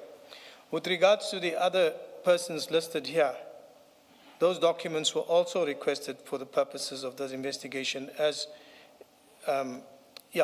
also requested too for the purposes of investigation. Which investigation? Can you help us with the detail? Then perhaps when Advocate Johnson comes, she Yes. might be able to assist with the document. Which investigation is that requires these documents? During the briefing by Chief Investigator Perumal, the appointments and the appointments of these people mentioned here, right? This is what we were requested to subpoena, because the appointments are also on the investigation. When you say their appointments, you mean their employment by SAPS? No, Is that what you mean? It means their promotions. So there are- Appointments, not in the SAPs, the appointments in the ranks. So you're saying there's a complaint and an investigation about the appointment of Lieutenant General Kumalo to the rank. You say there's such a complaint. Yes. The same with Lushaba, Madondo, Moyana, Ngube, Yes. Van Vuren, Mukwele, and Bobby. Yes. There is such a complaint. Yes, correct, Commissioner. Before you answer, may I add, that complaint, I take it, is a Section 27 affidavit. It's a Section 27 affidavit because that's the only way that a complaint can come to IDAC. So you confirm that somewhere in IDAC lies such an affidavit. This is from the briefing of Chief Investigator Perumal. When he comes here, No, Colonel, I apologize. I Okay. interject. It's getting late in the day. The chief's, what do you call it, briefing doesn't assist me. Because the chief's briefing doesn't give legitimacy to the investigation. As the chair the chair and I were having that engagement with you. The only way you legitimize an investigation by IDAC is in terms of section 27 and section 28, sub 1, sub A. Neither of them include the chief's briefing. So don't tell me about chief's briefing. So I need you only, and if you answer me yes, I will leave this inquiry and then I will take it up with the right person. But do you tell me confidently that insofar as the appointment and promotions of those other people, other than Mukwele, for now I'll say other than Mukwele, those are subject of a legitimate lawful investigation by IDAC as initiated by a section 27 affidavit or in terms of section 28 1A? Is that what you're telling me? And no chief's briefing, I beg. I want to come back again, and as the chair mentioned, and I'm at pains trying to get through it, Council, and I have thought already that we've addressed it. I cannot answer for somebody else, and I cannot go any further than that. And I will say again, as investigators, we are briefed by the chief investigator, given a scenario, what we have to do, who has to do what, who has to subpoena, what documents are required. Whatever is within my investigation, for example, Mukwele docket, which I have before you, I will do it. There is, I must say, I'm being called to answer quite a few times on something that is not beyond me. It's up at the upper management. And where now I'm also asked to expect an opinion on it, which puts me in a very awkward situation. So what I'm saying is, the question should be relevant to me and my investigation. The people that can answer to the section 27, 28, they have to come and respond. I agree. Thank you. It's only fair. But at the same time, I must say that you invited this line of questioning because in justifying the broad first section 28 that was looking into the vetting of everybody beyond Mukwele, including Lushaba and them, you informed the commission that there are other ongoing investigations by IDAC. So I assumed you have some level of knowledge about those investigations, although you are not involved in them. And that is why I'm having this discussion with you. But if you say your information is, or your knowledge is just very general and broad, and if I need any further detail, I should ask management, I'll accept that. I'll pick it up with management. Thank you, Chair. Thank you, Council. May I just respond from your... Yes, please. Thank you, Council. I appreciate that fact. And what I'm saying is that the Chief Investigator knows all the investigations. He can explain them in detail. My investigation is this matter.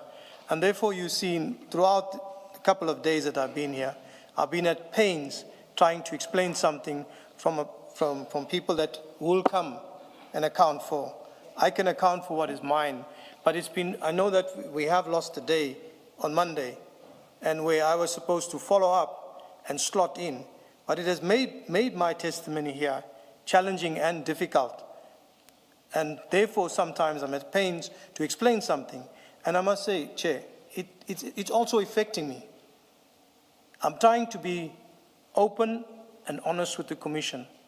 But every day I go back and I try not to look at the TV or social media, but it is there.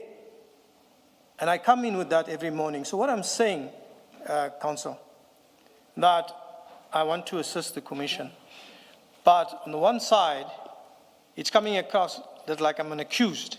And on the other side, I'm coming out as a witness. So I'm either here as an accused or a witness. But what I want to say to you and to the Commission, I'm coming here as a witness to assist the Commission and be of assistance. There may be difficulty in explaining some of the stuff that is here, but it is not done deliberately. It is not done to deceive anybody. I conducted a bona fide investigation. I did what I did according to what I know and according to how I'm briefed, and I've done it.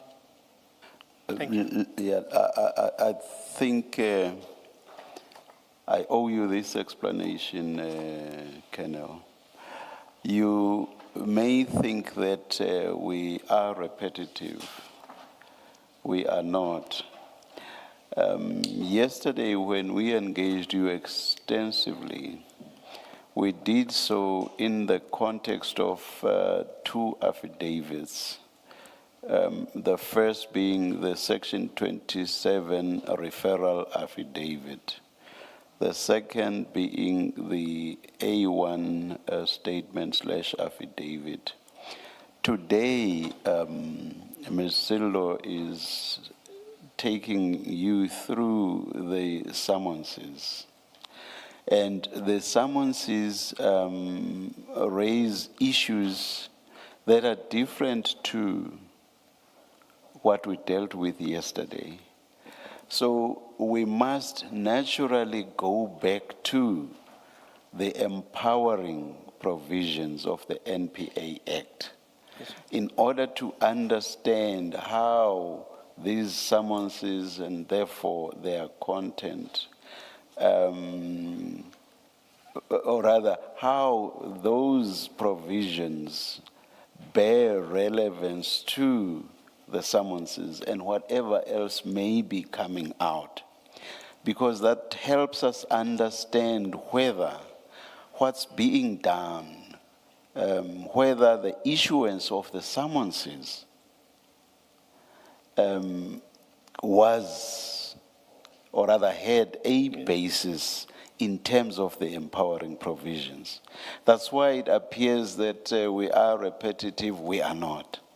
We have to engage with each step that Ms. Sillo wants to deal with to be satisfied that, yes, indeed, there was a legal basis for each one of these various steps to be done. So we'll keep going back to the sections, and to you it may appear, I've already dealt with Section 27, I've already dealt with Section 28, I've already dealt with that and that, but we must do this, we must engage in this exercise. Do you understand that? I understand, Chair. Thank you very much. May I please respond? Yes, please. Thank you, Chair. Commissioners, I must also apologize. It's been a long week, and I'm just human. Yes. I'm committed to the job that I do. Yes. Very much. The 44 years speaks for itself. I come here in a bona fide way for bona fide work and investigation that I conduct. At the Commission itself, I want to answer and give the answers.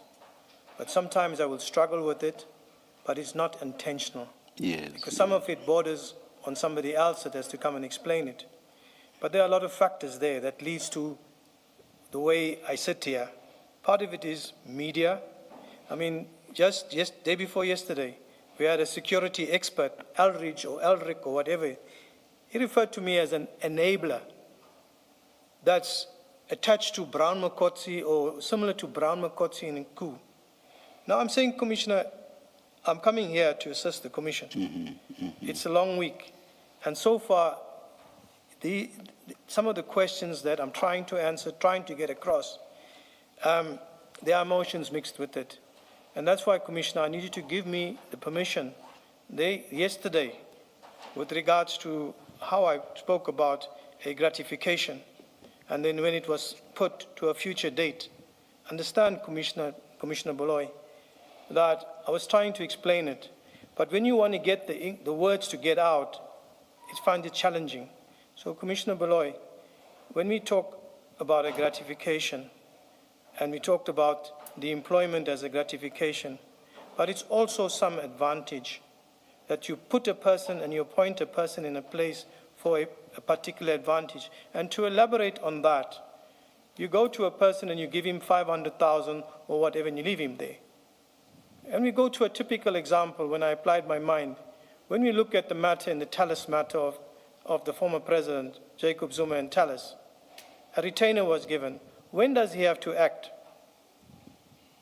It's any given time. We don't know when it is. So I tried to bring that over to explain it in that. But when the message went out, it's like, oh, you're going to be there for, I'm not saying with respect, Commissioner Boloy, but it's trying to get that message over to say, within PRECA, The advantage is way to describe it, in the second part of the employment, promise of employment, and the advantage. Person is appointed there. We appointed you there.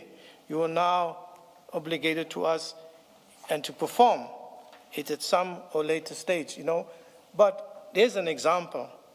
You give a person 500 and say, sit there. Yeah, but When I come that back would- to you. Sorry, but that would be, and that's a discussion that I thought you settled yesterday. You were asked directly the question, and I think by Commissioner Kumalo, he asked, so does accepting employment constitutes a gratification? Because that's where he had stopped. And I'm not opening that debate afresh. I'm saying even with this explanation, there's still the problem that in PRECA itself, gratification is when you receive in exchange for something, and that something is what the problem was yesterday. And I don't think you're going to explain it any better than you did, and my suggestion would be, let's rather leave it. It is what it is. I don't see you giving us a better answer about it. Yes, thank you, Commissioner. That was the best I could answer. But just to conclude, Chair, that is the way I am coming across, because you are trying to to have courage and strength and do the right thing. And what I've done, and I feel, and I know deep inside me, I've done the right thing. So if I come across and I take long or whatever, I'm energizing myself to try and respond. But like I said, there's a lot out there with the media, and I say, and a security expert, I'm now an enabler. So maybe I shouldn't turn the TV on tonight because I have to go home tomorrow. Not to delay you any further, Chair, Commissioners, Council, Yes. we can proceed. Thank you. Commissioner Kumalo has a question. It's before- more a comment than Okay, a question, yeah. Colonel. Just a quick point. It is the transcript in this commission that will speak for itself. Sorry, sir. It is the transcript in this commission that will speak for itself, not the media pundits or social media. So don't worry about that. Just answer truthfully to the best of your ability. And we are only engaging you on the contents of your dockets. This is your docket. You are the docket carrier. And we are engaging you because if we leave these issues and those people come here and we ask them, they will say, this is not my docket. You should have asked Colonel Padayachee. We don't want to run into that problem. So I hope you understand that. Now, my question before we go to T. Chair, Commissioner Kumalo, if I may, before you pose a question, because I would also want to On the address comment, the yeah. Colonel on this matter. Commissioner Kumalo has made the one point I wanted to make, which is to clarify that I'm engaging with you, as I do on these documents, because it is quote unquote your docket. And I depart from the premise that you are very familiar with it, as you would become over time, and you are able to easily and quickly shed light over the documents that are contained in there to the extent that we may not understand them. So that is why we are having this engagement. I would like to assure you that I am absolutely clear that you are a witness before this commission. You are anything but an accused. You are not an accused. I do not intend to engage with you as an accused. And to the extent that I may have come across as such, I would like to tender my apologies. I considered it to be perhaps a robust engagement on some of these documents, but it was never intended to leave you with the sense that I'm dealing with you as if you are an accused or I'm accusing you of anything in particular. So to the extent that I may have come across as such, I apologize. It wasn't ever my intention. Thank you. Thank you and appreciate it, Council. Colonel, these documents we were looking at, the subpoenas with the annexures, who prepared these documents? I know they are signed by Advocate Johnson. Who prepared them for her signature? The Section 28, it would have been done by Chief Perma. You had no involvement in the preparation of these documents? No, sir. I would have had maybe, looked at, whilst he was preparing the document, maybe been next to him and looked at what, Mokwele, what document or something like that, but he prepared it. So as investigating officer, you had no knowledge of what IDAC was asking for from SEPS or from BMW or from other people? You No, would sir, not have had knowledge that, I had knowledge. The request from BMW, I had knowledge. and this one we are looking at This- 1083? This one as well, I had knowledge. What I'm saying here, Commissioner, is that I had knowledge because I was right there when he was preparing it. So it's not that I don't know about it. I'm aware about it, and I confirm that. So you were there when these documents were prepared? Yes, sir. So you can speak to them? Yes, sir. Yes. Thank you, Commissioner. Colonel, can I just follow up on that? I'm happy to limit it to the Mokwele docket because it's your docket. That's the docket you're responsible for. Now, in respect of the Mokwele docket, the information that is requested, eventually signed off by Advocate Johnson in this summons, who determines what to ask for? So, for example, the one that we're looking at 1083, it requires the personnel file of Mokwele. Who says, let's get the personnel file of Mokwele? It's your docket, remember, you're Yes. the lead investigator. Yes. The second part requires files, records, correspondence, documents relating to the promotion of Mokwele. And then 3 certified copies of SAP 96 service records for Mokwele, among others, but I'm limiting to Mokwele. Yes. And then 4 SAPS 101 personal equipment records for Mokwele. Who makes the determination or who identifies the documents or the information in respect of your docket that must be sought and to be included in this summons? Chair, Commissioner, thank you. Let me just correct one thing first. Paragraph 4, the 108, Yes. Mokwele wouldn't have a 108.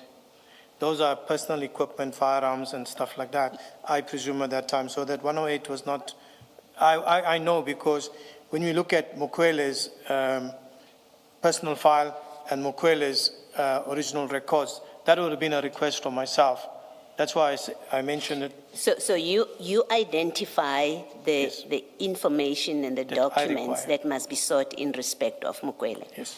So because it's your docket, so you would have done the same with respect to information relating to General Khumalo, because it's in you're investigating the panel, remember? Yes. So you would have been the one that says, I require the personnel file of Khumalo. Am I correct? No. Okay, Commissioner. explain. Remember that when you look at General Khumalo and the other people that are there, all right, they are on the other investigation. So the chief is requesting these documents because he's got the whole picture of to complete all the investigations. Myself is, for example, Lushaba and Mokwele. So that will be my request there. Because Lushaba is your docket. Lushaba the is in Lushaba docket, the other docket the is other yours. docket. Okay. So whichever accused in my matters, I would be there. But when you look at this here, because General Madondo and the other people are also in other dockets, so the chief handles that. But my specific one will be a request for Mokwele and Lushaba. Okay.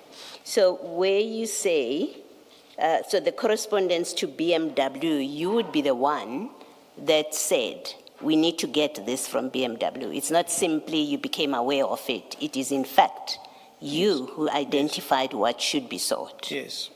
Okay. Yes. And I would have asked, okay, I want the employment, the history, everything from BMW, and it will also the chief would have been there with me while we discussed it, and then I would have said it like that.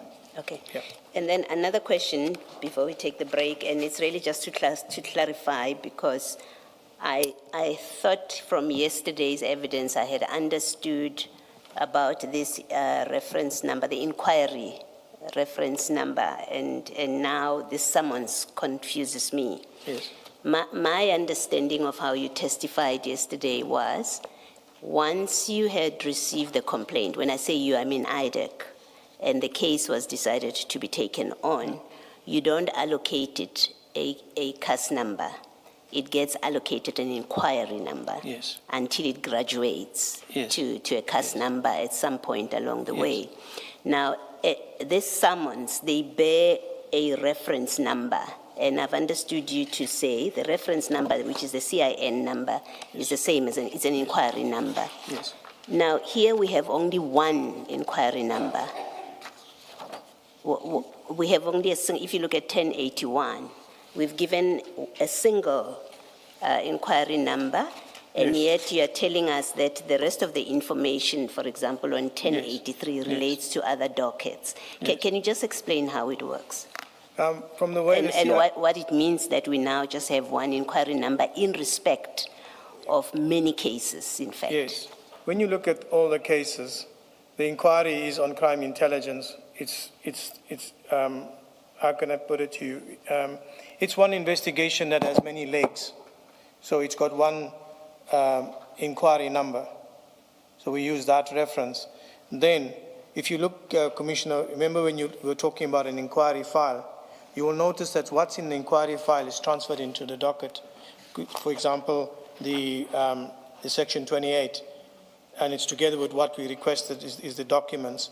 So that is how it is. Then if you look in the other dockets, you will find a CIN number 28, this very same 28, together with the relevant documents that's for that particular docket will be filed in that docket under that CIN number. So the inquiry number is CIN with different legs in it. Okay, so this number, look at 1081. You have CIN 0130 02 12 2024. What are those numbers? What do they represent? Just look at it. It's the serial number. With a date. Of with the a date. Yes. What is the date there? Which part is the date? When you look at it, it's December 2024. 02 December 2024. Yes. That is the date. No, the 12 is December 2024. So this inquiry opens in December 2024. Yes. And before December 2024, there was no crime intelligence investigation broad, because you say this represents a broad crime intelligence investigation, which has many legs. So we can accept from this date that the first time that an inquiry is open and registered on your system is in fact in December 2024, and it is this broad inquiry. When you look at the 2813, when it was authorized, 2813, in December 2024, so that's where we take our cue from in the inquiry in December 2024. Yes, I think my question is simpler. In December 2024, in fact, let me rephrase. Does the date on this inquiry file, this reference number, which says December 2024, does it denote or tell me that this broad, big inquiry into crime intelligence that you're talking about, which has many legs, was open in December 2024? December 2024. That's what that date tells me. Yes. All right, thank you. Yes. Thank you, Chair. And I note that Commissioner Khumalo first and then Commissioner Baloyi mentioned a very interesting concept of a tea break, but before I inquire further into that, just a follow-up to Commissioner Baloyi's question to close on this subject. That CIN number, no, I'll restart. We now have come to understand that you are investigating specifically the Mokwele appointment. but that happens in the context of a broader investigation, as you say, with many legs. So we are trying to find documents pertaining to the investigations of the appointments and promotions of the General Kumalo, General Madondo, all those people listed there, correct? That's what we are now interested in, to understand that bigger investigation that you say is underway into crime intelligence, right? If I understand you correctly, as a guidance, that investigation will be part of that CIN number, 0130-02-12-2024. Yes, to So cemetery. it's all part of the same file. The same, yeah, it's part of the same investigation. Yes. What happens is that the inquiry, the CIN, where the investigation is, that's where your 2813 document is in. Yes, yes. Now, all the things that initially would have been in that file, for example, now most of them will be summonses or any other attachments, it gets transferred into the docket. I appreciate that. Yeah. As has happened in your particular Yes. investigation. So you won't find this now in a CIN file because this is the docket now. Yes, no, I appreciate that. Remember, now we are in pursuit of this bigger investigation into crime intelligence. Yes. And we are trying to establish the authorization for that investigation. Yes. We know from your our description of the CIN number that Yes. it would have been initiated in December of 2024. Yes. And we just want to see whether, how was it, on what basis it was initiated? Was it a Section 27 affidavit, or was it a decision by the ID in terms of Section 28(1)A? Because there is no other way. Yes. So that you and I understand what our next step is. It's perhaps then, I think, yeah, the inquiry is best addressed to Advocate Johnson as the head of the institution, and then she will direct our request and, subpoena to the right person. Yes. Thank you. So, that tea break would be more than welcome. Thank you.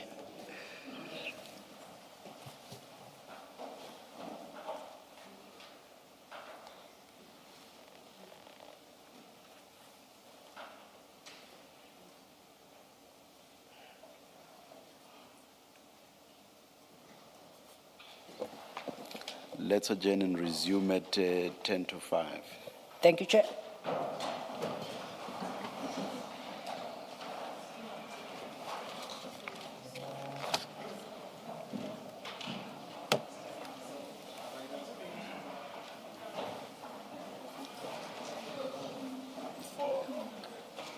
Torture.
any image, cartoon, anime, pet, whatever, into a talking head that actually lip syncs. No deep fakes, no uncanny valley, just audio synced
Thank you, Chair.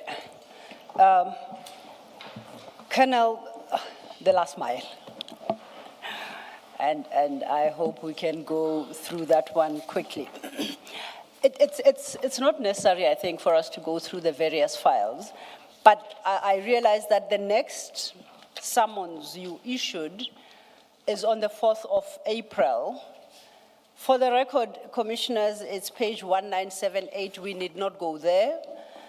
And this one specifically requests the original document for post 24/04/3622, and that is the post that Mrs. Mukwele was recommended for. And this requests records of the questions and scenarios posed to the undermentioned candidates, their practical and or written assessments, written responses or replies, and it's in respect of the 3 candidates that were finally interviewed and from which selection, from which list Mrs. Mukwele was selected for recommendation. You recall that summons? Yes. Yeah, I don't think it is contentious. Beyond that, I have another one which is addressed to the South African Qualifications Authority, and that was requesting documentation in respect of Mukwele's qualifications. In all this sheaf of papers, I could not find no, there's another one, at page 1977, and this again to the National Commissioner, also dated the 3rd of April, but this one was requesting questions posed to the 3 candidates. Do you recall, do you have a vague recollection of that one? So it was very specific to the questions that were posed to the 3 candidates when they presented themselves for the interviews. Okay. And that, for the record, will be page 1977. I think that will be file 5. If I still, okay. Yes, it's confirmed, file 5, page 1977. And beyond that, then there's another of the requesting details on manipulation of vetting processes resulting in unlawful issuing of security clearances. So that is where it's security clearances specific. Yes. The point I seek to make is, in all these summonses, at no point do I see you requesting the entire, I'll call it, record of decision from advertisement through to appointment of Mrs. Mukwele. You don't call for that entire file. You call for some parts of the file, including, as I say, at page 1977, where you specifically request questions posed to the 3 candidates. You don't request the advertisement. You don't request any other background documents in respect of that advertisement. You don't call for the full compendium of the steps taken in the process of this recruitment. And my thinking was that your life could have been made much easier if in one of the summonses you requested the complete file of this entire recruitment process. Why didn't you request it like in that manner, which is a very general manner? Say, give me everything relating to this appointment, starting with the advertisement and everything in between, rather than pick and choose documents in that process, including questions posed to them. Why didn't you approach it that way? Chair, Commissioner, we did. We have that in the original subpoena that we served in February, where we have the whole appointment process from the advert right down to the final part where it is Mukwele is appointed? Firstly, I could not find it. And I say that mindful of the conversation we had in the morning that I may very well not have the full docket, but I could not find it. But if it exists in the terms that I describe, then it creates another problem, because the charges that you draw up are inconsistent with the contents of that big file. And I would like us to turn our attention to it. We have obtained a version of that file.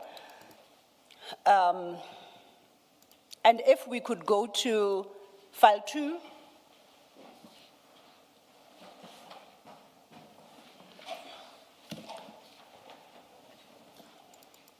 For the moment, commissioners, we can close the piles that have caused you to have opened and look at file 2.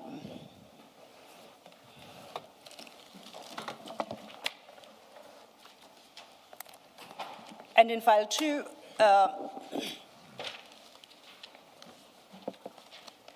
I invite us commissioners to CJC 370. Okay, Mr. Panel.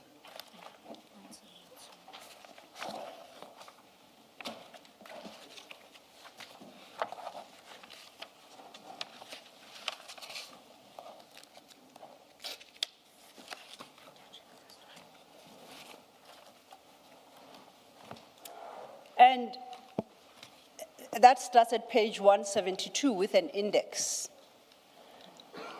And what I call record of decision, that entire file. The first document there under tab A in that file is the request for advertisement. It's followed by internal advertisement. The internal advertisement referred to the advertisement for the position as circulated within SAPS. You agree? Yes, 174, yes. Yes, then, it's got a copy of the external advertisement. It has what it calls an erratum and an extension of the closing date. That was the closing date for the applications. It was pushed out. Then it's got a list of those who applied. Then it's got a list of approved selection panel, declaration of interest and confidentiality, shortlisted candidates, approval of shortlisted candidates, applications for shortlisted candidates, invitation letters, security clearance assessments, center mark sheets, list of recommended candidates, minutes, and announcement. Now, you are aware that this particular post was filled on the third attempt, the first having been in 2022. The second in 2023, and finally now in 2024, culminating in the recommendation of Ms. Mukwele. You are aware of that? Correct, correct, Chair. And for the record, commissioners, the 20 excerpts or extracts from the 2023 process that was withdrawn after some time is your CJC 371, and extracts from the 2022 process, it's CJC 372. Now, yesterday let's start with the advertisement. Please go to page 174. Page 174 is the request for advertisement, and at item 3, the one highlighted in yellow, it states, this office requests that the post be advertised internally with the exception of the post of section head technical support services that should be advertised externally. And this is by General Kumalo, dated the 9th of February 2024, addressed to the Divisional Commissioner Human Resources. And if we turn over to 176, it is a list of all posts that there was a request to advertise with the exception of this particular one, and these were to be internal except for the particular post we're talking about. And that at 190 is signed by Lieutenant General, Acting Deputy National Commissioner Support Services, El Nhua, of dated the 10th of April 2024. So now we place, I'll call it our post in its proper context. Our post appears at page 178 at item 3.2. You see that? But this is in the middle of many other posts. There are quite a significant number of them. So understanding the covering letter, the request at 174, all these would first be advertised internally except for our post, because there had been 2 previous attempts to fill that post. If we then follow how they went about things, there was then both an internal advertisement and an external advertisement, as I said, including an erratum and extension of closing dates. I want us to turn to CJC 370.1. The tabs on the side,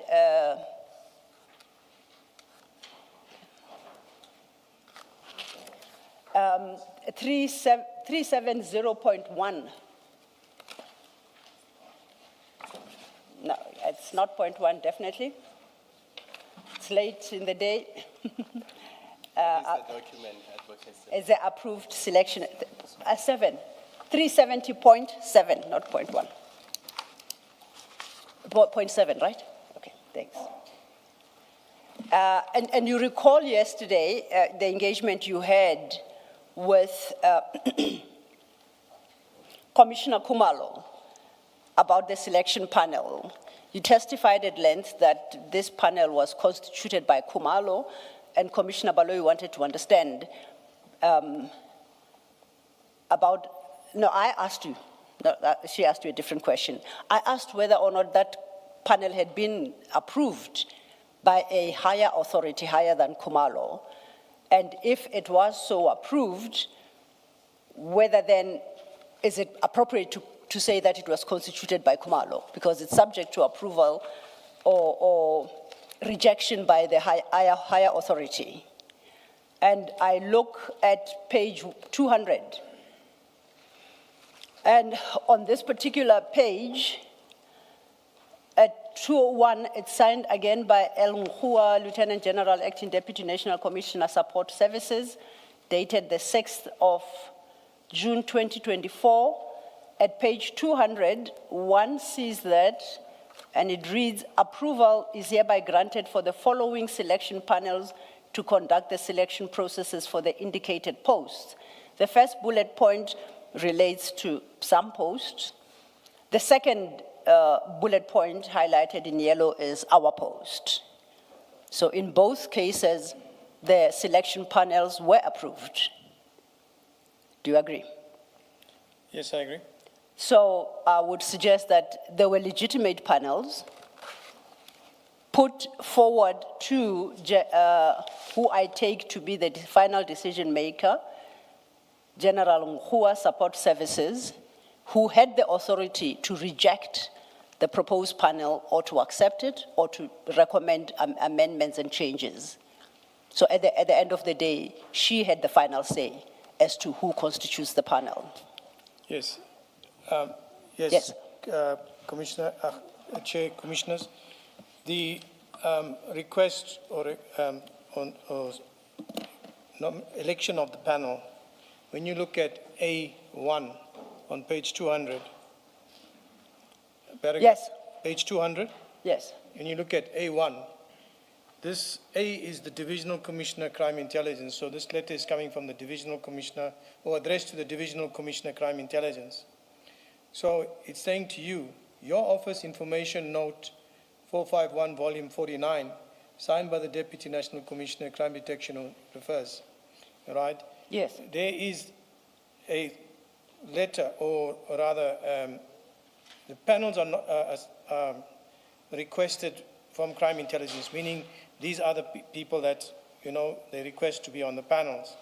So it's a request from Crime Intelligence General Kumalo. These are the people that I select for the different posts and panels, and it is sent to Head Office Human Resources, and it gets approved there. So the approval of the panel takes place there, and the acting Deputy National Commissioner at that time was General Nkua. She approved it. Yes. Yes. So the only point I sought to make that it's not correct to say Kumalo constituted this panel, conducted interviews, and ended up recommending Mrs. Mukwele and suggesting that there was anything wrong with the constitution of the panel. And I say so because the proposed panel, which I accept would have been put together by General Kumalo, was approved by the right authority within SAPS, which would be Lieutenant General Nkua in this case. That's correct, Counsel. Yes. But must emphasize the point. Panel was selected at Crime Intelligence Office. Panel was selected by him. It was not approved by him. Yes. So let's get that clear. Yes. The panel was selected by General Kumalo, sent to approval for Head Office, because he cannot sit or have those panels without approval. Head Office must approve it. So that's basically the standard procedure. You nominate who you want on your panel and send it to Head Office. But the emphasis on the panel was selected by General Kumalo he recommended it for approval to Head Office. Can I just ask, Colonel, that it was recommended by General Kumalo, is that not in accordance with SAPS protocols that he, as the head of crime intelligence, would constitute or recommend a panel? Yes. You accept that to be, I don't know it to be the position. I'm asking you because you've done the investigation. Is the constitution or the recommendation of a list by General Kumalo, who is the head of crime intelligence, is that contrary to SAPS prescripts? No, it's not. It's as I explained, it's normal. You're the head of office, you select the panel. Yes. These are the people on the panel, and it goes to Head Office for election. It's normal. So we can't make anything of that fact alone. You can't just say, as you were doing yesterday, you can't just say, it seems to me, you can't just say, he constituted the panel, therefore, or he recommended the panel, therefore, that's a sign of capture. The people that he constituted it means it's an indicator, rather, of a plan to capture crime intelligence. It doesn't go that far. If the prescript allows him to recommend a panel, there's nothing wrong with that. If the prescripts allows him, yes, Commissioner. And that's you my say, answer. and you accept that the prescript allowed him to do that? Yes, the prescripts gives him that authority to choose that panel and then send it for approval.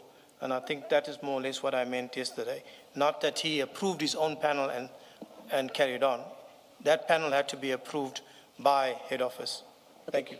Can I just check this for clarification also? In that A1, it refers to an information note by the Deputy National Commissioner Crime Detection on 14 May 2024. So who would that be at the time? It wasn't General Kumalo. The Deputy National Commissioner Crime Detection would be Sibia, would be General Sibia. Would be Sibia, under which the Division Crime Intelligence reports. Yes. So basically, General Kumalo would have selected his panels. Yes. And then it would have went to Deputy National Commissioner Sibia to sign off, and the approval comes from the Head Office. That's the tier there. Okay, thank you. Thank you. Thank you, Commissioner Baloyi. And if we could just run forward then to page 453, page 453 under CJC 371.3. Starting at page 419.371.1, that now is the pack for the recruitment process in 2022. And just to compare with the approval process that we've just discussed, this is what transpired in 2022. And in 2022, we see once again, it's the same. And at item 2, its approval is granted for the following selection panels. Now, if you flip through that document to the end,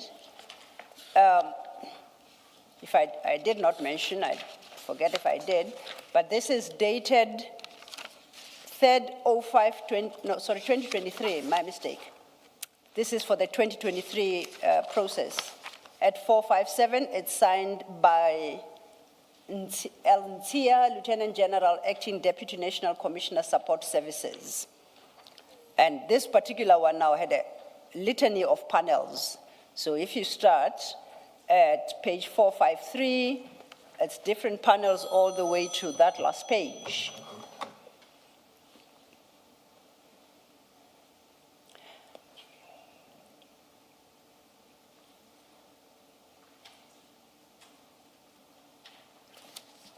Pardon me, Chair. Yeah. I forgot to switch it off.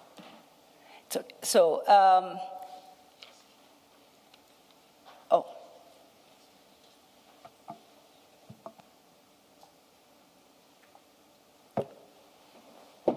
Apologies, thank you. Thank you. We were at page 453. These are now the panels during the 2023 recruitment process or cycle. And it's got a litany of posts with different members constituting different panels. My interest lies at 454, page 454. That post 2302, 3462 highlighted in yellow, that's what I call our post. And in 2023, that was the panel that was approved, led by General Kumalo, members General Lushaba, General Mulajana, yes, I'm correct, and General Khan. And so the 2022 as well has got a list of approved panel members. So this seems to be the usual process that panels are put to some authority who decides whether or not the proposed panel is approved or not. That's correct. And the same process was followed in 2024, resulting in the appointment of Mrs. Mukwele. So would you agree that insofar as the issue of panel and constitution of panel that appointed Mrs. Mukwele, there is no concern there? Is there still a concern about that particular panel? On the particular panel that we had concerns with, Yes. and as we know that General Kumalo can only put up a recommendation that these are the panel members, and its head office approves it. Yes. But when we look at the panel of Mukwele, we had concerns there because he selected those people, although he didn't approve him, those panel members, all right?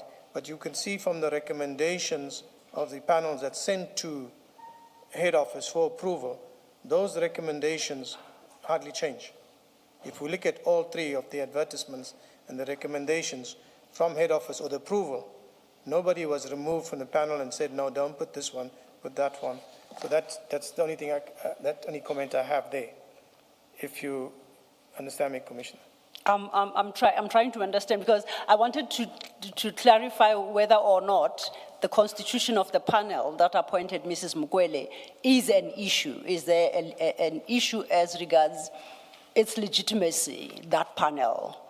Because I thought we had just established, because it was approved by seemingly the person who is mandated or empowered by SAPS to approve such. Once approved by that person, then there can be an issue about the panel unless the challenge is to the approval itself by the higher authority.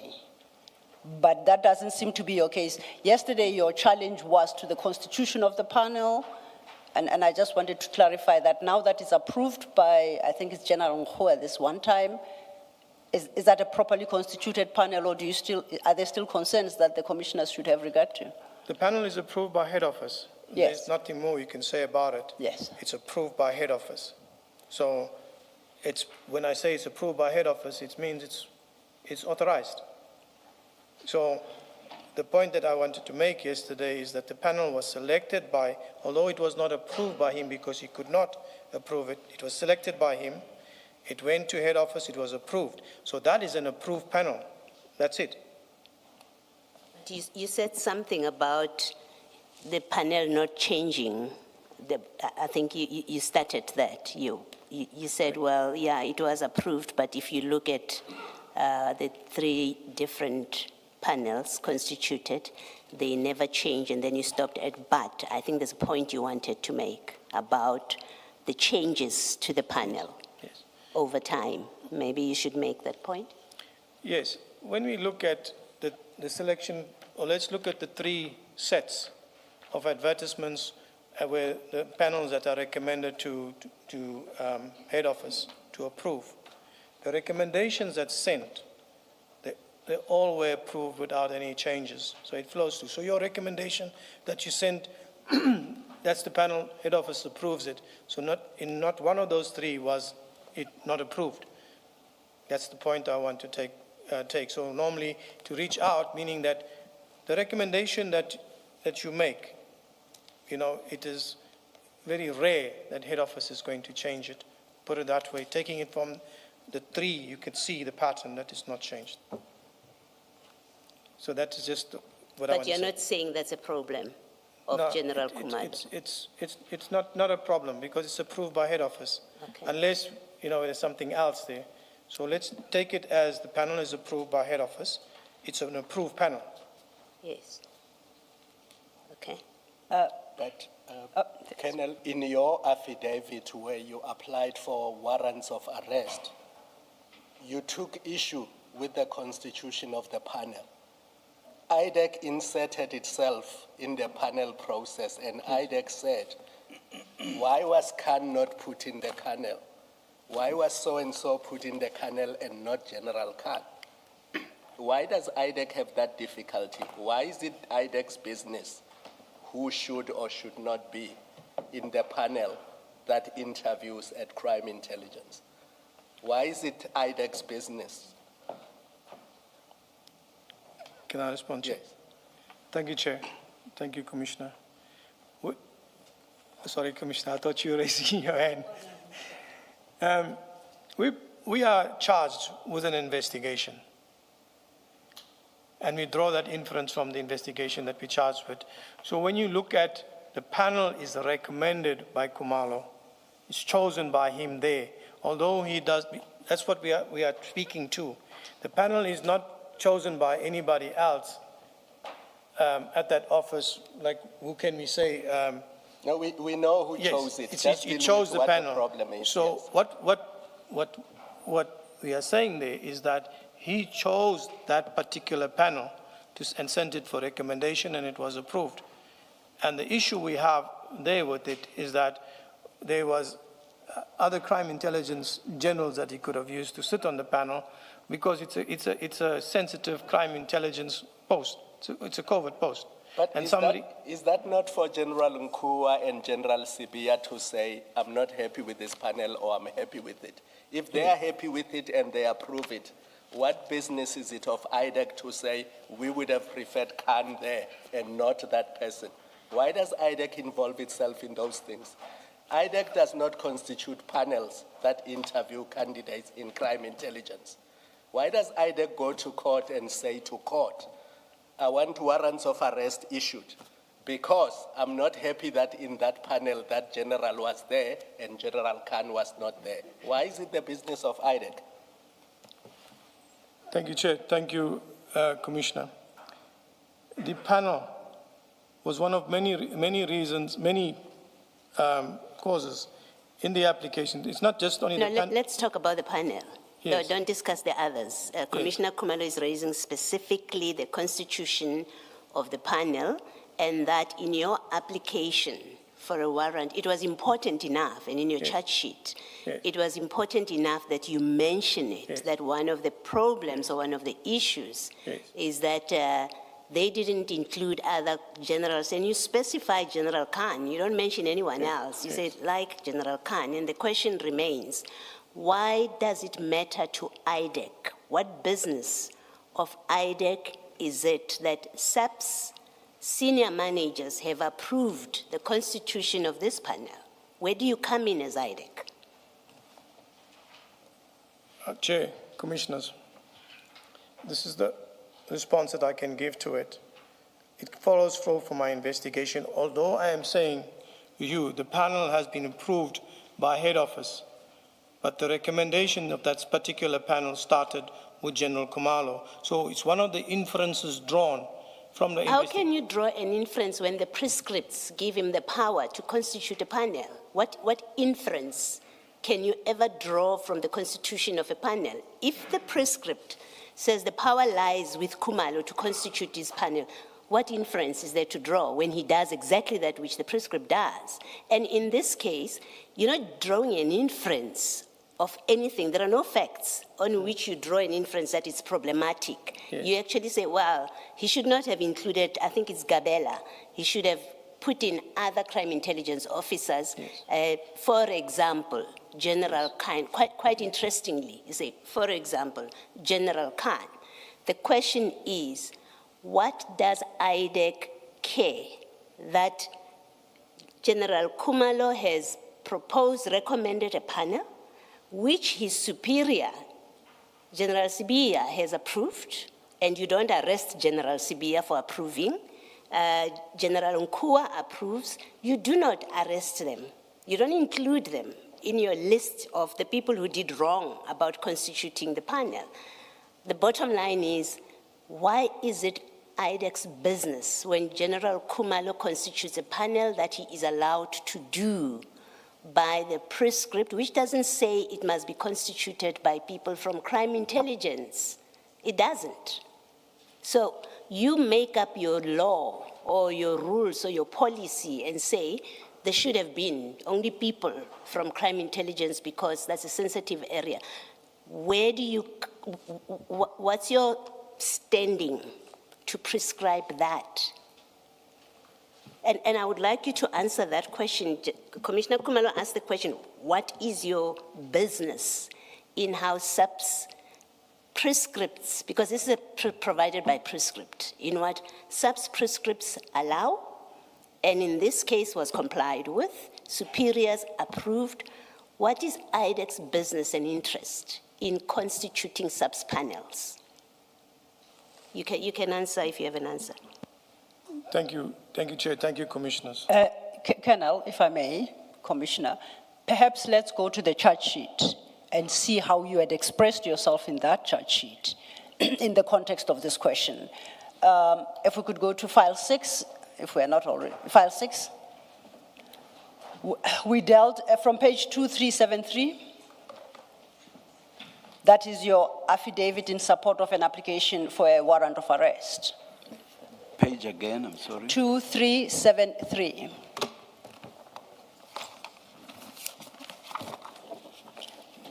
And that affidavit in support of that application for warrant of arrest, you do make a number of points, including this issue, but perhaps it would be easier if we go to 2424. 2424 is the charge sheet which starts at 2418, same file. That's the start of the charge sheet. And at 2424, page 2424, you have a chapter there headed, the appointment of accused 7, we know accused 7 is Mrs. Mukwele, as section head of the Technical Support Services, TSS, Crime Intelligence, CI, head office at the level of brigadier post number, you provide the number. At sub 1, you start by mentioning that TSS is a National Covert Operations Unit located in CI and is highly specialized. At sub 2, you say it was advertised on that particular date. Then you reference the national instruction at 12.4, item 4. You state the selection panel was chosen by accused one, and it comprised of accused one as the chairperson, and the other panel members were accused 2, 3, 4, and 5. You see that? Correct. That is incorrect. Correct. That is incorrect. It wasn't chosen by General Khumalo. The panel here.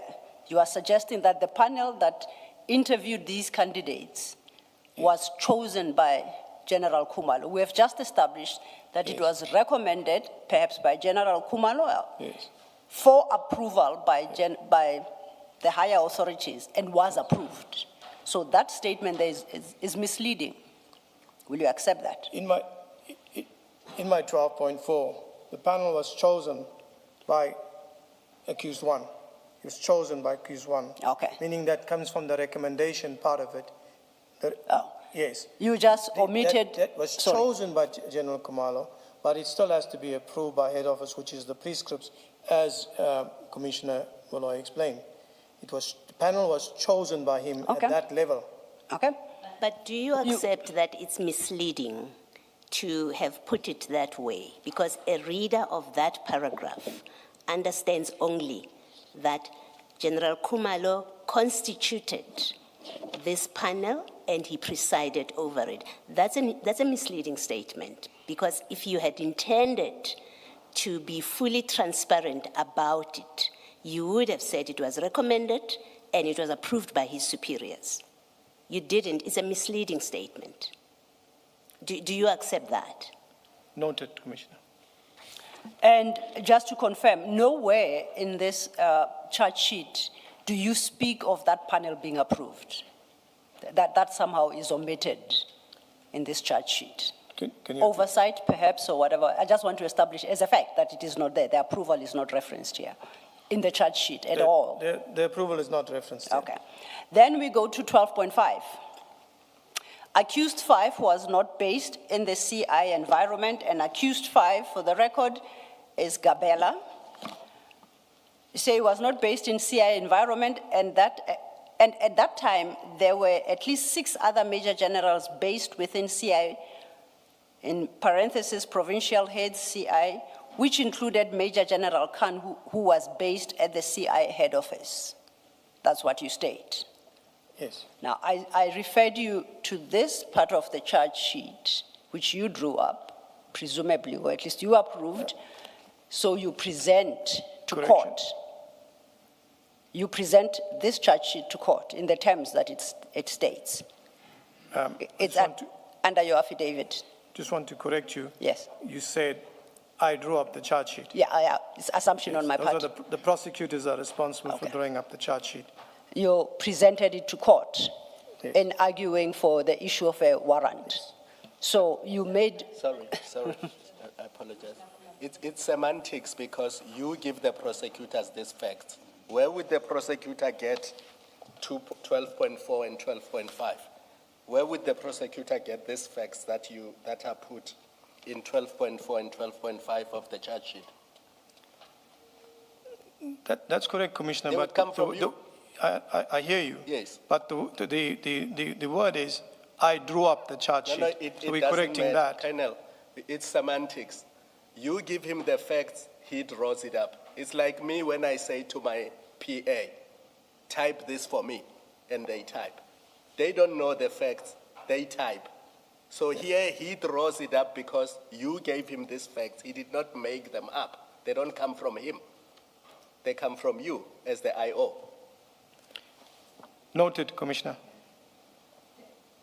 Thank you, Commissioner Khumalo. And I drew you to this document because you were a part of its creation. Alternatively, you approved it, and I say that in a very, not in the strictest sense, but you made common cause with it, enough to present it to a court of law in support of your application, or an application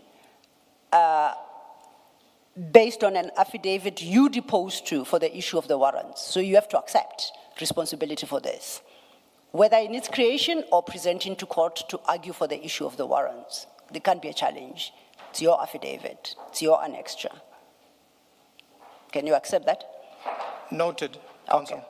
Okay. No, noted is not very helpful, because I don't know if you agree, you disagree, or Swiss air, I don't know. Do you take some level of responsibility for the facts placed before the court. I say noted, Commissioner. And the reason why I say noted is that I still got to appear with the same affidavit before a criminal court, so I'm saying noted. So if you are still to appear, it's already on record. So, You can't change. We want to know where you stand on the facts, Colonel. yes, I'm saying noted on it, Chair, and that's the That furthest I'm going to sounds, take that it. sounds evasive. Chair? That sounds evasive. Chair, I'm not going to take it further than to just say noted. I'm going to ask the question differently, and hopefully we get an answer. In the IDAC, when you have told us that this is drafted by the prosecutor, it's prepared by the prosecutor, you said, and then you say you've accepted that it's based on information that you give.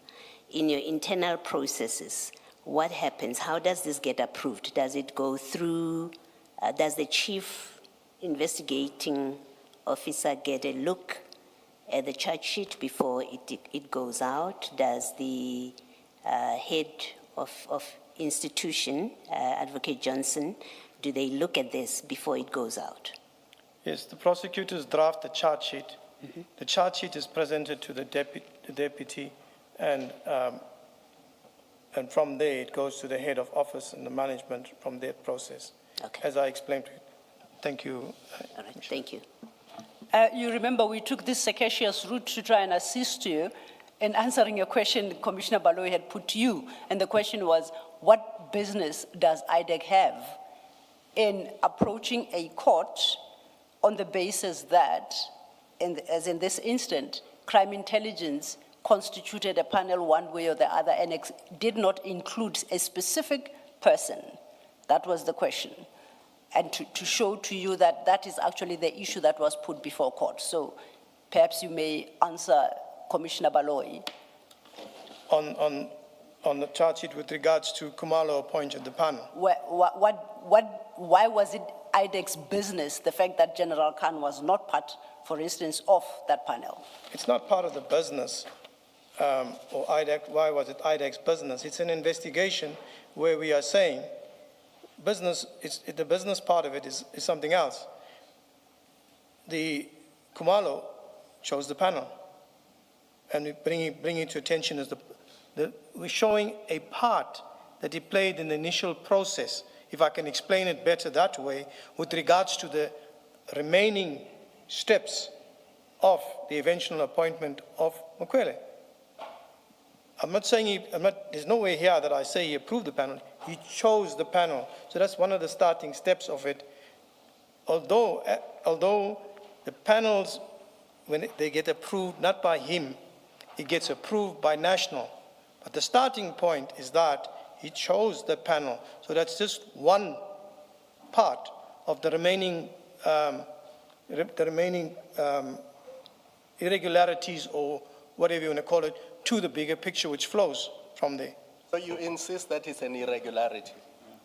I'm using that. You insist that the constitution of the panel was irregular? Because you're now saying it's one of the irregularities in the big picture. So sitting here today, having seen the approvals, do you still insist that the panel was irregularly appointed? Can I respond, Commissioner? Can you just say yes or no, please, Colonel?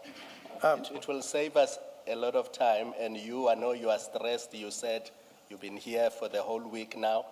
Either the panel was irregularly constituted or it was regularly constituted. It's really that simple.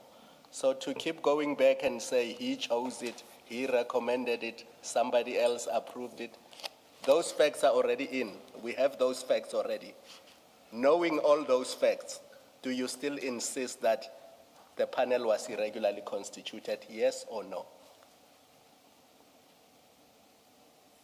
Commissioner, the panel was, when it was approved, it was properly constituted. Yes. My point that I'm drawing on, and I have to explain it, and it just cannot be a yes or no. What I'm pointing out to a fact here, that Kumalo chose that appointment, but it was authorized, meaning that it was properly constituted when it was authorized there. But the choosing of the panel by him, where he chose the particular people to be on the panel, that's what I found, not as irregular, the start of what that led to the appointment of Mokwele. But the impression you are creating to the court, because you've completed the investigation, and you don't say to the court, this panel was nominated and approved in accordance with the prescripts. You don't say that. What you are saying to the court is, he appointed the panel, look who is there, look who is not there. That's what you are saying to the court after you've done the investigation. By that time, you knew that the panel was properly constituted in accordance with the prescripts. And if it was not, you can tell us that National Instruction so-and-so of this year does not allow him to nominate members of the panel to be approved by General Nkua and General Sibia. You can tell us that if you have that fact. Thank you, Chair, Commissioner. The fact that it is not in the charge sheet where head office properly constitutes a panel and it is not there, I can take that no further. That's my answer to it. This is what I wrote in my affidavit, handed to the prosecutor. She or he could have changed it in any way. But to answer the question and not to drag it on, and I cannot take it any further, is the fact this is what I wrote in my affidavit, that he chose the panel. The fact that I didn't put in that this panel was also approved and constituted, that's my answer, and I can take it no further, Chair. And then if I just to close off on that point, as you say in 12.5, of what relevance is the fact that General Khan was not part of that panel? Of what relevance is that to the question of criminality? Because this is in the charge sheet. What is the relevance of the fact that General Khan was not part of that panel? You're talking about criminality, about General Khan or whatever. That wasn't on the panel, so that's criminal. No, that's not the inference. That he wasn't on the panel, so now it's criminal. Oh, okay. No, Hence I'm asking, yes, the relevance. Thank you, sorry. We have 9 provincial heads in the country, crime intelligence. We have maybe 3 generals at crime intelligence. Any one of those 9 plus the 3 at head office could have been chosen to sit on the panel, not specifically Khan. No, but you specified him here. Any one of them. The fact that Khan's name is mentioned here, but it's also mentioned here that provincial head CI, which included Khan, were available. The question is, why did you not pick any other name of the provincial heads? Khan was not or is not the only general in crime intelligence who is a provincial head, if he is a provincial head, but it's not just him. So why did you not mention any other name? And I'll say to you before you answer that the impression you have created with specifying him is that this may well have been about his exclusion. You were punting for him. Taking issue in 12.5 is in fact about the exclusion of General Khan in particular from the panel, from the interviewing panel. That's the impression this paragraph creates, because you cover it by mentioning that there were other 6 major generals that could have been chosen within crime intelligence, but curiously, it's General Khan that you mentioned. And what we know about him is he was in the previous panel, of the previous panel that did not succeed in filling this post. We know he was there. Yes. Now he's not in, and you take issue and you give him as an example, and it gives the impression that in fact the complaint in 12.5 is about him and not any other crime intelligence officer that could have been part of the panel. What do you say to that? Thank you, Chair, Commissioners. Let me first start by General Khan as of today, and everything that is surrounded General Khan and his activities, his names will stand out now, no matter where it gets mentioned. It poses a question mark there. When I put this in, the other provincial heads, including General Khan, who sits at head office right next door to the panel, that's what I wanted to say, he is there. So it was including him there is not to say, but him particularly in that instance. And at that moment in time, mentioning this name meant nothing, but mentioning it now, and anywhere in our investigations, raises that, stands out. So I take it from there, Commissioner Baloy. No, Thank you. Colonel, I don't ask, it's your answer, but I have to leave you with this. I don't accept that mentioning him here meant nothing. I don't. It's curious that it's him specifically that you mention. So I hear your answer. You've given your answer. It's your best answer, but I don't accept that it was as innocent as you want us to believe. Noted, Commissioner, and noted that inferences can be drawn for that. I acknowledge that. Maybe related to this, sorry, Mr. Let me just finish off here. Yes, Commissioner. You're not suggesting, where you say accused number 5 was not based in the CIA environment at the time, you're not suggesting that the prescripts that apply to constitution of panels precluded the inclusion of someone who doesn't belong to the CIA environment. You're not suggesting that there's such a prescript. Yeah, you may answer.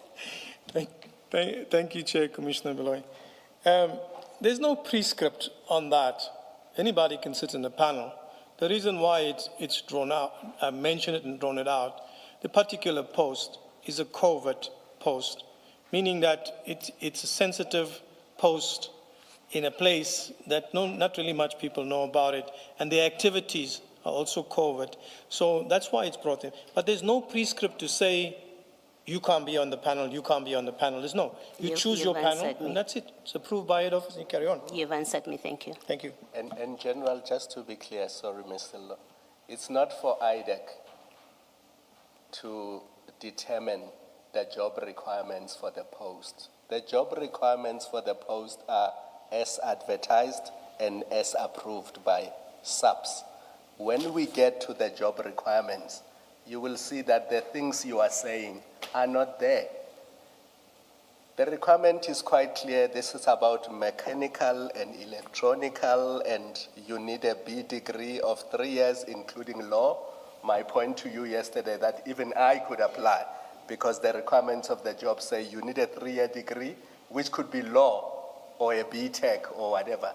So IDAC cannot make up the requirements of the job and say, the post is secretive, it is this, it is that. The requirements are as advertised, because members of the public, when they apply for the position, what they look at is not what IDAC says. What they look at is what the job requirements are and what the advert says, and they apply on the basis of those things alone. IDAC cannot add requirements after the event and say it is covered, it is this, it is this, it is that. That's not how it works.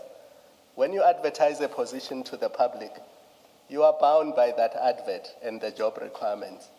And you cannot use unknown things when you determine who should be appointed and who should not be appointed. That's not how it works. Noted, Commissioner. I couldn't be disqualified as a person with a law degree because this is covered, because that's not what's in the requirement. When I apply based on what the requirements say. Noted, Commissioner. Anybody can apply for the post. It says it's external. Anybody can apply for the post. That is noted, Colonel. And in fact, on that point, then, it undermines the point you make at 12.6, precisely what you've just said. You say TSS is a very secretive operations unit. TSS working on operations methodology, practices, and capability are unknown to the majority of members of SAPS. It would have been reasonable to expect accused one to have chosen major generals from CI to reduce compromising TSS and its operations. In so doing, TSS would maintain its secrecy and strategic operations advantage. that would then go to the very advert. It cannot be advertised outside the crime intelligence environment because it would undermine functionality if you introduce people from outside who know nothing about crime intelligence and they are exposed to the covert operations of this unit. So, to take issue or to reason as you do at 12.6 for an external advertisement which you accept is legitimate and that SAPS and this unit can draw from members of the general public. I can't why? Why is that an issue as to how secretive the operations are if you are trying to recruit from members of the public? Can I just add to that, why is it your business as IDAC? SAPS is happy to have people who don't belong there, for you to raise it there. You may well eventually find there was a crime in it, maybe the court will find that, but I'm just asking IDAC as an institution, why is it your concern that SAPS has allowed accused 5 to be part of a panel and it is advertising externally in this, what you describe as a secret environment? It seems to me that you are overreaching as IDAC. It's not your issue. SAPS is a separate institution from you. Where is the, maybe, why is that a problem to IDAC? Where do you come in? Your mandate, remember you have a mandate, you're a creature of statute. You don't go about looking at facts and saying, oh, I think they did wrong there, let's charge them, or let's create a complaint. You don't do that, you're a creature of statute. When you raise a complaint, as you're doing, because you didn't write this stuff for the sake of it. You were influencing the decision maker who's going to give you the warrants that you're applying for, right? And you're influencing whoever's going, because they're going to look at this, they're going to listen to your evidence. Why is it IDAC's problem that SAPS has decided to include someone in the panel who's outside of the environment of crime intelligence? Not only that, too, that it is going to be interviewing and possibly appointing someone from outside if it is not precluded by the law or by prescripts. This is not, it doesn't require you to give an answer that speaks to the case about testimony that you're going to give. It has nothing to do with it. You formulated your charges. I'm trying to understand IDAC's understanding of its mandate, and you as an investigator in this docket, your understanding of the mandate. What about what you say in these paragraphs has anything to do with your mandate prescribed by law? Not what you feel like in the office, that, oh, that feels wrong. You can comment if you want. I hope you have an answer for my question, because I think it's an important question. It's about your understanding of the mandate of IDAC. That's what these questions are about. Why is it your business? You can say to us, in terms of section 7(1)(a), look at that section. Issues like this fall in there, or whatever other provision of law that you say covers something like this. Chair. Commissioner, thank you. I know that sometimes I give a long story, but let me just give a quick comment.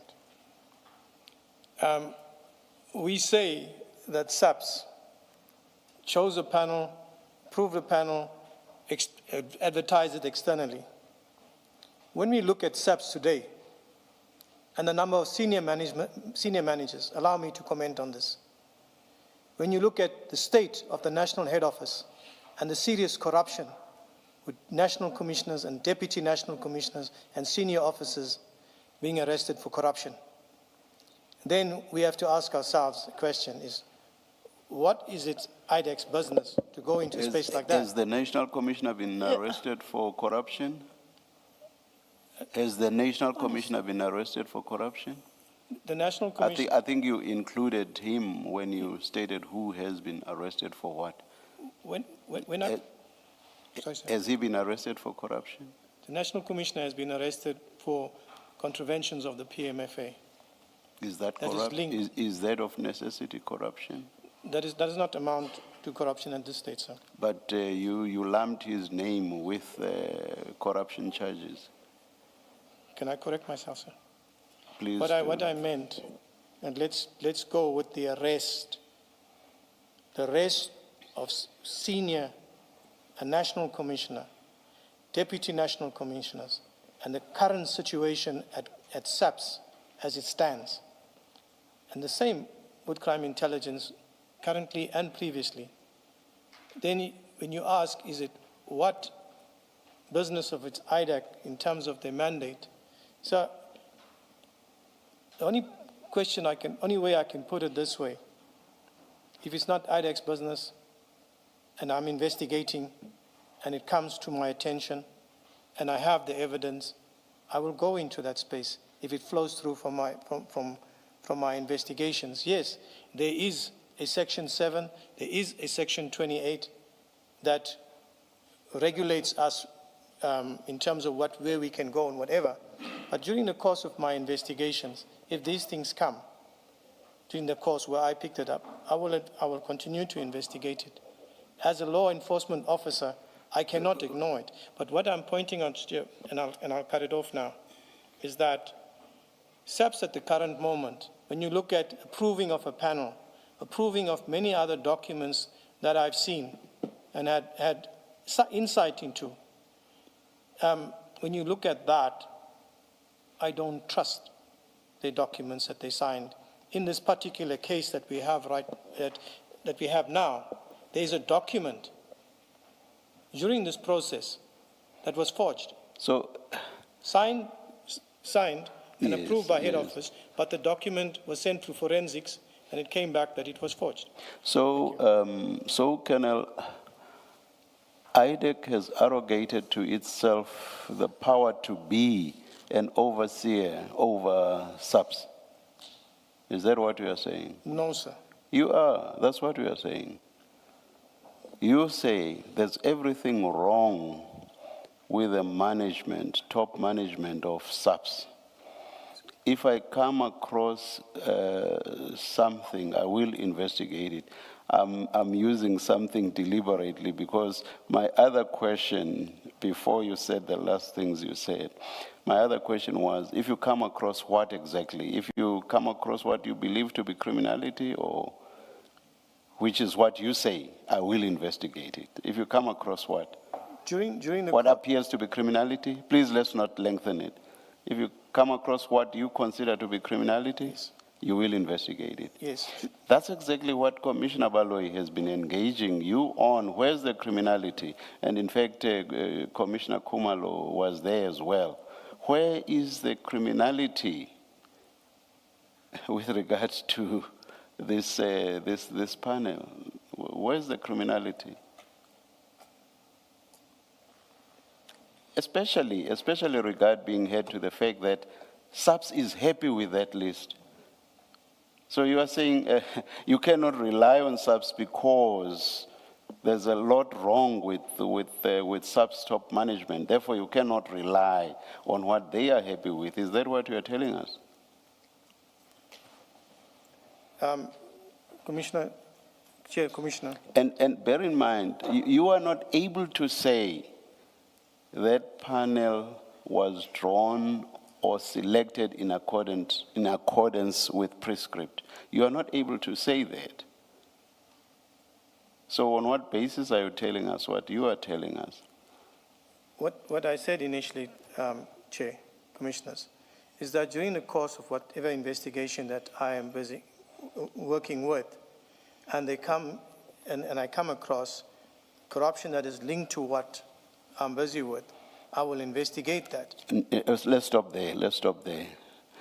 So in this instance, you came across a corruption which you found to relate to the selection of the panel. Is that the corruption? you came across? The panel that in question? Is it the selection of that panel which constitutes what you considered to be corruption? Which corruption you came across and therefore decided to investigate? Is that the corruption, the selection of this panel? The choosing of the panel members, that's where I saw the corruption during the investigation. I'm not sure that you were able to answer, Commissioner, my two colleagues, on exactly where the corruption lay. I'm not sure you were able to answer that, especially if you're not even able to say that that selection was not in accordance with prescripts. In fact, even if it was not, I'm not sure that that would automatically translate to corruption. But we're not even there. Just at the level of the lack of non-compliance with prescripts. So just on what basis would you make the jump and say therein lay corruption? Just on what basis would you say that? Chair, Commissioners, Yes. the basis that I lay on it is that during the investigations, we found corruption with regards to the panel during the investigations. Don't get to the conclusion. That's the conclusion. What I want to find out are the antecedent facts that lead you to that conclusion. You are not able to say that there was non-compliance with prescripts, and then you jump to a conclusion that says corruption. Just on what basis do you come by that conclusion? Commissioner, it's as I answered, Commissioner, and it's as I answered now, that during the course of the investigation, Commissioner, that we found that there was corruption with the panel.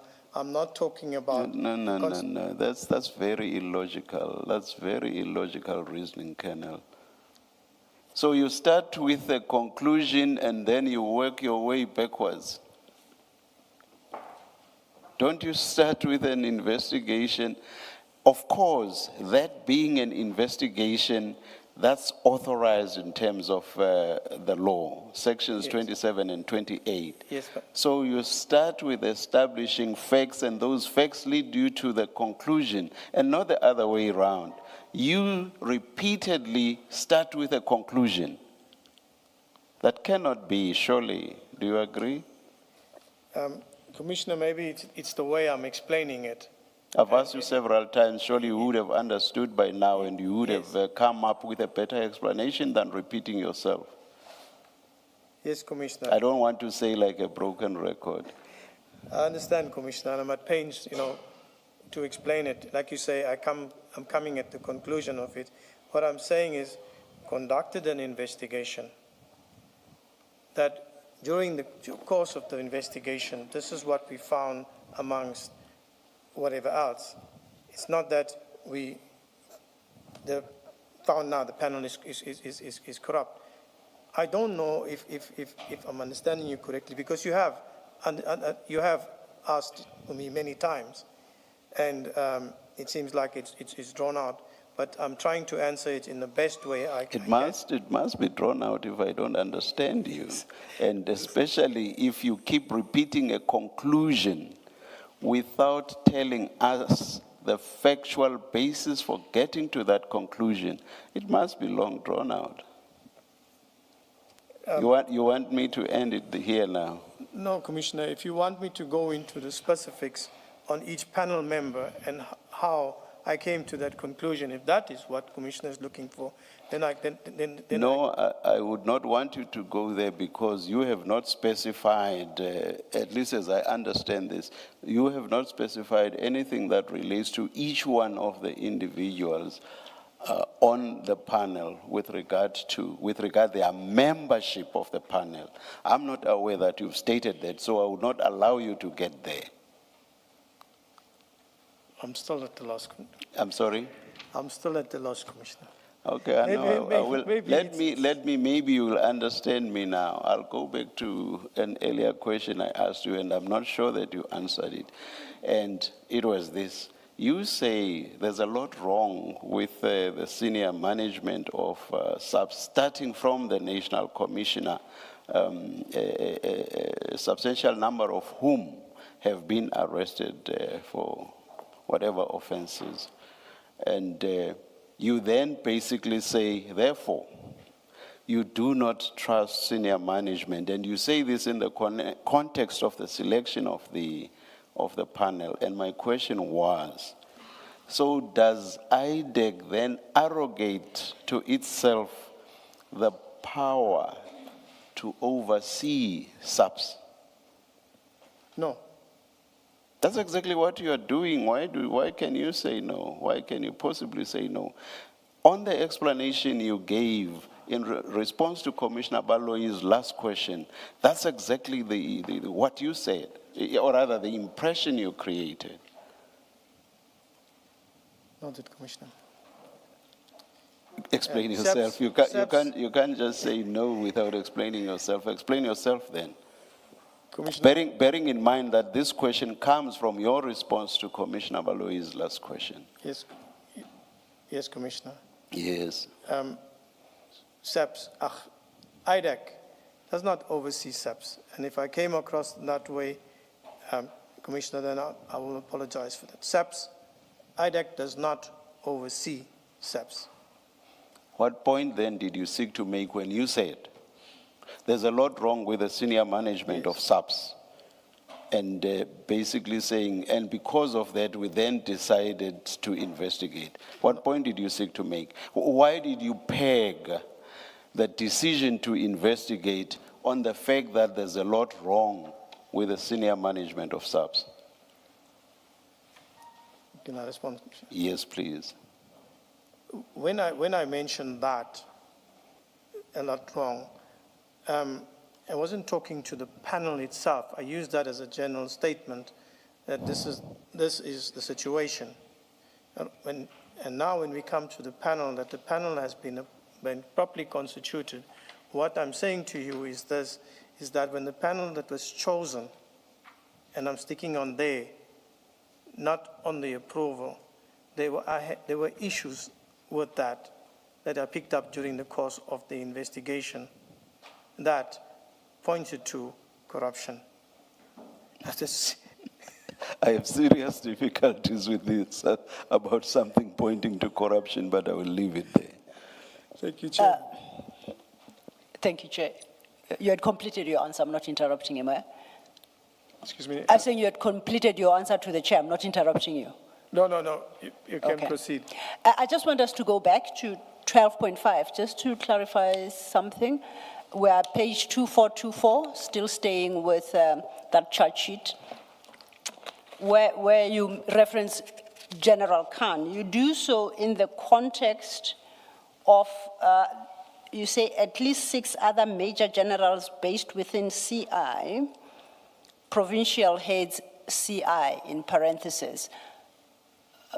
What were you suggesting there, that General Kumalo had a choice of 6 other major general Khans within? I didn't get that one, Council. I wish I hope that neither did the transcription, but I will never be that lucky. I'll try again. You say 6 other major generals based within CI. You are talking general of the major generals. General. But then in parentheses, you say provincial heads, CI. You are not suggesting that those 6 are provincial heads, are you? Are you suggesting from what you have written that the 6 major generals based within CI are provincial heads within the CI environment? Yes. They are. There are major generals in CI in the different provinces. Oh, because you say provincial heads here. Do you see what you've written? At your 12.5, page 2424? You say 6 other major generals based within CI, open bracket, provincial heads, CI, close bracket. You see that? So are those major generals you refer to, Those the are major provincial generals. heads, Yes, existing major generals within CI, who are provincial heads? who are provincial heads, and some of them are one of them from there, General Khan, is based at the head office itself.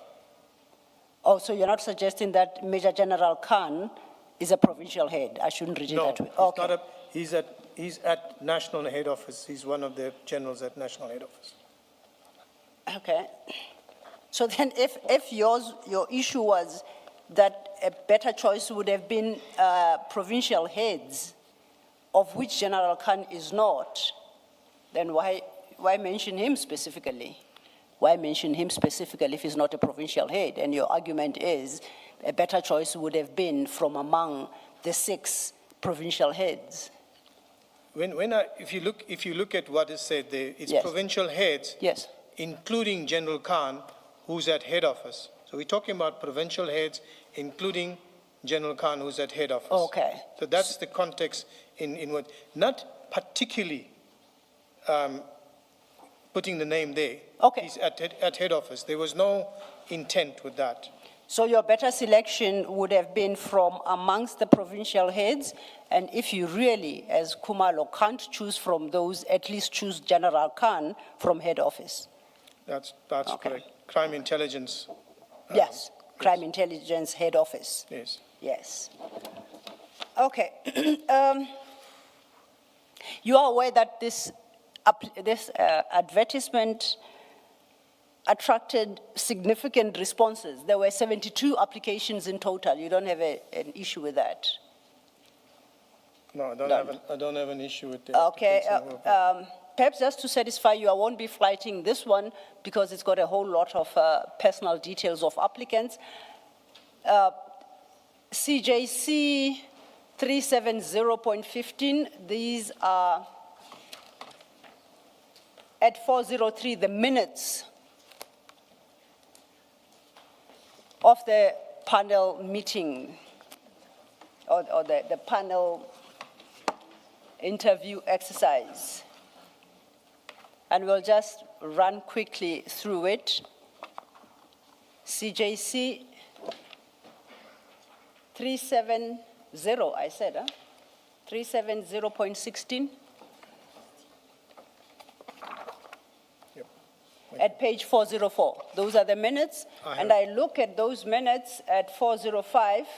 To the bottom, it notes 72 applications were received.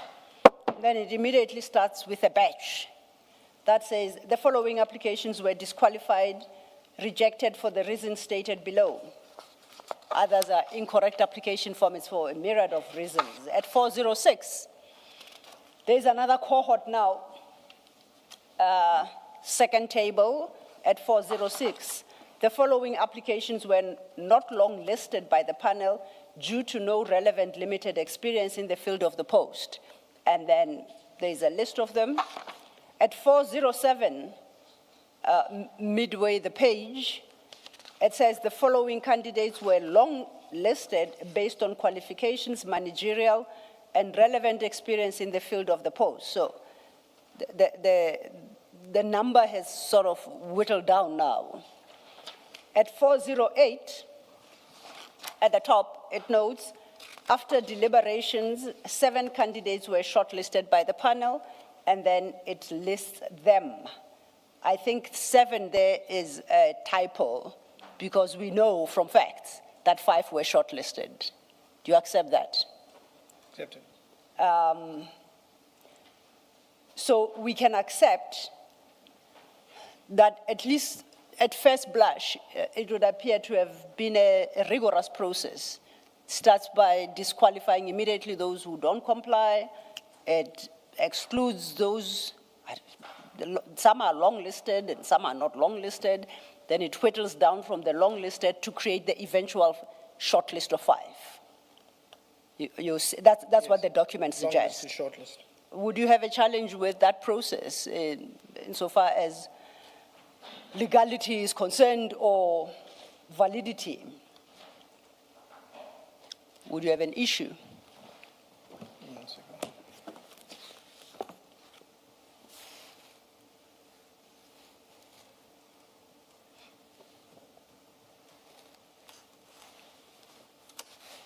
Are you searching for something? Yes, Commissioner. I might just help. Please say what it I is. have it now. Okay.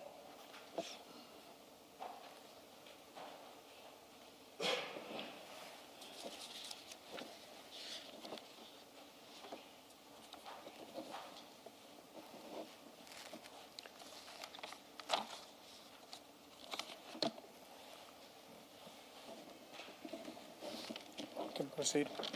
It's fine. Okay. I posed a question. With the shortlisting of the candidates, it's fine. Oh, can so proceed. then we've Just got to the save 5 time, yes. shortlisted. Bearing that in mind, let's go to your page, let's go to your affidavit, the warrant of arrest affidavit. Page 2378, we had just looked, the one to which the charge sheet is attached. 2378.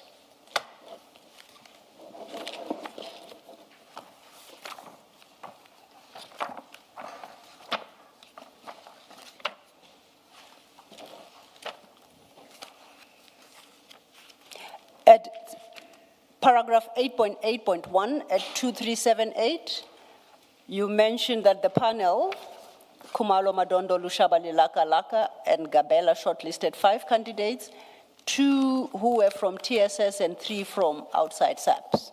That's what we've just confirmed from the minutes, correct? 2378. I have it, it's fine.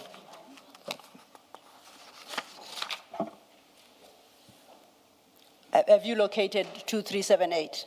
That's correct. Okay.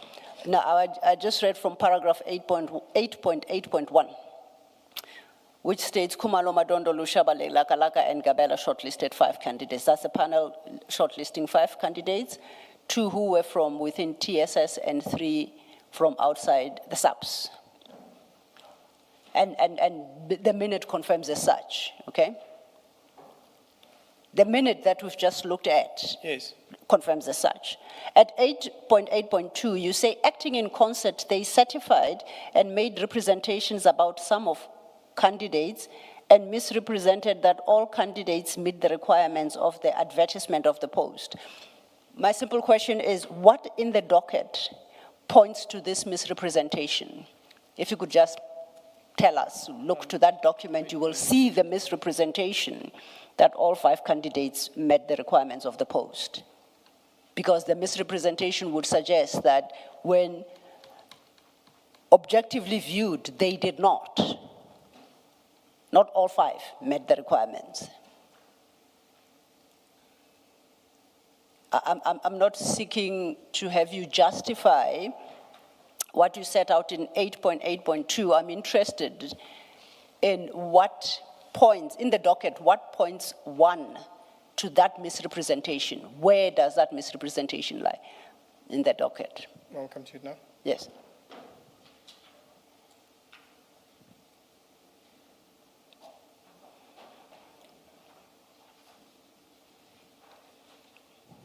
If you can recall off the top of your head the nature of document, it's okay. If you say it's a statement, it's a prescript, it's just off the top, not specific. Simply because it's late in the day. It is.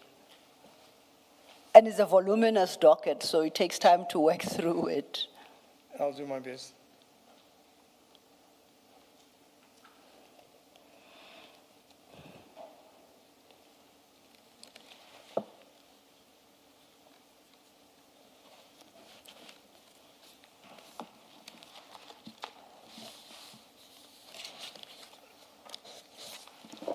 It's okay, Colonel. If you can't immediately locate it, I'll leave the point. Let's move to the next. Okay. Okay. At 8.8.3, you say one of the shortlisted candidates' written tests were not properly evaluated and considered to establish content and quality, nor were they properly marked. Now, to the point that Commissioner Kumalo previously made, that the advertisement is published with requirements, and I think if I recall, this lady qualified because, amongst others, she had a degree or qualification in mechatronics. I don't know the relevance of that to the job requirements. I don't even know what that involves. Do you by any chance know what the study of mechatronics involves? You don't? Not really. I think it's got to do with something with mechanical and a little bit of electronics. Okay. Specifically in the car industry, something like that. Okay. Because then if you don't, it interests me that you can make a call on how the written tests were evaluated and you determine they were not properly marked. My view would be to reach that conclusion, you have to have an appreciation of the content of the test and the marking allocated for the response to the questions posed in this highly technical field, I would assume. And yet you seem to come across as suggesting on this score you are more like me. We don't know what mechatronics is. How do you reach that conclusion about whether the tests were properly evaluated and considered to establish content and quality and that they were not properly marked? What led you to that conclusion in the docket? Again, with reference to the docket. It's the assessment tests. Yes. I think it is included in the docket. Okay, now. You've got it too as well. The test written by the shortlisted applicants. Yes. That's where it's drawn from. So what about those tests exactly? No, we don't have to go to them, but what are you taking issue with those tests? The issue is that they were not properly marked. How would you know? Right? How would you know? Because we had it, we looked at it. Okay, perhaps a different question perhaps from me. Are you saying they were not properly marked in a sense that maybe one question was not marked? Is it an arithmetic exercise? They're adding up, they ended up with 15 where it ought to have been 12. Is that the issue? Or they were not properly marked in a sense that considering the response given, the mark allocated was not proper?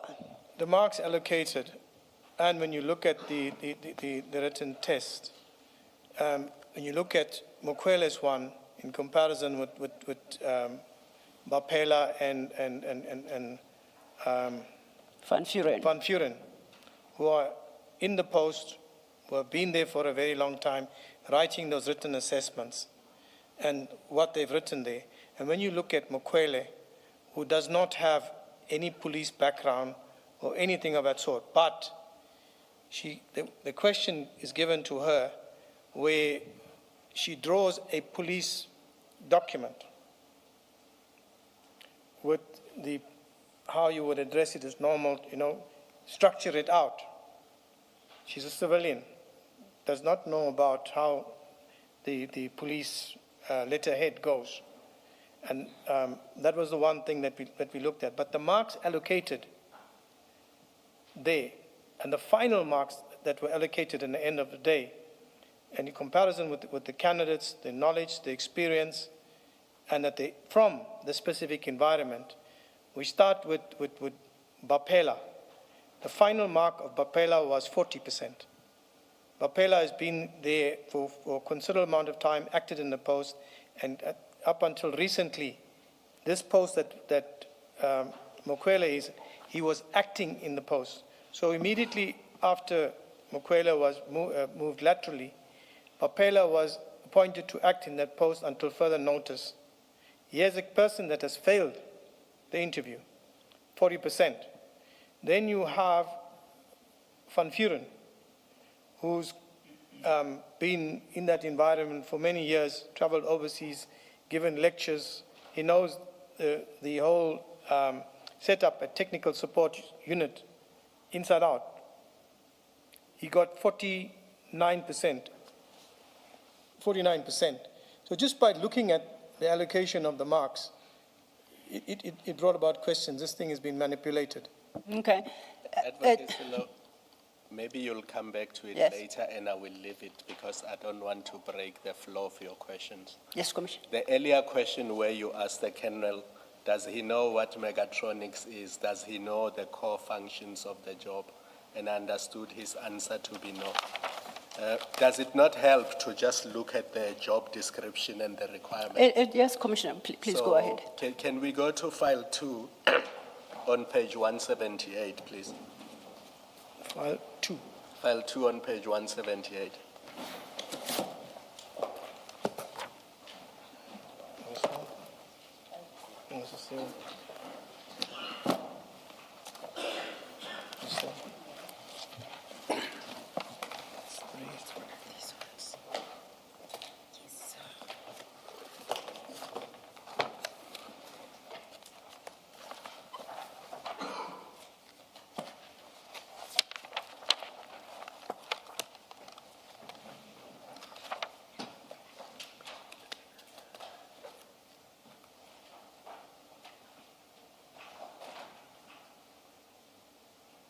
Are you there? Are you there, Kenna? I'm here. So the post is the one that is highlighted, is 3.2, section head technical support services. That's the post, right? That's correct, sir. And then look at the minimum requirements for appointment. So you must at least have a 3-year degree or diploma. Yes. Now we know that Ms. Mukwele had a B.Tech in engineering, so she meets that requirement. But in addition, she had a mechatronics post-grad diploma, so she exceeds that requirement. And in addition, she had various other certificates which are attached to the docket, right? And then you see there's law there. That's why I was making a point that I could try my luck if I wanted to also. Page 179. And the reference to management experience in bullet 1, you will see that it says must have a minimum period of 3 years appropriate managerial experience. But as you said in your affidavit, how you define that is not what outsiders say. You have to go to your national instructions that talk about what is appropriate experience and what is. You dealt with that in your affidavit. I think it was 11 of 2015 or 11 of 2017. Do you remember in your affidavit you dealt with it? Yes. Yes, but there's a national instruction that actually defines what that requirement is. Remember that? Yes. Do you remember it? Yes, sir. Yes, because if you don't, I actually took a photo of it because I did not want to forget. It's 11 of 2017. Yes. Remember, it was National in your instruction. affidavit in there. So then we go to the core functions of this position. You'll see there's a heading there that says core functions. And it's all about workshops, it's all about electronics, it's all about mechanical stuff. So that's where the mechatronics thing comes from, that, what we are looking for here is not a career policeman.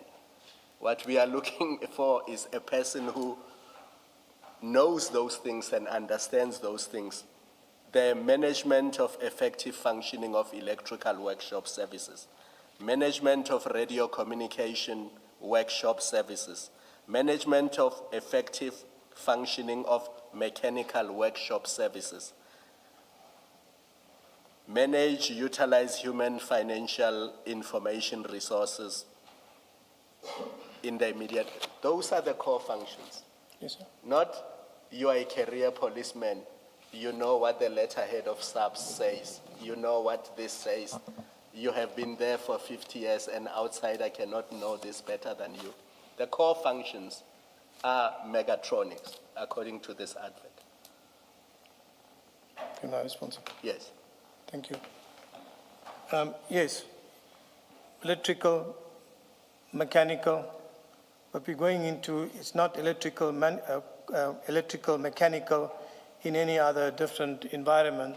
This is mechanical and electrical in technical support unit, which is a covert unit, which deals with installations of devices, creating specialist things for listening devices, cameras, and whatever in terms of operations. It's not where you've got to have mechanical or electrical knowledge to go and fix electrical component on a car or electronic. This has got to do with crime intelligence systems in terms of monitoring, building specific stuff, receiving applications from an undercover operation to say, this is what I need you to do for me. And there, under the structure, you have 3 separate subcomponents, which are Why are you adding to the requirements? Because I've just read to you Yes, what sir. sub says are the Yes, requirements and yes. the core functions. Yes. Why do you want to add to what is already contained here? Why should we not be bound by what the document says and say the requirements for that job are as set out in that document? Why can't we do that? Why does IDAC have to add its own requirements to the requirements that SAPS has approved? Because IDAC is NPA. SAPS releases an advert, determines what the job requirements are, determines what the job functions are. Why does IDAC want to add to what is already on paper? Can I respond, Commissioner? Thank you, Commissioner. Yes, all good and well. It is in here, the core functions of the post. This is what's required of you. And you apply for the post. And you are shortlisted and you go for the interview. Right? And you have other candidates also. Same thing, core functions of the post. They met all the requirements, everything, and they go and present themselves for the post. When you look at core functions, it's not that IDAC is adding to it. It is how you perform in the interview and your understanding of the particular post, whether you'll be able to perform in the post.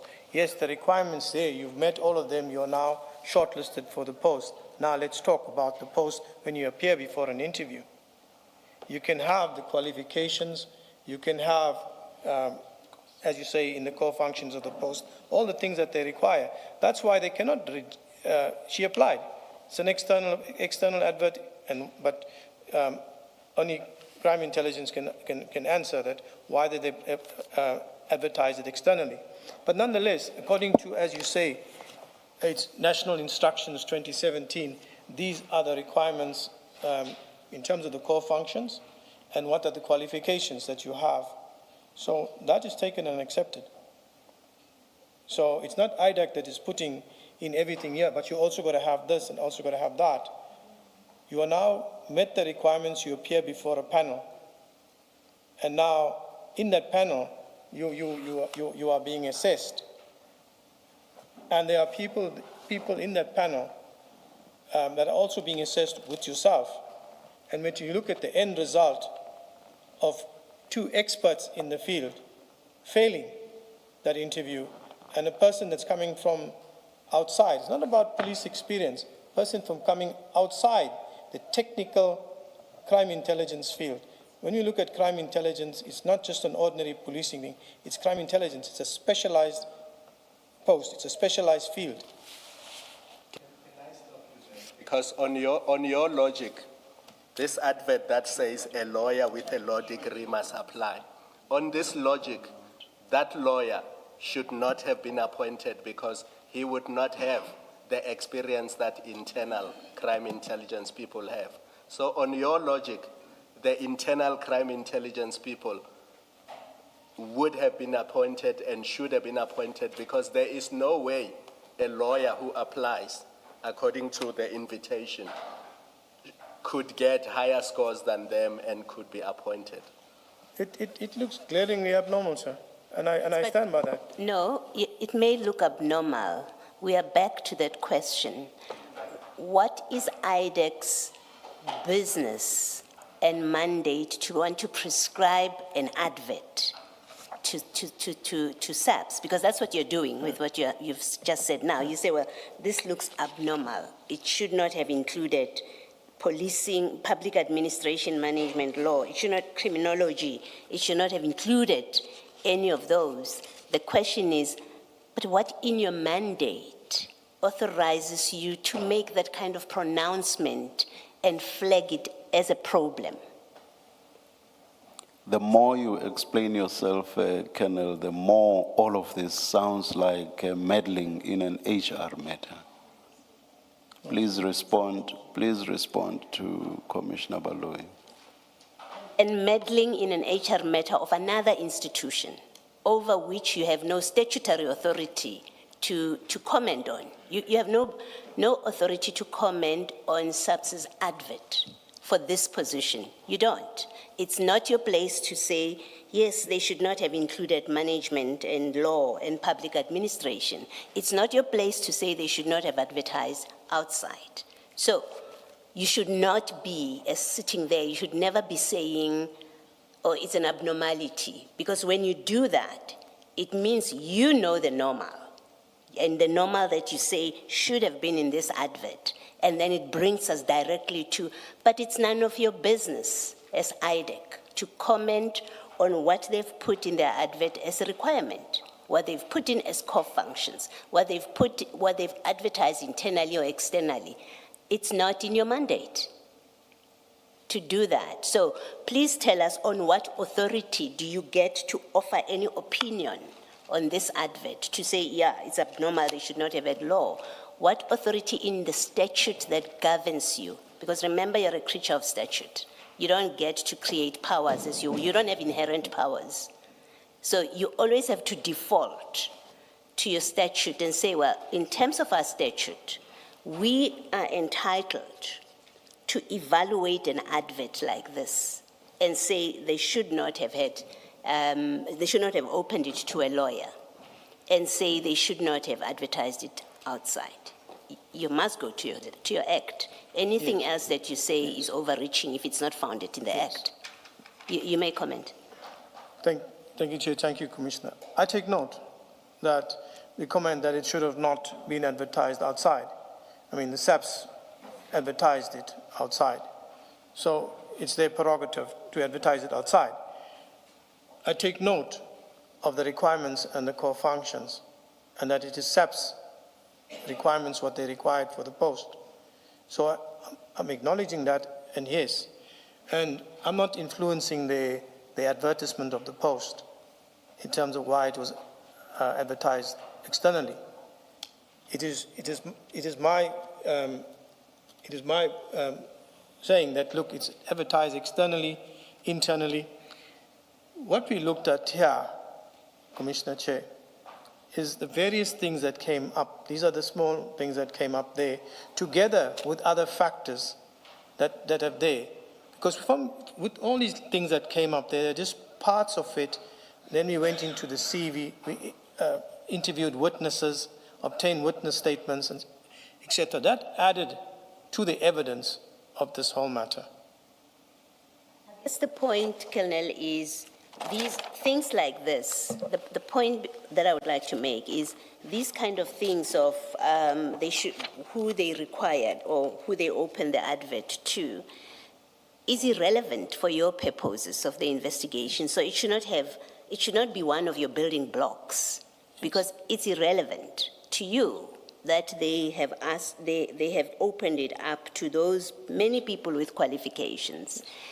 It's irrelevant to for your purposes that they have advertised externally. So you should not even be relying on it to say, well, this is one of the factors that indicated, that caused us to go a particular direction, right? You, just looking at it, you should have said, well, we have no say over who they invite to apply. And so that's a fact, it's an irrelevant fact. Yes. Let's look at something else that's relevant. Still to do with the complaint. Let's look at what is relevant for our purposes, not these irrelevancies, and you couldn't build on them to get to a point where you say, oh, and then we found something. Your starting point was bad from the get-go. You acted on the basis of an authority that you don't have, and everything crumbles from that, because you first have to answer the question, what's the mandate of IDAC? Does it include them commenting, looking at adverts, this advert, and commenting? If the answer is no, then anything that's built on it should fall. Yes. Yes. To me, it seems logical that that's how it should proceed. Thank you, Chair. Yes. And Colonel, then just to conclude, at 8.8.3, it goes further. I don't understand on what basis you are able to determine that the responses provided by candidates on these technical issues merited a higher mark. So basically what you are saying, if I were to remark those tests, I would give this particular one more than Mukwele. And having said, for instance, nothing about megatronics and these technical issues, on what basis do you think you can judge how responses to such technical questions were answered? Unless you have certain expertise I'm not aware of. Just repeat your line. 8.8.3, you say one of the short-listed candidates' written tests were not properly evaluated and considered to establish content and quality, nor were they properly marked. You must be speaking to the answer relative to the question. You are saying the mark is incorrect, you'd have given a different mark. That presupposes, even including those technical issues, that you have the ability to assess the value of the response provided. Yes. And for somebody who says they know nothing like me about megatronics and those technical things, I don't understand on what basis do you think you can go into that arena and start tampering with marks given when you and I know nothing about how to assess answers to these technical questions? That's my problem. When you look at the questions that are asked there, they're not metronic questions. Oh, there were Yes, pedestrian questions. Yes, it's straightforward questions with a scenario. It's not metronic and technical questions that a layman would not understand on that.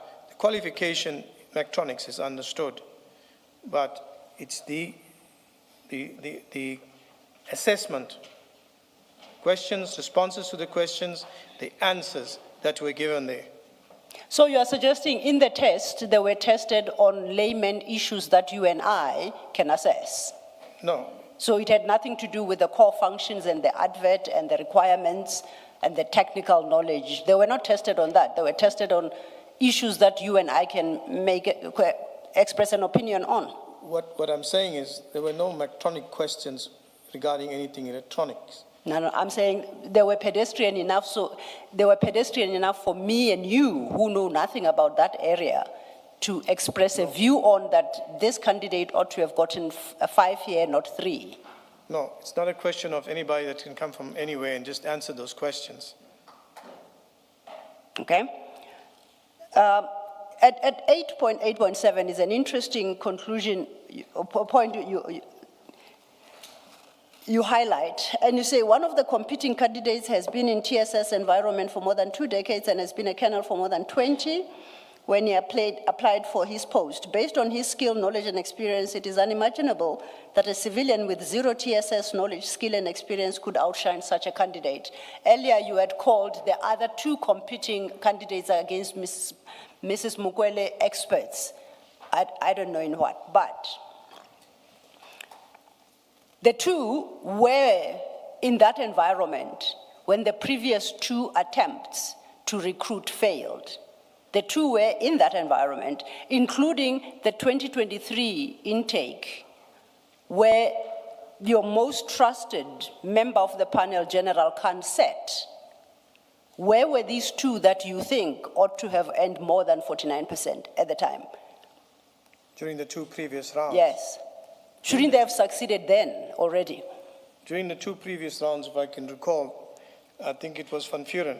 Yes. He was not even shortlisted.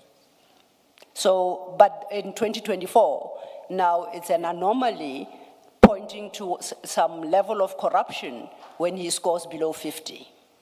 I point this out to try and understand the logic behind how you end up with this allegation when you seek to persuade a court to issue you with a warrant to go arrest people for suspected corruption.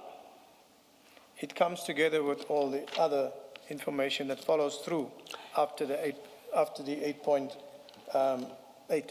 We'll get there because now we are into vetting.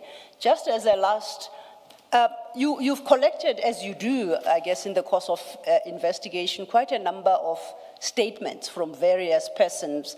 Yes, I appreciate that the prosecution will, in the fullness of time, determine whether they are going to be witnesses. My question is, what's the basis on which you call for statements? Why do you approach people to give you statements? Which statements are those on the vettings? No, statements generally in your docket. There are a number of statements by different people, witness statements for lack of a better term. No, just general, it's a general question. You are an investigator, you end up with witness statements, so you decide who to engage to provide you with a statement, correct? Yes.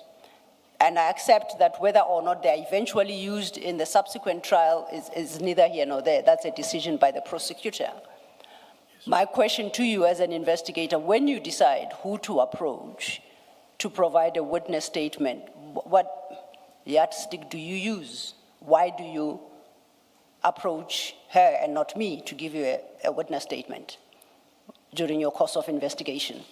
Why would you approach a particular person? Yes, yes. Because you would approach a particular person or a witness to take a witness statement who has knowledge of a particular matter or something within the investigation that you're conducting to confirm or otherwise with regards. That's why we'll obtain a witness Yes. statement. Would it be correct to say you do so perhaps as well to establish either a certain fact or a certain factual matrix relevant to what you are investigating? Yes. Would that be fair? Please refer to file 3, page 789. I want to understand this statement. At 789, is it file 3? Yes, file 3.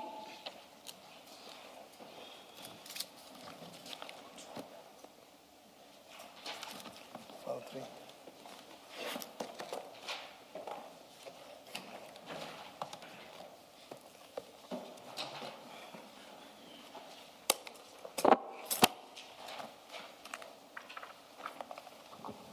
As part of your many witness statements, I located this particular one, and in the context of the conversation we've just had about your criticism of Major General Khan not being a part of the panel, you confirm that this is the statement of Major General Khan, don't you? It says so at 791 in no uncertain terms, and he has signed. 3789, it's the 789.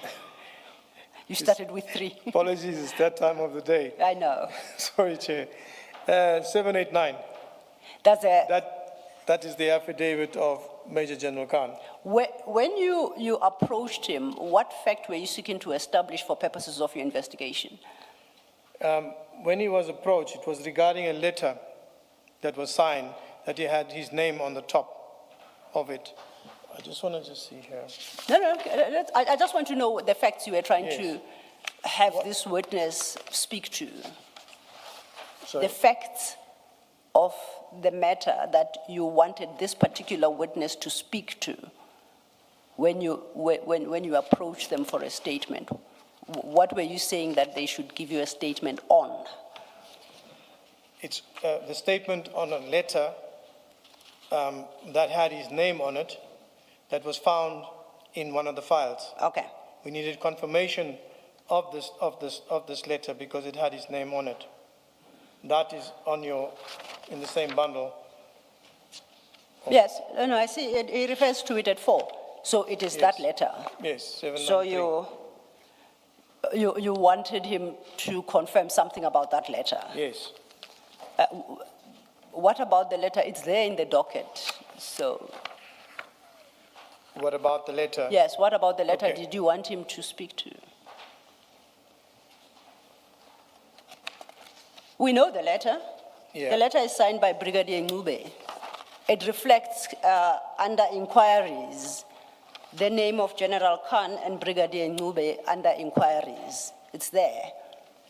And I'm not aware of anybody denying its existence. I'm not aware of anybody making issue with the fact that it was signed by Brigadier Ngube. So I'm just trying to understand, when you then approach General Khan Yes. about this letter, what about the letter were you trying to establish? The letter was regarding the vetting. I know. Yes. So, when you apply for an SMS post, you have to, it's in the application, you have to undergo a vetting process. No, Colonel, I apologize. There is a letter signed by Brigadier Ngube. That's correct. That letter speaks for itself. Yes, Yes. I agree, it's regarding vetting issues. Yes. You then approach General Khan, whose name is reflected under inquiries on that letter, Yes. regarding the content of that letter. Yes. What about that content of that letter did you want him to comment on? The fact remains if he was aware of this letter, Come again? whether he was aware of this letter, Yes. that was the one. And during confirming on this letter, we also interviewed him with regards to the post. Okay, so it starts with confirming whether he's aware of the letter, and he speaks to that. Yes. He takes issue at paragraph 5. He says he has no knowledge of the letter which purports that I was involved in preparing it. And this, of course, he says, because his name is reflected under inquiries, we don't have to go there. It is what it is. So we accept that would then put paid to the inquiry regarding the letter. We are done now. He's giving you a statement. Yes. All right? Now, Sorry, Chair. yes. Yeah, it was with regards to the letter that has his name on the top, that purportedly comes from his office, that was drafted by Brigadier Ngube and signed on his behalf. Yeah. Because at the bottom it's got he's the head of Counter and Security Intelligence. In the inquiries, it's always put in the inquiries the head of that section, right? And at the bottom of it, it's actually supposed to have his details on it, and Ngube is supposed to sign on behalf of him. But that's immaterial. The fact of the matter is... No, it is material. It is material because what you say at the bottom of the letter reflects is not what is on the letter. I mean, the letter clearly says section head, unless you say this is a description of General Khan. The letter says section head, personnel security, brigadier section head, personnel security, counter and security intelligence, crime intelligence head office, PC Ngube. What in this is about General Khan? A reader of this letter knows and understands that it was written and signed by Ngube. Yes, if I can explain it, Commissioner. Yes, I please. mean, I worked with these letters here. When you have somebody's name who's in the inquiries as the head of the office, if General Khan's name is not there, and you have just Brigadier Ngube is there, Yes. then she signs off as a section head. But now you've put your head of office in the inquiries there. So it should, at the bottom, it should start with the name of the component head, security and counterintelligence. But this letter here, it's got Brigadier Ngube's details on the bottom as the section head. So basically, if a letter goes out of your office, it carries the component head's details and you sign on behalf of him. So that's why I'm saying Major General Khan is the senior on that inquiries. So he owns this letter. No, he doesn't. It's not written by him. This letter Yes, does not. No, hold on. You've made the point that his name should have been at the bottom and it's not there. So why do you say he owns this letter? No, he didn't write this letter. Yes, why do you say, because he's in inquiries, he owns this letter? Why do you say that? It doesn't bear his signature. If that was heard, Commissioner, let me just correct it. And let me get a clear understanding on the letter. There's a senior member in the inquiries. This letter was done by Brigadier Ngube. Yes.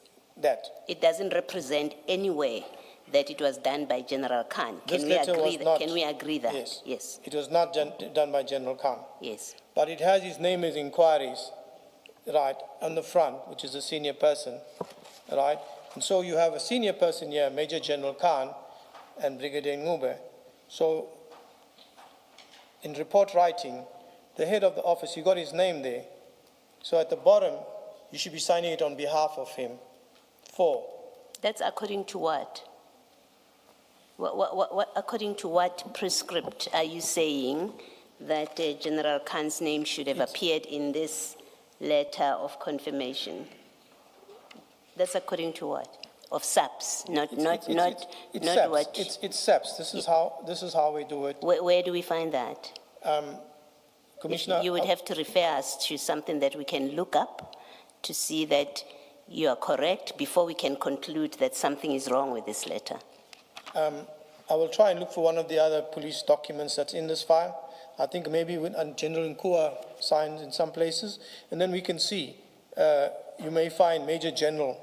No, we've seen those kind of letters. We've been through enough SEPS documents in this Commission of Inquiry that we've seen letters which have different people signing. You are making a different point. You say something is wrong with this letter because it does not contain where General Khan should have signed.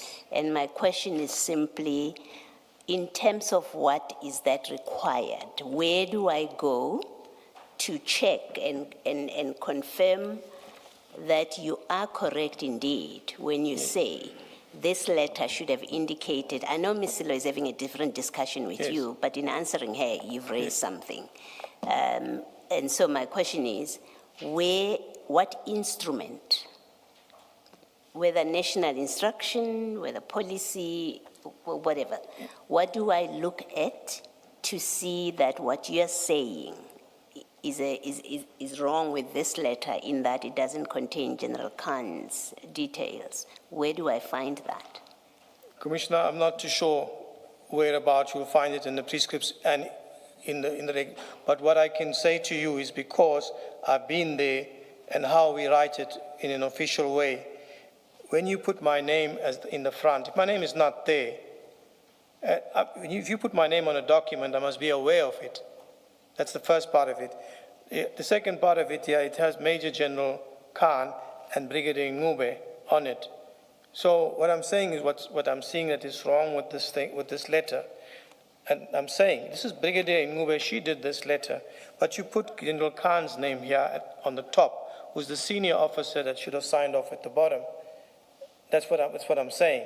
But if his name was not there at all, then he doesn't know, then he's got no business on this letter because she's writing it, she's the inquiries, and she's putting her title at the bottom. That's the message I'm trying to get over. Thank you. Thank you. Thank you, Commissioner. Thanks, Colonel. So by the time we get to paragraph 5 of General Khan's statement, the issue about which you approached him is dealt with. However he deals with it, wrong or right. That would be the end of what you required him for, because you said you approached him regarding this particular letter, correct? It was for the letter and to interview him with regards to the technical support post, because he has been there in crime intelligence and was there at that time. What about the post? Did you think he could add? It's his knowledge and experience in the post as laid out in the affidavit obtained from him. But before we move over onto this and move away from the relevance of the letter, the relevance of this letter is this, that it says that this is the confirmation letter is to officially state that on the 25th of July, the applicant, Ms. D. Mokwele, submitted an online application in the South African Police e-vetting system for top security clearance with reference that and that. This letter is incorrect. She could not submit an application on the e-vetting system because you have to have a force number. So that's the relevance. Now, if I may stop you, I don't take issue with that. No problem. That's his view as he has expressed it, right? Yes. But I'm saying your engagement regarding the letter ends at this paragraph. He's given you an answer and his views on the letter. Okay. So that was the one fact you wanted to establish with him. What was the other fact, if any? You keep referencing other fact that you needed to establish with General Khan. What fact is that? It's as indicated on my paragraph 6 moving down. It's not yours, it's General Khan's paragraph 6. I think it's because they are the same. Exactly, because you copied from General Khan's affidavit. It's exactly what you have in your affidavit that you say it's your. Yes, it's General Khan's statement. Chair, Commissioners, it's that time of the day. Yes. It's been a marathon.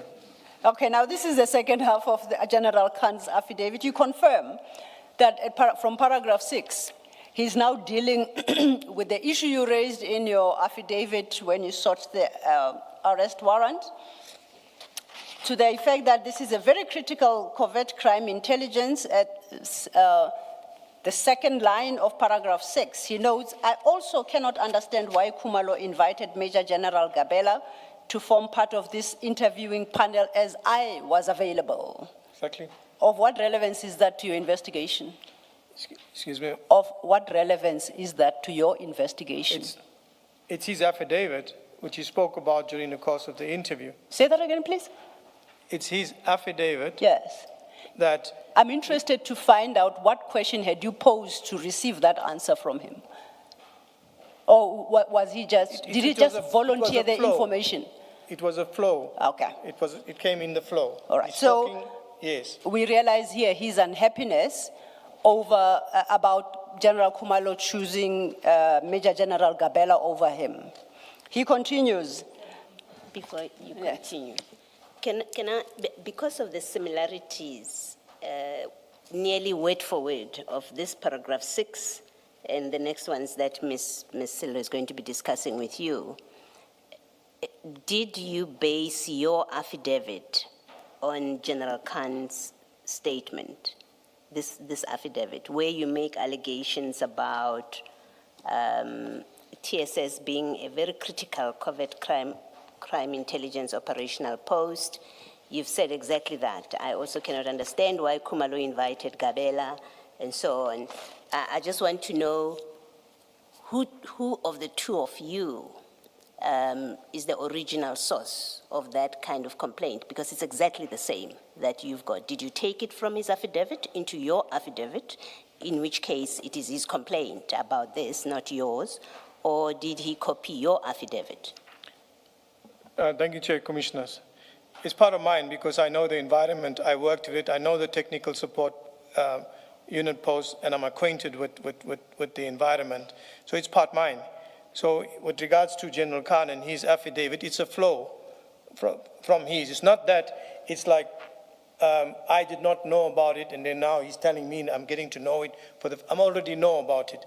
And he's just talking about it and it's a flow in it. So that's explanation there. The reason I ask is, for example, in an earlier discussion, we agreed that there's nothing wrong, at least according to policies and prescripts, in having brought in somebody from outside, crime intelligence. That's accused number 5, right? We've agreed it's not precluded by the policies. And yet in paragraph 6, General Khan says, I also cannot understand why Khumalo invited Major General Gabela to form part of the interviewing panel as I was available. He says that. You say exactly the same thing in your affidavit. So I'm asking, do you say it in your affidavit because that's what Khan complained about, General Khan complained about it, and that's why it's reflected in pretty much the same terms in your affidavit, or did he look at your affidavit and then included it in his affidavit? No, he had no insight. Sorry, Commissioner, carry on. Yeah, no, sure, you can. Thank you, Chair. Thank you, Commissioners. No, he had no insight into my affidavit. Like I said, I've already known about the post.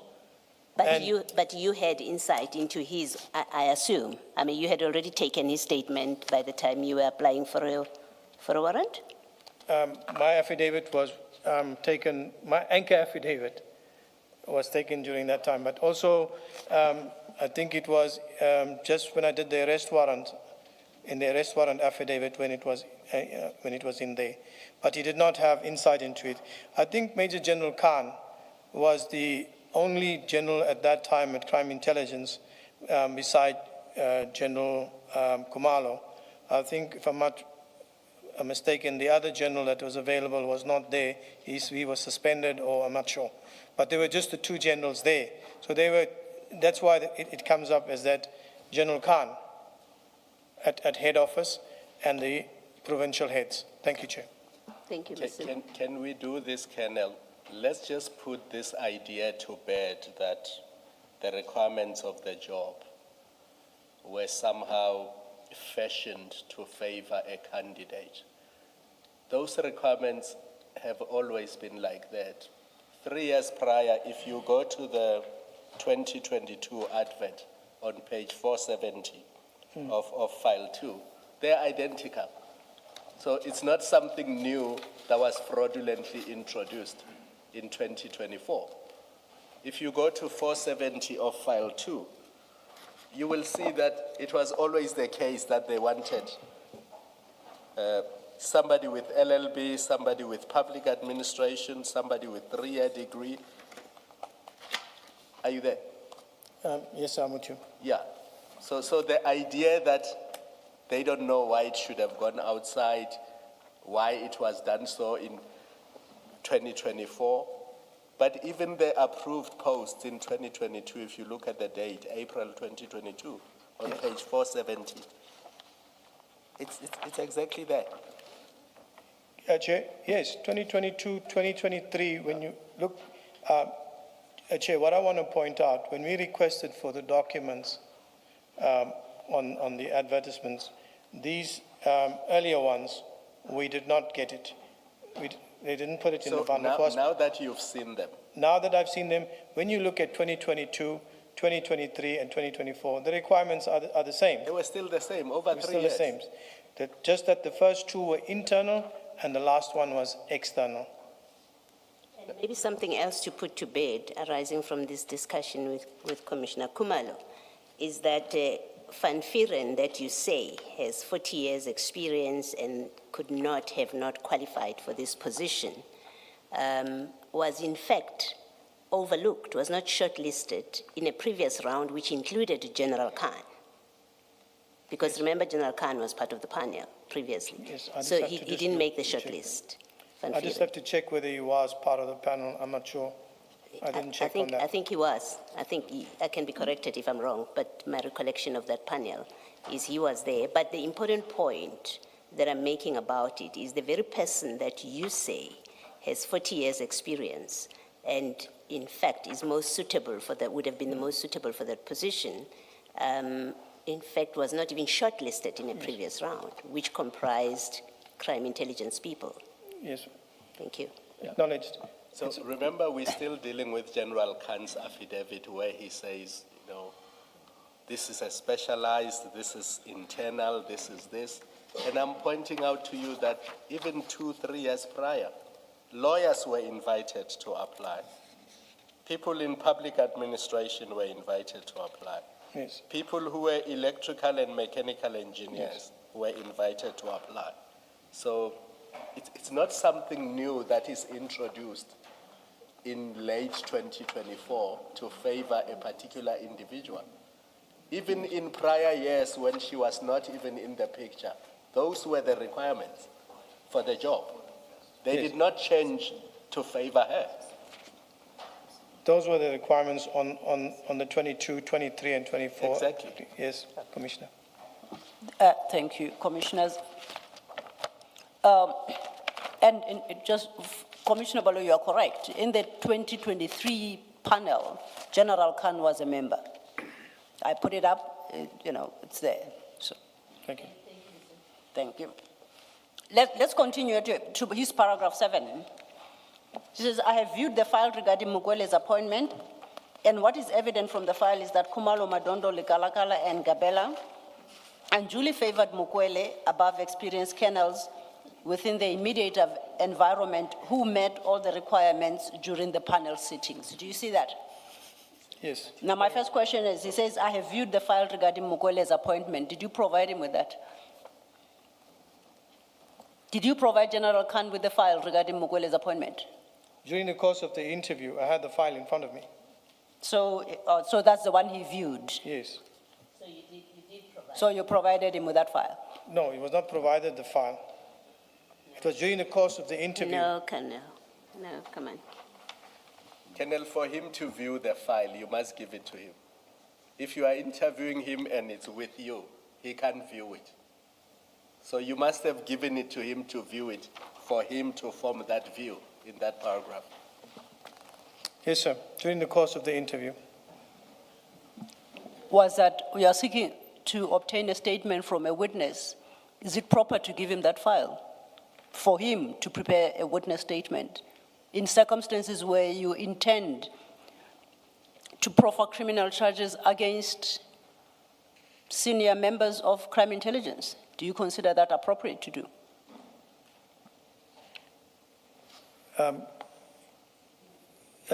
Counsel, Commissioner, Chair, during the course of the interview, whilst I was busy with it, I had the file open and I was going through the file during the course of the interview. Yes, I acknowledge what you are saying, that is it proper Yes. for him to view the file? No. You just conceded to the commissioners that, yes, actually you gave him the file. So you gave him access and permission to view that file. So we are past that now. I'm asking as to the propriety of that decision and conduct on your part. Do you consider that proper? In circumstances where you are seeking him to provide you with a witness statement for potential criminal charges to be brought against senior members within the institution you're investigating. It's either you consider it proper or it's not proper. There's nothing to debate. If you're happy with it, I'll move on. Chair, Commissioner, at that moment in time, I did not consider that. You did not? I did not consider that. In okay, now that we are here, in retrospect, do you think it was proper for you to have done that? No, I don't think it was. I mean, I'm sitting there and I'm interviewing him and I'm listening to him and taking an affidavit and then referring to the file. So I cannot see the reason why you say that I would have done something wrong by showing him the file. Because you are influencing the content of his witness statement. So he's no longer deposing to an affidavit on facts he knows something about. You are feeding him the information and thereby influencing what goes into his witness statement. That is the problem. Did you ever give any other witness this file to say, these are the contents of the file, now go give me a witness statement? Have you done that in this investigation? That is noted, Counsel. Okay. But at that moment in time, taking the affidavit and the process of interviewing him, it's a referral to the file. But as you put it, I did not see it like that at that time. Is my witness there, not putting words in his mouth, and saying, listen, look at this, look at this, look at this. I'm busy interviewing him, referring to a file, and going on with it. It's at that matter in time, Chair, Commissioners. Thank you. My comment to you that it's highly improper. You are affecting the objective quality and the probative value of that witness statement because you have as an investigator, you have influenced the content of that statement. That witness is no longer talking the absolute truth from the basis of what they know. It's what they know embellished by what you have told them. And I say that is improper. Do you have a comment to that? Noted. Oh, yeah. Okay, noted. Now, if we move on at paragraph 9. Paragraph 9 and 10, he concludes, if I was consulted prior to the post being advertised externally, I would have advised Khumalo against doing so because the post is very specialized and operates in secret within the operational covert crime intelligence policing environment. At 10, I believe that Khumalo did not nominate me to form part of this interview panel, as I would have opted to appoint a more competent and experienced senior officer from within the crime intelligence environment. We know that he was a member of the panel in 2023.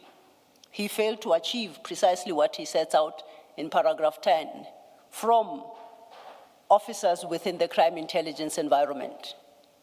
He failed. He was a part of that panel. And in 2024, miraculously, he would have found one. Yes. So what is the value of this statement to the criminal case that you are trying to investigate, if not a gripe session by General Khan that he happened not to be a part of an interview panel that appointed Mrs. Mukwele in circumstances where neither the policy, prescripts, constitution, or any religious belief entitle him to be appointed to this panel?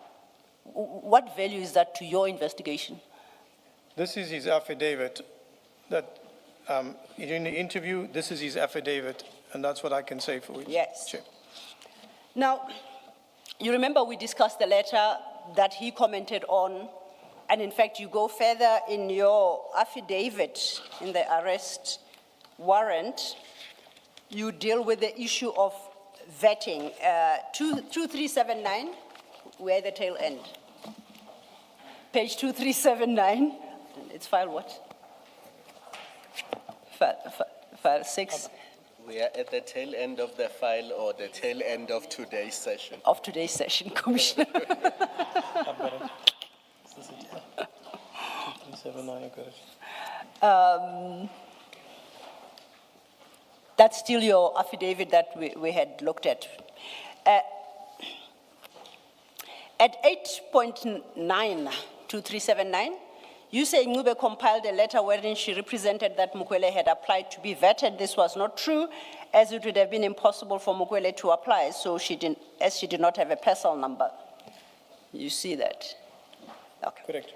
Now, you recall if we go to our file 2, that file 2 is where we have the file on this entire recruitment process.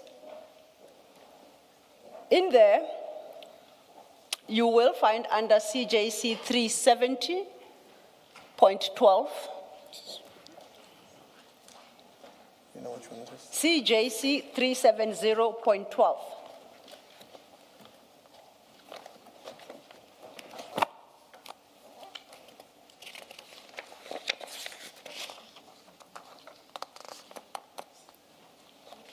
Three seven three, no, 370.12. Page 373. 370. 370.12, that's the exhibit number. The page is 373, file 2. Are you winning? Getting there. No, we need to get there. They'll help you now. 370. Okay. Now, under CJC 370.12, it's a series of letters. The first at 373 is to Commander G. Janse van Rensburg. If you go to 37... Van Vuren. Jesus.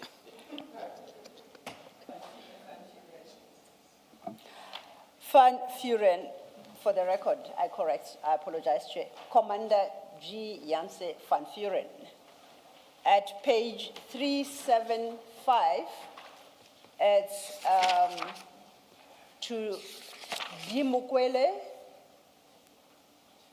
and at 377, it's to Colonel Bapela.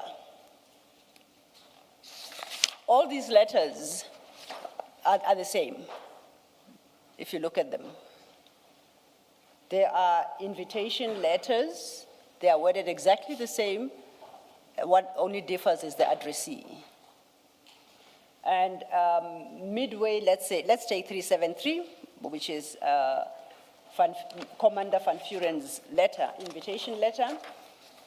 At paragraph 3, paragraph 1, of course, it congratulates. It tells him that he is part of a short list. 3, and then it speaks about the evaluation process that will be over 2 days. And then at the bottom, in bold, it says, kindly take note of the following request. At 373, it reflects that the candidate should bring original certificates and copies of all qualifications, driver's license, and some such documents. Overleaf, at bullet point 2, it says, if you are not in possession of a valid security clearance to the level of top secret, proof of application for such clearance must be submitted on the first day. Please note that all applications for security clearances are done via e-vetting. Do you see that? Correct. Now, if you go to 375, that's the start of Mrs. Mukwele's letter, similar letter. And the same at 376, she is informed that if she's not in possession of a valid security clearance to the level of top secret, proof of application for such clearance must be submitted. So, my interpretation of this document, and it might be wholly wrong, I accept, is that all the shortlisted people, when they presented themselves for the interview, were required to at least produce a top clearance certificate or an application for one. Now, Ms. Mukwele doesn't have a personal number, which is the point you make at your paragraph 8.9 of the affidavit. How was she to provide proof that she has applied for clearance certificate? Because the invitation letter actually instructs her to bring proof of such application. She doesn't have a personal number. How was she to do that? First of all, the application, when you apply for the post, it's in the application regarding the security clearance. You can, it says there that you must get a security clearance within 6 months of your appointment. Now, she's a civilian. She cannot apply via the e-vetting system. So this should have been brought to the attention of the panel when she went to the assessment center or spoken to somebody. I'm a civilian. I cannot apply. Colonel, they issued an advert for civilians to apply. They Yes. don't have personal numbers. Yes. But the process requires that by the time they present themselves for an interview, they must at least show that they have applied for vetting. Yes. So- Now, she couldn't apply.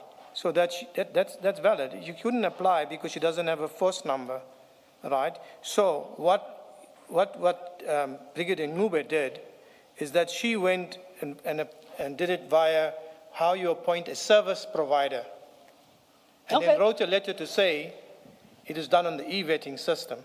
Whereas you write a letter to say that Ms. Mukwele doesn't have a force number, but an application form for vetting has been completed and acknowledged that she's received it. But to apply for it and register it on the e-vetting system, you can't because you don't have a commander. The commander must sign off on it, and it cannot be captured. So the inquiry that deals with service providers, she went and did it there, where it's totally unnecessary. As a civilian, you don't have a force number, so you put in your application, you have a copy of your application form completed, but the details of your commander would not be there. I'm just saying now what should have been done, Yes. not to manipulate the system. Okay. So this is what should have been done with Brigitte Mukwele, who's the head of the vetting system, should know better.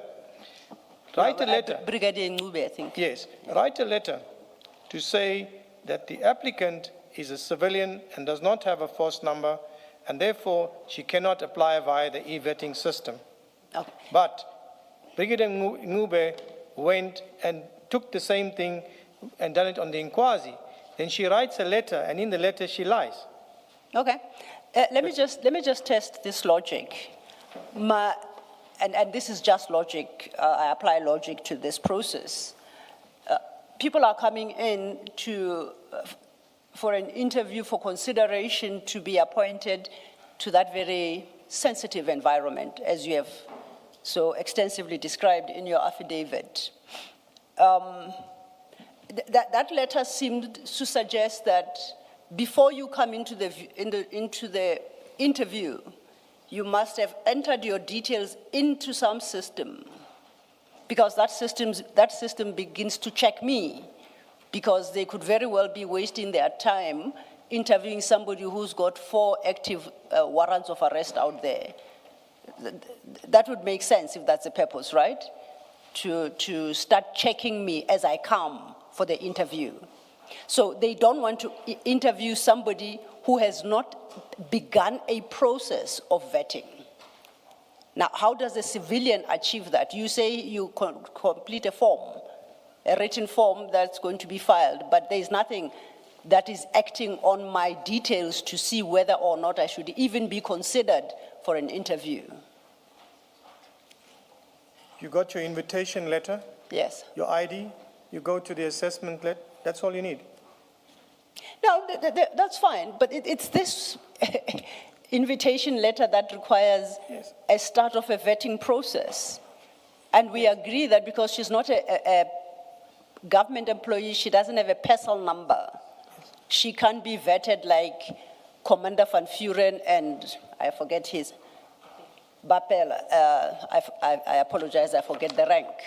But she's a civilian, but the process must start. So for me, logic would dictate that, say, we have to enter your name into the system to start finding out about you. Because perhaps, I don't know how the systems work, but they might just throw a red flag and communicate directly to the panel that they shouldn't even let me through that door. If anything, they should call subs because I'm a wanted person.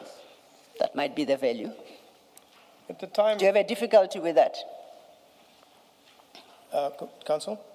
Do you have a difficulty with that logic that I'm applying to why? I do. Okay, Because tell me your it's difficulty. basically straightforward. She's got an invitation letter the way it's at the bottom. Kindly take note of the following: original certificate and copies of qualifications, driver's license, and ID. You must come with it. To go where? The fact remains here is that you cannot. It's a vetting system. It's security clearance. You cannot get into the e-vetting and log it because you don't have a personnel number and you don't have a commander. This is identified by the people that sent the letter to her and invited her would have known.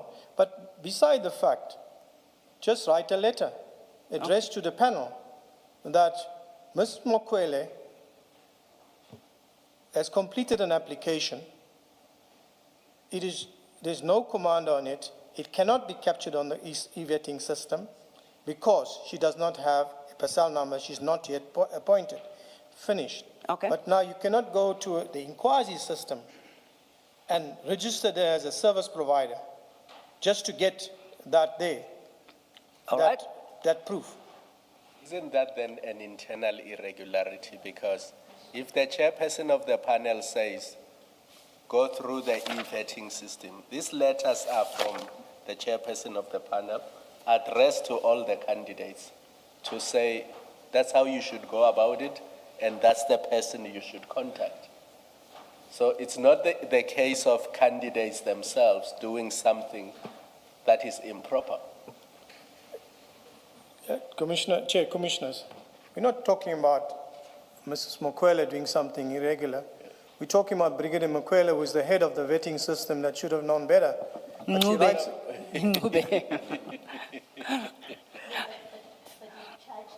With this. You have one of your charges, the charge against Ngube is on this issue, is Yes. Ngube and Mokwele. So Yes. according to you, Mokwele has done something wrong Yes. by being put on the, what do you call it? Inkwazi. On the service provider. Yeah, you say Yes, on she's the- done something wrong. yes. And yet I understand you now to be saying, yeah, it's a Ngube problem. Why would you charge her with this? All that we have there, commissioners, we don't know what was the communication between Mokwele and Ngube. But what we know, we have a letter from Ngube where she's saying that Mrs. Mokwele has been registered on the e-vetting system. And Mrs. Mokwele herself knows that's not the fact. She's registered on another inquiry system. But be that as it may, both of them are charged according to the charge sheet. Is that what you say, Commissioner Beloy? I think that charge sheet that you have that must be the initial draft charge sheet that is there. Bear in mind that as you go into the court processes and just before pre-trial, those charge sheets are finalized as to way forward. So, Even so, even allowing for that, you remember why we are having this long discussion with you since yesterday. Keep that in mind. So even allowing for that, this is not necessarily the final charge sheet, that you would, from the onset, charge her in your first draft charge sheet, that you include her under this charge that she was placed on the service provider Inkwazi platform. yes. When the letter you're referring to from Brigadier Ngube doesn't say anything about her collusion, and your charge is she colluded. And if that letter is the only basis on which you have included her in that charge about her vetting being on the inquiry, one, on the face of it, it seems truly, truly petty to charge her with that when you have absolutely no basis, but also considering that you understand she could not have been on the e-vetting system, because you say you understand it, you know that she couldn't have been there. In fact, when I say it's petty, at best it's pettiness, but it suggests something much more sinister, because you do not have facts that implicate her in being on the inquiry platform, and yet vetting platform. Yes.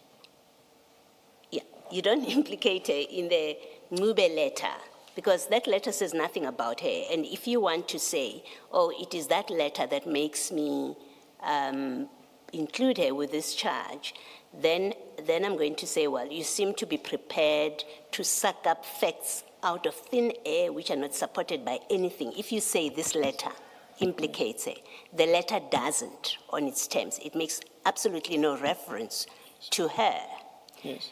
You know she could not have been on the e-vetting platform, according to you, because she doesn't have a commander, she doesn't have a PESAL number. She gets put onto the service provider platform by somebody else. You include that against her. You make her complicit. You say, that's your wedding. You say she was in a conspiracy, she colluded with Ngube in a document that is seeking to get you an arrest warrant against her. So it's not just an affidavit that's lying around in your office. You make those allegations in a charge sheet that you're going to present when she applies for bail. The court sees, the magistrate sees a charge sheet at that point that says she colluded with Brigadier Ngube to be placed on this platform when you have absolutely zero facts that justify that. That's a problem.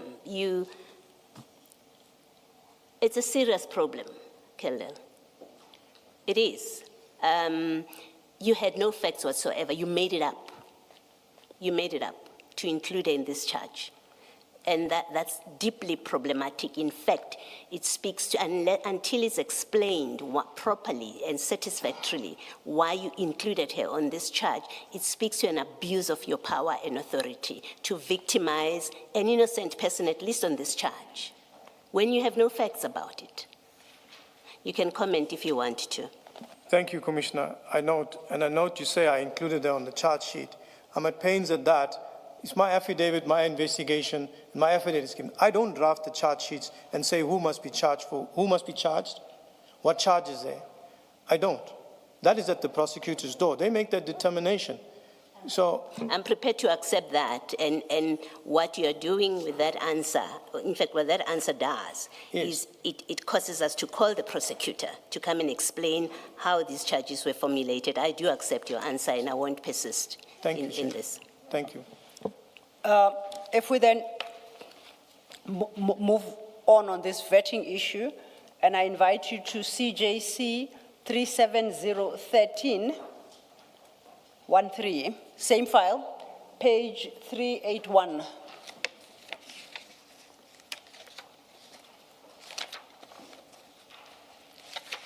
Once again, it's a pack of letters, it's the same. I think it starts at 380. It's the same letter addressed to the three candidates. And it's said it's a letter of confirmation. We can look at the one at 380. And it is signed by Brigadier Ngube. That is that letter we considered that you put before General Khan because it has got his name at the top there. Under inquiries. You remember this letter? You remember this letter that we are looking at 380? That's the letter that General Khan speaks to, which Brigadier Ncube signed. 380 is Van Vuren. Chair, Advocate Silo, to be fair to Colonel, the one we were looking at was the Mokwele letter, Okay. 381. Let's go Although to they are the 381. same. They are the same. Let's go to 381. They're all, okay, the point, let's start at 380. We're looking at 381, right? And that's the Mokwele letter. That is, it's worded in the exact same terms as the one at 380 for Van Vuren. Yes. You confirm? And similarly, for the one at 382 for Bapela. That's correct. So it's the same letter. Yes. Okay, if it's more comfortable to look at the Mokwele one, let's go to the Mokwele one at 381. It is signed by Brigadier Ncube. It's the one that has got the name of General Khan at the top under inquiries. The one that General Khan speaks to in his affidavit. You remember we discussed it? Yes. You nod. And at paragraph 1 says, this confirmation letter is to officially state that on 25th July 24, the applicant, Mrs. Mukwele, it's got an ID number there, will skip, submitted an online application on the South African Police Services SAPS e-vetting system for top clearance security with a particular reference. It then says the top secret security clearance application of Mrs. Mukwele was received by the vetting authority for review and approval in potentially granting the required security clearance for her specific position in SAPS. It concludes, however, the top secret security clearance application of Mrs. Mukwele's, I think, eligibility is pending and not yet finalized. Do you see that? I see that. This is dated 25th of July 2024. Correct. You remember we had those invitation letters that say go via the vetting department there and submit your details, and then they come back with this letter of confirmation that they have subjected themselves to that process as prescribed by the letter of invitation. Yes, the letter of invitation. None of these two letters constitute giving Mrs. Mukwele a clearance certificate. Do you confirm? Because this very letter we are talking about, we are looking at, he says that clearance, that top secret security clearance or application of Mrs. Mukwele, it says is eligibility pending and is not yet finalized. There's some wording issue there. But the key issue is that it's not finalized. It just acknowledges that they have received something from her. Do you agree? Yes, I agree. Okay. That I can agree to what she's saying here and the fact that they've received it, but what the content of it, that she confirms that she submitted an online application. No, I hear that. All I'm saying is neither of the two letters we have looked at constitute approval or grant of a top clearance, top secret clearance. They are not doing that. No, They're just recognizing and acknowledging that a process was initiated. No, it does not refer to them giving us a top secret clearance. Yes. It just talks to an application. To give a clearance would be impossible to give it almost immediately. Now, that's what we have in that recruitment file, insofar as vetting is concerned. If we go back to your affidavit, 2378, I hope you haven't lost it. That is the warrant of arrest affidavit. No, 2379, my apologies. 2379. About the panel referring, amongst others, Mrs. Mukwele to go to the e-vetting system and be registered there before she comes for the interview. And now we know after that process, she receives the letter we've just looked at that confirms that, yes, she did subject herself to that process. At 8.11, you conclude, Ncube should not have done this as Mukwele was only supposed to apply for vetting after she received a letter of conditional appointment. You are now after the appointment, but where we are is even pre-interview. So are you suggesting that she ought not to have been subjected to any vetting process until she was awarded a letter of conditional appointment? Is that how I should understand it? Your vetting, your whole vetting process will kick off once you receive a conditional letter of appointment. Oh, okay. That's how you understand it. I'm with you. So according to the advert, according to the application, it's all there. And even though you have this letter of invitation to come, and this is what must be done as proof. So your problem is that she was subjected to a vetting process, some form of vetting process, or an attempt to do so prior to her receiving a letter of conditional appointment. I'm trying to understand what's the sting in the complaint? The vetting process hadn't started. What she did to get through and comply with the letter, she could not register on the e-vetting system because she has no force number and no commander. Right? But then, Colonel, all that means is that the letter of 24 July was disadvantaging her, or the letter before this one, because that letter said, before you come to the interviews, bring your IDs and other things, and then submit your vetting application through the e-vetting system. That was not required. It could have been done within 6 months after her appointment. It's correct. So the fact that that letter was sent to her means it was disadvantaging her because it was requiring her to go through something which was actually not required. Chair, Commissioners, exactly so. So then why would you charge her for that? That she's being disadvantaged. She's not being benefited by that thing. She's being disadvantaged. Why would that then constitute a charge or an offense by her? If she's being required to do something that she's not even supposed to do, because vetting is required within 6 months of appointment, not before you come for an interview. Exactly, Chair. As I said initially to Commissioner Beloy in my response to her, I do not draft the charges.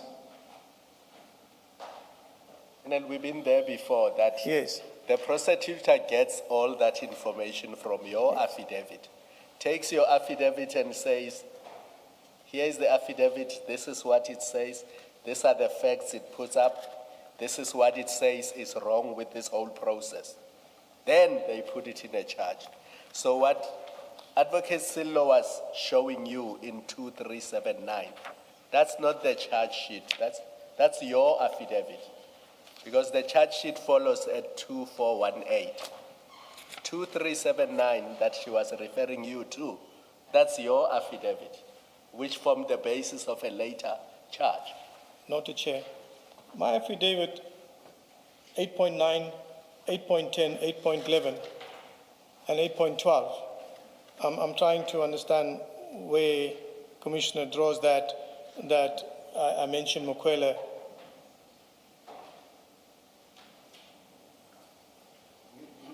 In 8.9, Ncube compiled the letter. She misrepresented that Mukwele had applied on the e-vetting system. This was not true, as it would have been impossible for Mukwele to apply, so as she did not have a PESAL number. Through Ncube's unlawful and intentional action, Mukwele's application was registered to trigger the vetting process. And that formed the basis of the charge sheet, which was later formulated. Because absent this information, there is no way a prosecutor should have said, oh, there's a charge there too, there's a charge there too. Therefore, Chair, Commissioners, what I'm saying to you, my affidavit does not say that Mukwele must be charged for corruption because she colluded with Ncube. This affidavit is done. The prosecutors prepared the charges for Mukwele. But my affidavit here, as you can see clear, Chair, it does not show that Mokwele colluded with Ngube. It talks to Ngube only. But you see, it also doesn't say Mokwele had nothing to do with what I've set out in 8.9, 8.10, and 8.11. Sorry, Chair, I can't hear you. I'm saying your affidavit also does not say Mokwele had nothing to do with what is set out in 8.9, 8.10, and 8.11.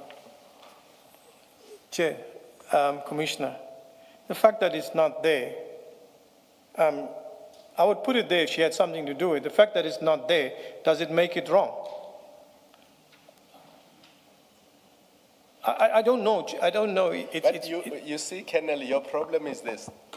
You must know that the prosecutor is going to rely on your affidavit to draft the charge sheet.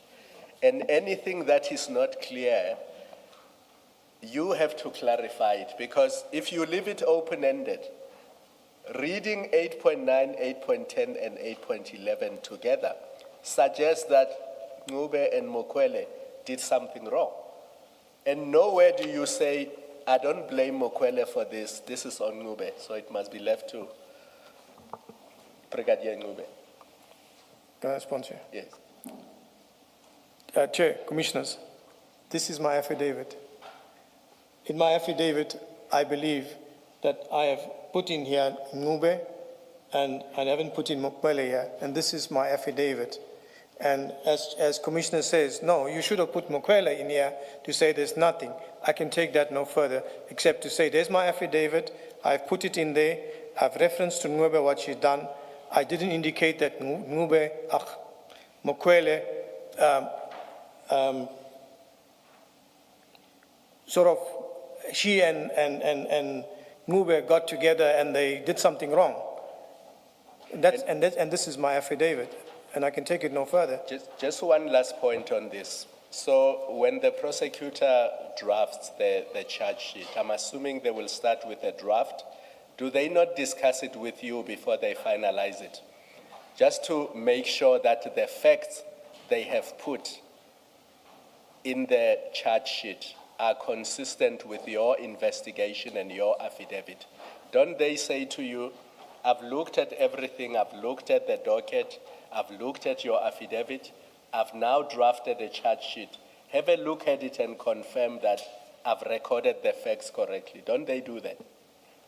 That does not happen on this occasion, Chair. But if I say that it had happened, then I'll be lying. It did not. Does I it completed happen my on other occasions? Sorry, sir? Does it happen on other occasions? No, Chair, not that I could recall. So the IO does not have sight of the charge sheet before it's finalized? The charge sheet, the affidavit is compiled, it's given to the prosecutors. They compile the charge sheets, and most often the charge sheet is in draft format. And in this case, it was attached to the affidavit.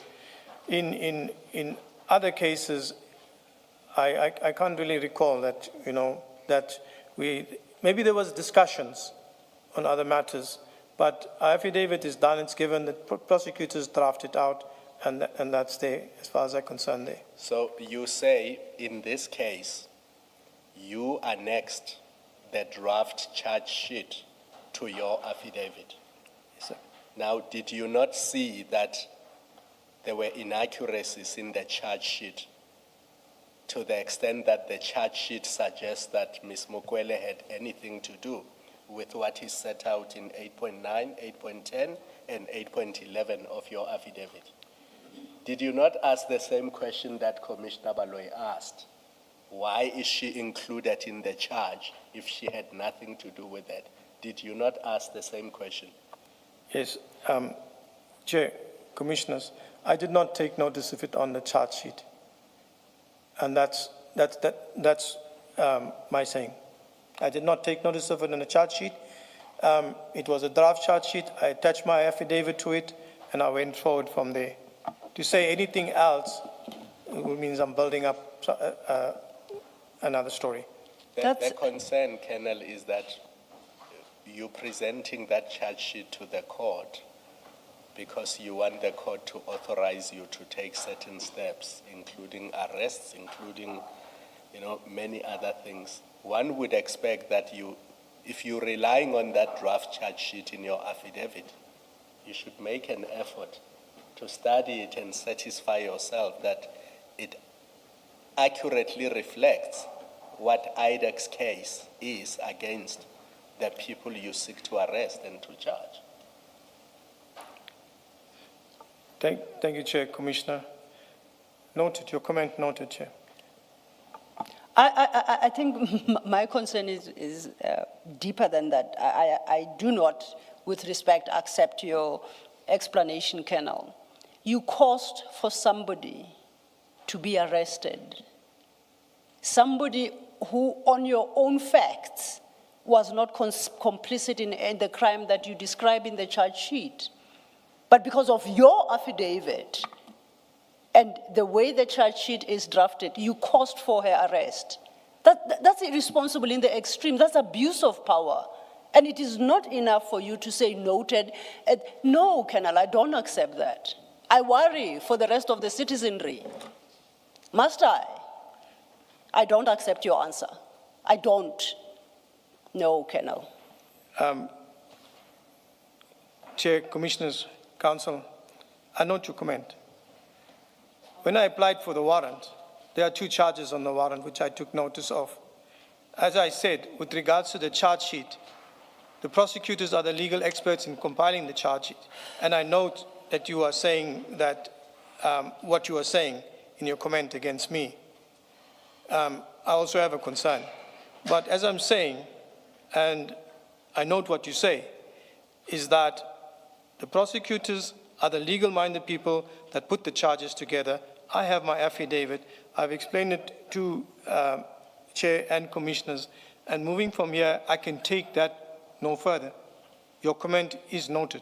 Okay. Thank you. But it's been a tad unfair. Colonel, you've explained the approval processes, that a charge sheet is drafted and then it will be submitted to management. Eventually, somebody higher up gets to approve. Now, that higher up people beyond you, so it's you, but it moves on through the stages. They relied on your affidavit. They can say that they relied on your affidavit to approve this charge sheet. And it's simply not good enough that you have it attached to your affidavit, and the charge sheet is attached to your affidavit, and then you say, well, I didn't see it.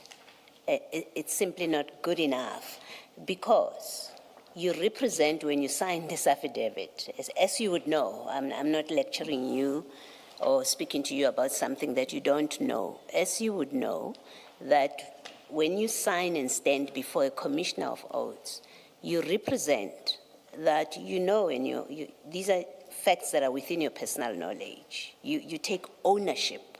So that it is drafted by a prosecutor doesn't excuse you whatsoever. It's your affidavit.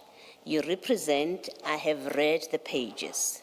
That's why you are asked, when you take the oath, do you know and stand by what is in this affidavit? So from where I'm sitting, I hold that you must be held to have known the contents of your affidavit and of the charge sheet, and you were happy to depose under oath that is your affidavit and you stand by it, including the charge sheet. And you cannot be excused on the basis that it's drafted by a prosecutor, but also I didn't notice. It simply doesn't. It's an excuse that is not available to you. You are responsible for this affidavit. You represented to a court that this is your affidavit, it contains your truth, and you must be held to that. You can comment if you want to. Not the Chair. You've mentioned it. Thank you. Staying with that paragraph 8.11, we are still at your page 2379 of your affidavit. We've just dealt with the point you make that Mrs. Mukwele was only supposed to apply for vetting after she had received a letter of conditional appointment. I'm interested in the concluding sentence in that paragraph. Civilian vetting where required must be done through the state security agency. You see that? Your affidavit, the application for warrant of arrest, I'm at 2379. We dealt with the first part of paragraph 8.11. I'm now at the tail end of that paragraph 8.11. Do you see where I'm reading from? At the bottom of 8.11, Yes. civilian vetting Yes. where required must be done through state security Yes, agents. that's correct. That's more or less where civilian people will have the vetting done. I see what my question Yes. is coming. What is the source of that claim? On what basis do you say that she ought to have gone through the state security agencies? Is there an act, a policy, some form of prescript that so prescribes? That for a civilian, the vetting must happen through the SSA.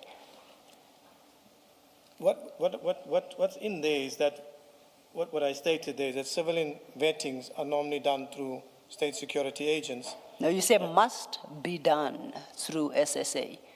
That there has to be a source of that somewhere. What is the source? Is it an act? Is it regulation? Is it anything that you can point us towards? Act regulation with regards to security vetting at state. Yeah, what prescribes that civilians in these circumstances must be vetted by SSA? There's no particular act or regulation that I refer to. It's just a statement that I made. So you can't then be correct that civilian vetting where required must be done through SSA. That's not a fact. Yeah, it's just there's a part of- suggestion of perhaps how Yes.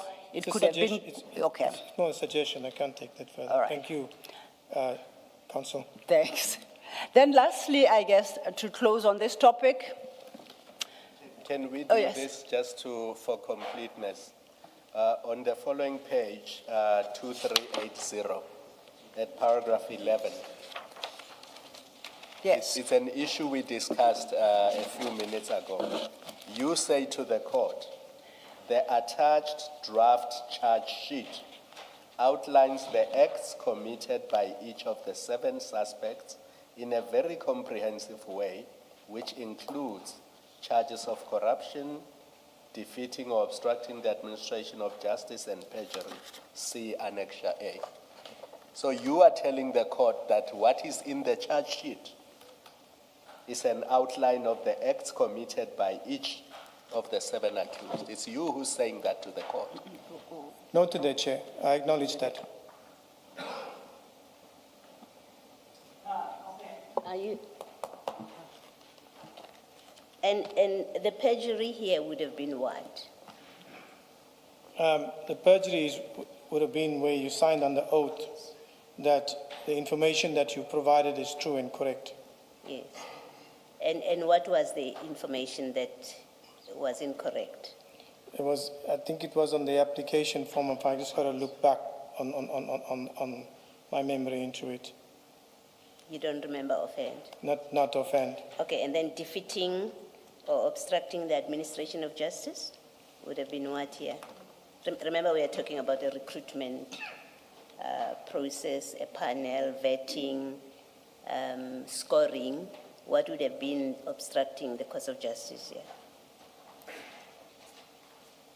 I'll have to look at this again and go through my stuff, Commissioner, to respond on that in terms of the charges that are there. To just pop it out now, also it's been a long day, but nonetheless, what I'm saying is that I have to go back and look at this particular thing you brought to my attention now. Okay, but for now, you don't have an answer to my question. So I must deal with it on the basis my question is not answered. Your question not answered, Chair. Thank you. Staying on the page, if we go to the top, your affidavit states at the top of 2380 at paragraph 8.12, Ncube therefore ensured that Mukwele received an undue advantage in circumstances where it prejudiced the subs, CI, and TSS. What undue advantage is this, and what was the prejudice to those institutions? Because this is a conclusion. Yes. I don't understand what undue advantage did Mrs. Mukwele receive by being subjected to a vetting process before the interview and then bringing back the letter signed by Brigadier Ncube to say that she has submitted. But no, it's still underway, the vetting process. What undue benefit did she derive, and what prejudice did SAPS, CI, and TSS suffer? The fact that of the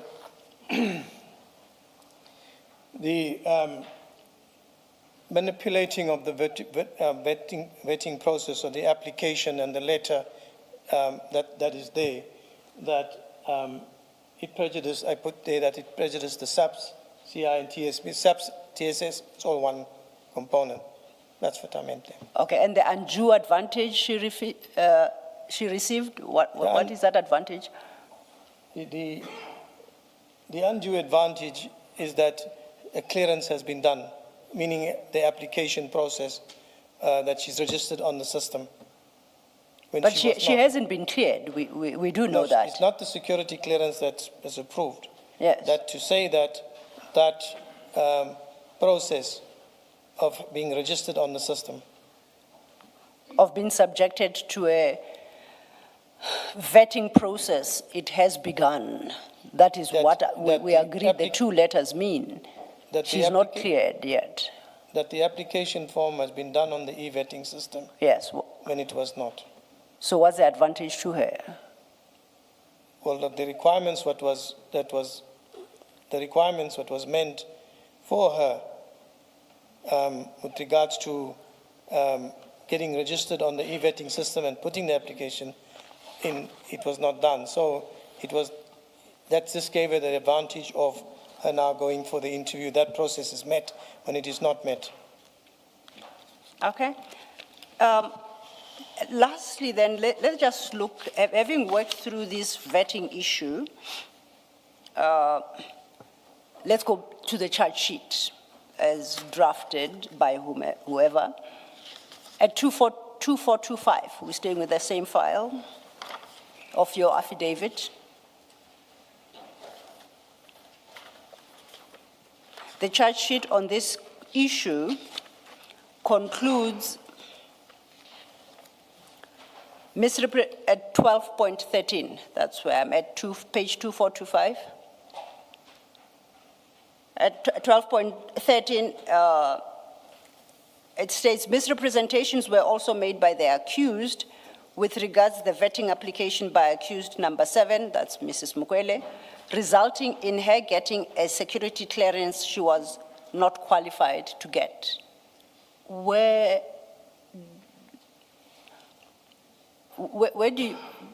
does anyone get the idea that as at the time this charge sheet was drafted, Mrs. Mukwele had a security clearance?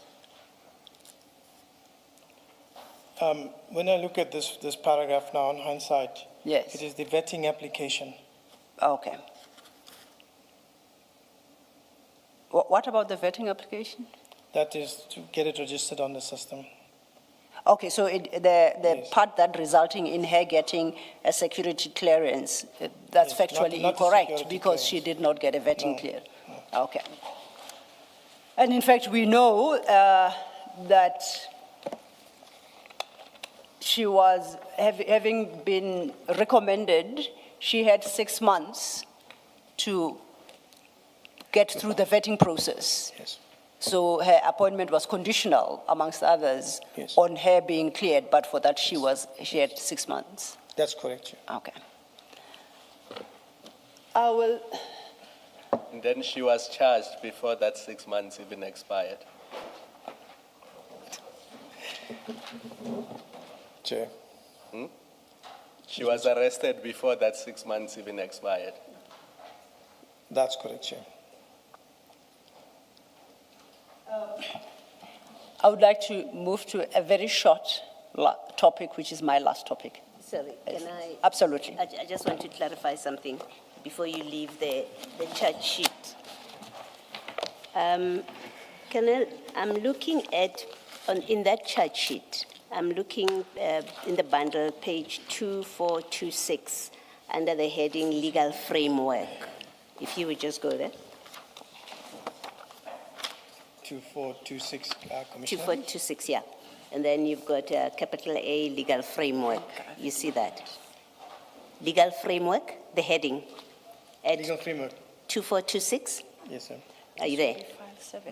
Are you there? Are you on that page? Okay. So under that heading of legal framework, you set out provisions of PRECA, right? Up to page 2432. That is the framework, the legal framework you set out.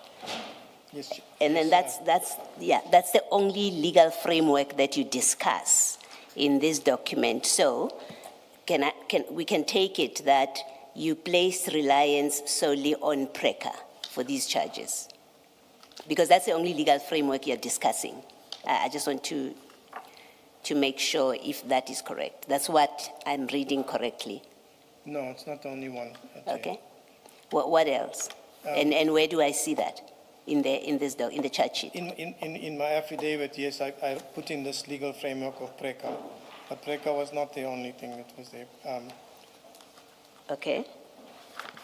What else? I'm looking at the chart sheet, remember? I'm not looking at the affidavit at this stage. I'm looking at the chart sheet, and I want to propose something, but I need first to know that I'm correct in the way I'm reading your chart sheet. It has one heading, which is legal framework. Yes, and the then chart sheet. it discusses PRECA, which sort of suggests that that's the and then you've got a heading at 2433, which is corruption charges. Yes. So, and then I ask, this must mean that you based these charges on PRECA. According to the chart sheet. Yes, according to the chart sheet. According to the chart sheet. Yes. Okay, all right. And the charges accordingly, in fact, the way that the charges are formulated, the counts, count one up to the last one, you make reference to PRECA. On all the counts. All your counts are PRECA-based counts, except for one. There's the fraud, which you base on the Criminal Procedure Act. You're right. So you don't rely only on PRECA. No, don't only rely on PRECA because... Okay. Yes. You rely also on the CPA, the Criminal Procedure Act. Sorry? You rely also on the Criminal Procedure Act. Criminal Procedure Act, yes. This charge sheet, Commissioner, as I said, this is drafted by the prosecutor. Mm. Yeah, but it's your charge sheet. Acknowledged, Judge. Okay, all right. Now, I was just confirming that is it solely PRECA or you rely on other provisions as well of the law? Yes, you're relying on other precepts of the law, the Criminal Procedure Act, etc.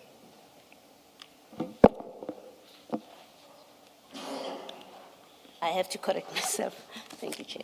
It's Criminal Law Amendment Act, not, you didn't correct me.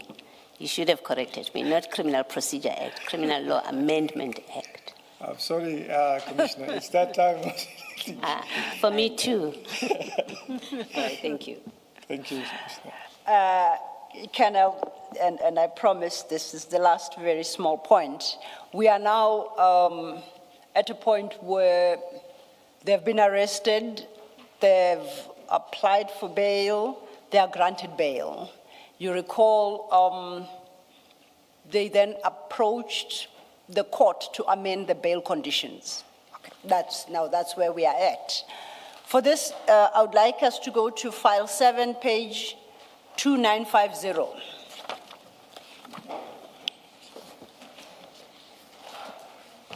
Advocate Sillo, I want to ask very quickly 2438. No, absolutely, Commissioner. We discussed this earlier in file 6.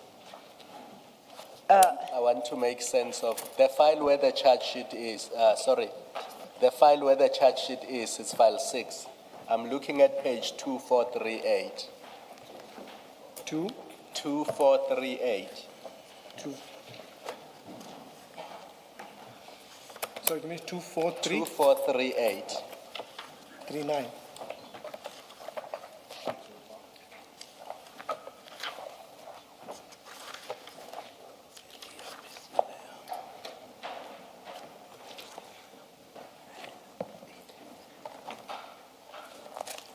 Now, in our earlier engagement, you gave us the process and you created the impression that it's the prosecutors who decide to charge and IDAC, sits in the back. But reading this letter is from the Acting Director of Public Prosecutions, Gauteng Division, Pretoria, and it's addressed to Advocate Johnson, Director at IDAC.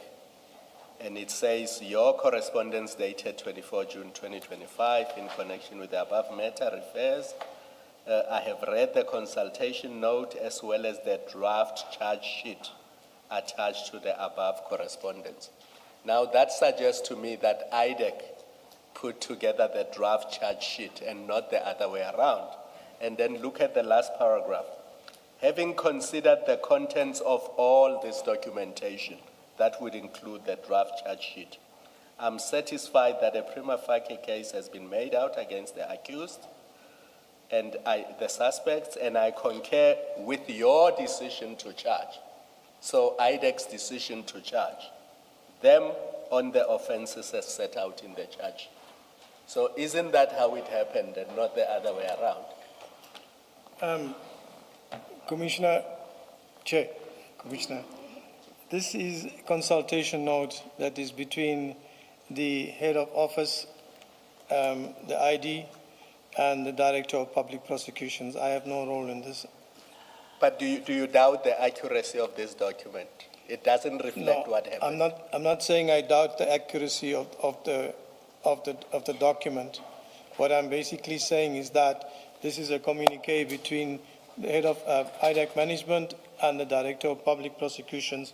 If there's something specifically that you want me to say on it. And I'm saying it sets out what happened from the 24th, and it says there's a consultation note as well as a draft charge sheet attached to the above correspondence. That's the correspondence of 24 June 2025.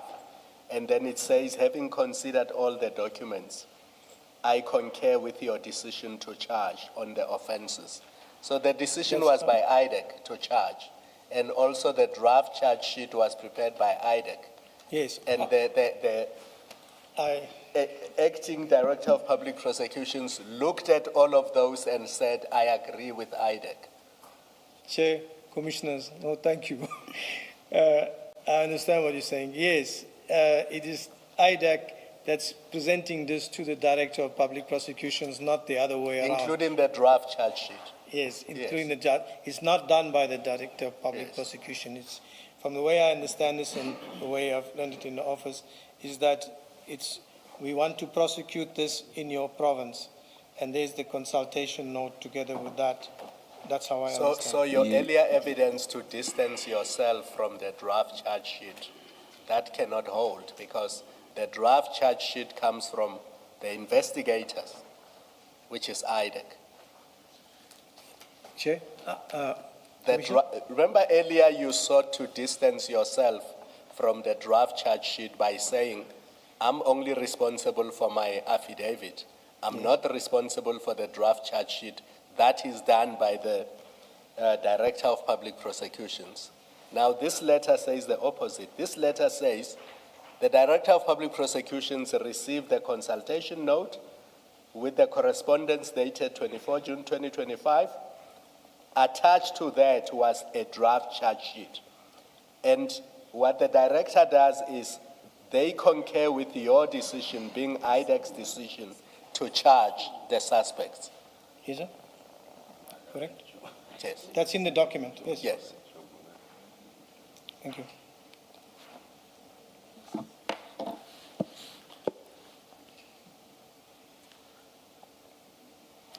But can you really hide behind the fact that the signature on that communication to the DPP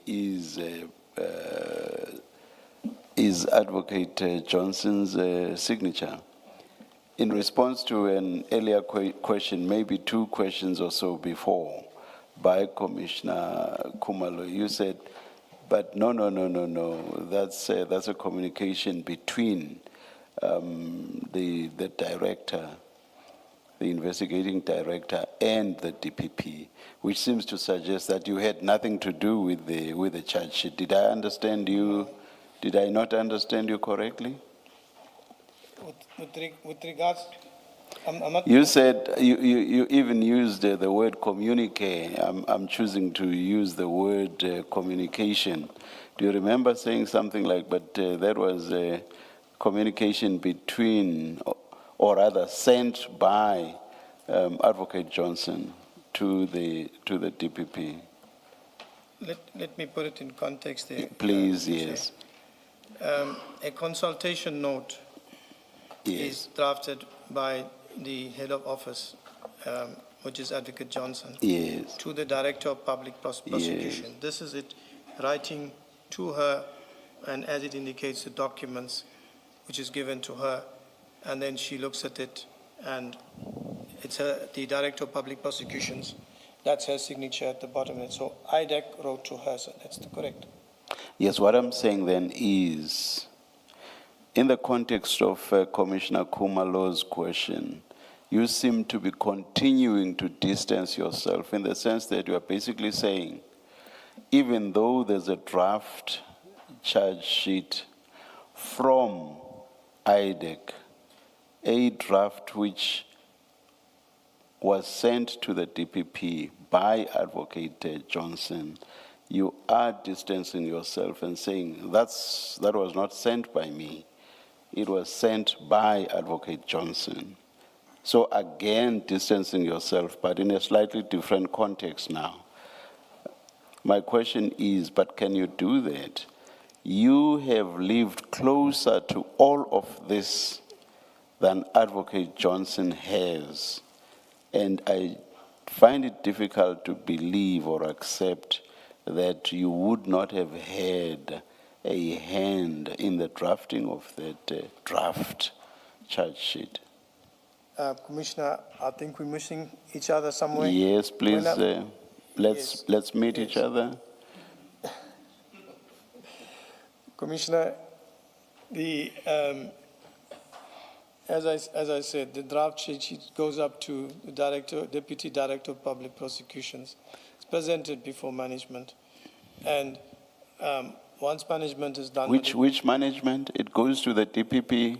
The IDAC, the head of office with their management. Okay. Yes, they have it there, and then it goes to the Director of Public Prosecution. So when you say I'm distancing myself, now I'm trying to understand how you mean that I'm distancing myself when it is there with the head of office and their management, and now it's gone to the Director of Public Prosecutions. In the sense that everything starts with you, basically. From the investigation side, sir. Yes. That I acknowledge. And then you... Yes, I'm part of the process. Yes, if I could answer that in a better way. I'm part of the process. I'm one leg in the process from the investigation side. Mm-hmm. So when you look the most important leg. Yes, sir. You may be part of it, but the most important leg of the process. Yes, the investigated leg, sir. All right, thank you. Thank you, Chair. I said we are going to our last very small topic, and for that purpose, I would invite us to go to file 7, page 2950.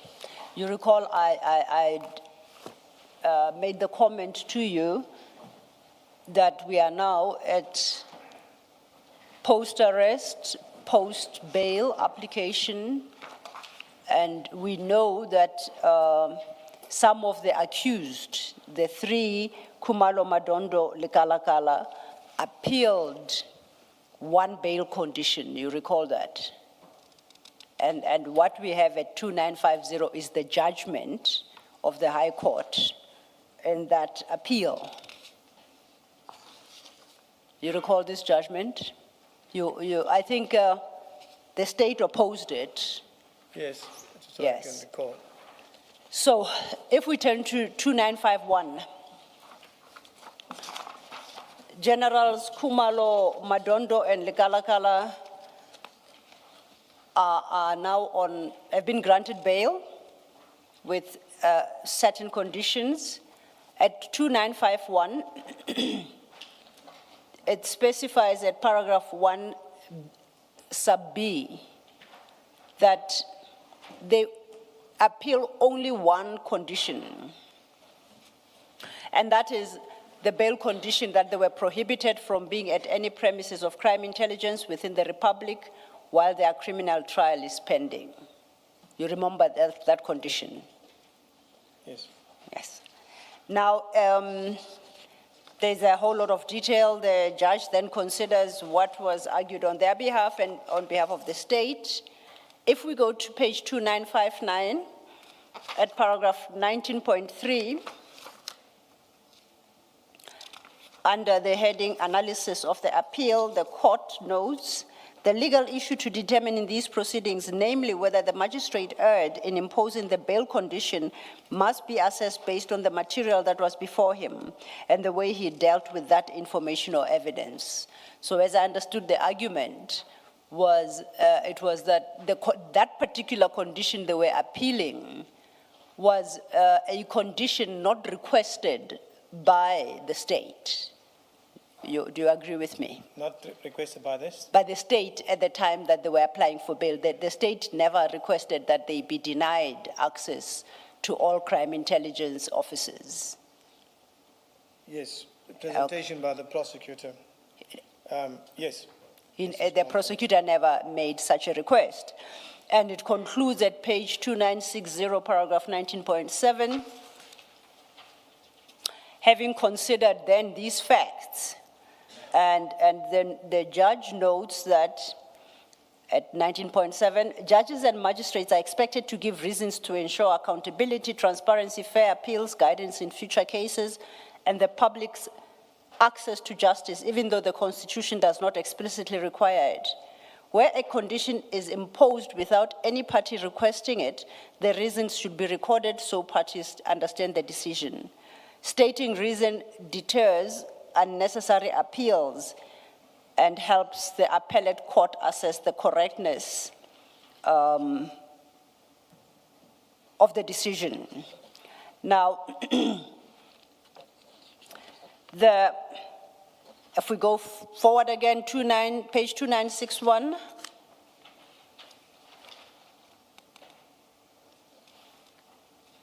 And at 2961, at 19.4, the judge quotes the law and points out that courts are discouraged. 14. 19.14. You said 4-1. 19.14, thank you, Chair. For the record, at 2961, paragraph 19.14, the court quotes that Supreme Court of Appeal case and highlights that courts are generally discouraged from mero motu dealing with disputes not raised by the parties. At the conclusion of that paragraph, it notes a key aspect of this system is that the parties define the issues for determination, present their arguments, and leave the court to act as a neutral arbiter of matters raised. And then I'll invite us to go to 2962, where at 19.17, the court concludes, or the judge concludes, I'm unable to find any judicial basis on the evidence and submissions before the court for the bail condition that was imposed. In exercising his judicial discretion, the magistrate did not confine his assessment to the facts presented before the court. And in upholding the appeal, the judge concludes at paragraph 20.1, the court's decision to impose the bail condition appealed against was made without identifying any supporting facts. It is arbitrary and incorrect and does not reflect a proper exercise of judicial discretion. In summary, the High Court concluded that that bail condition, which is the only condition that the three were appealing against, that they should not enter any office of crime intelligence until the trial is disposed of, was not requested by the prosecutor. It had no basis, and the magistrate did not have a power to impose such a condition. You understand that? That's understood Okay. from that. Now, we have from the record, the notes made by the judge of the conditions, and for that same file, please go to page 2949. The judge, made by the judge or the magistrate? The magistrate. Apologies, I'm confusing my judicial officers' titles. I'm at 2949. It starts at 2948. If you look at the case above there, that is the case that is reflected at 2954 in the judgment. The judgment has got the High Court case and the Match Court case, the A16/463/2025. So these are the notes coming out of the Magistrates Court. Now invite us to 2949, and there is that bail condition that is being appealed against because the magistrate, item 3 under condition states, accused number 1, 3, 4, 5, 6, and 7 are prohibited from being at any premises of crime intelligence within the country RSA while the matter is pending. So that is the condition. Would you know where the magistrate could possibly have sourced this condition if the prosecutor did not ask for it? Can I comment? Yes, please. Thank you, Chair. Thank you, Commissioners. I'm not too sure where the magistrate could have picked this up from. Okay. But when I left before they could, I left court before they could pronounce on this bail condition. But before leaving, I spoke to the prosecutor, and it's one of the conditions that I requested, that the crime intelligence officers where the Secret Service account is, that they be prohibited from entering those premises, because witnesses, documents that we will require, and documents that we require, and therefore she must, when addressing the court, she must address it. And then I left the court. So I was under the understanding that that bail condition, the prosecutor brought it up. And even when I was contacted to say, but this bail condition wasn't implemented, I think it was with General Lushaba. And so, but the main fact of it is that the magistrate, the prosecutor, didn't request for it. Yes. I was under the impression she did. Before I left court, I said to her, this is, please. I whispered to her, and then I had to leave court because I had to rush out. But it was never asked from the magistrate. Yes. That's and that's what the High Court found by saying it was never asked from the magistrate. It wasn't done in open court. It was, but accepting that and you confirming that didn't happen, the next condition becomes more concerning. Did you ask personally the magistrate to impose that condition? That condition there is, and I think when for the record, let's just say, it reads, Mr. Brian Padayachee will assist the accused with the collection of any matters or something, items of personal nature the accused may have on same left at the premises of any crime intelligence officer. The sum effect of it is because they are prohibited from entering any crime intelligence facility, Mr. Brian Padayachee, that is yourself, correct? That's correct, Chair. Will assist the accused to collect any items they have left in their offices, whether personal or of whatever nature, at these crime intelligence offices. If this condition was never requested, and the magistrate imposed it nonetheless, why does the magistrate pick on you to be the person to collect anything that these accused require? How do we land there? Are you able to shed some light? You say you didn't personally request it from the magistrate. You confirmed that the prosecutor did not put it to the magistrate in open court. Does the magistrate know you personally? Do you know the magistrate personally? I think it was my affidavit or something, my name was mentioned there. It's a while back, I'm trying to recall. But when I was standing next to the prosecutor, which is quite close to the bench, as the way I can see where he put it there is I, as the investigating officer, if they want to go to the office, they have to contact me before they go there to their respective offices. So that would have flowed from that bail condition that was set up about the premises. But I left court at that time, and it was only at the later stage that I found that no, this bail condition was put in as they're not allowed.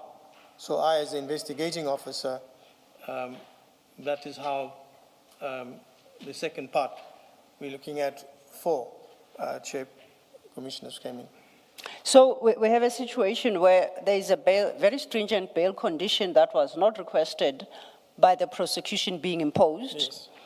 And then it goes further and identifies you personally as the person to assist the accused should they want to retrieve anything from their offices.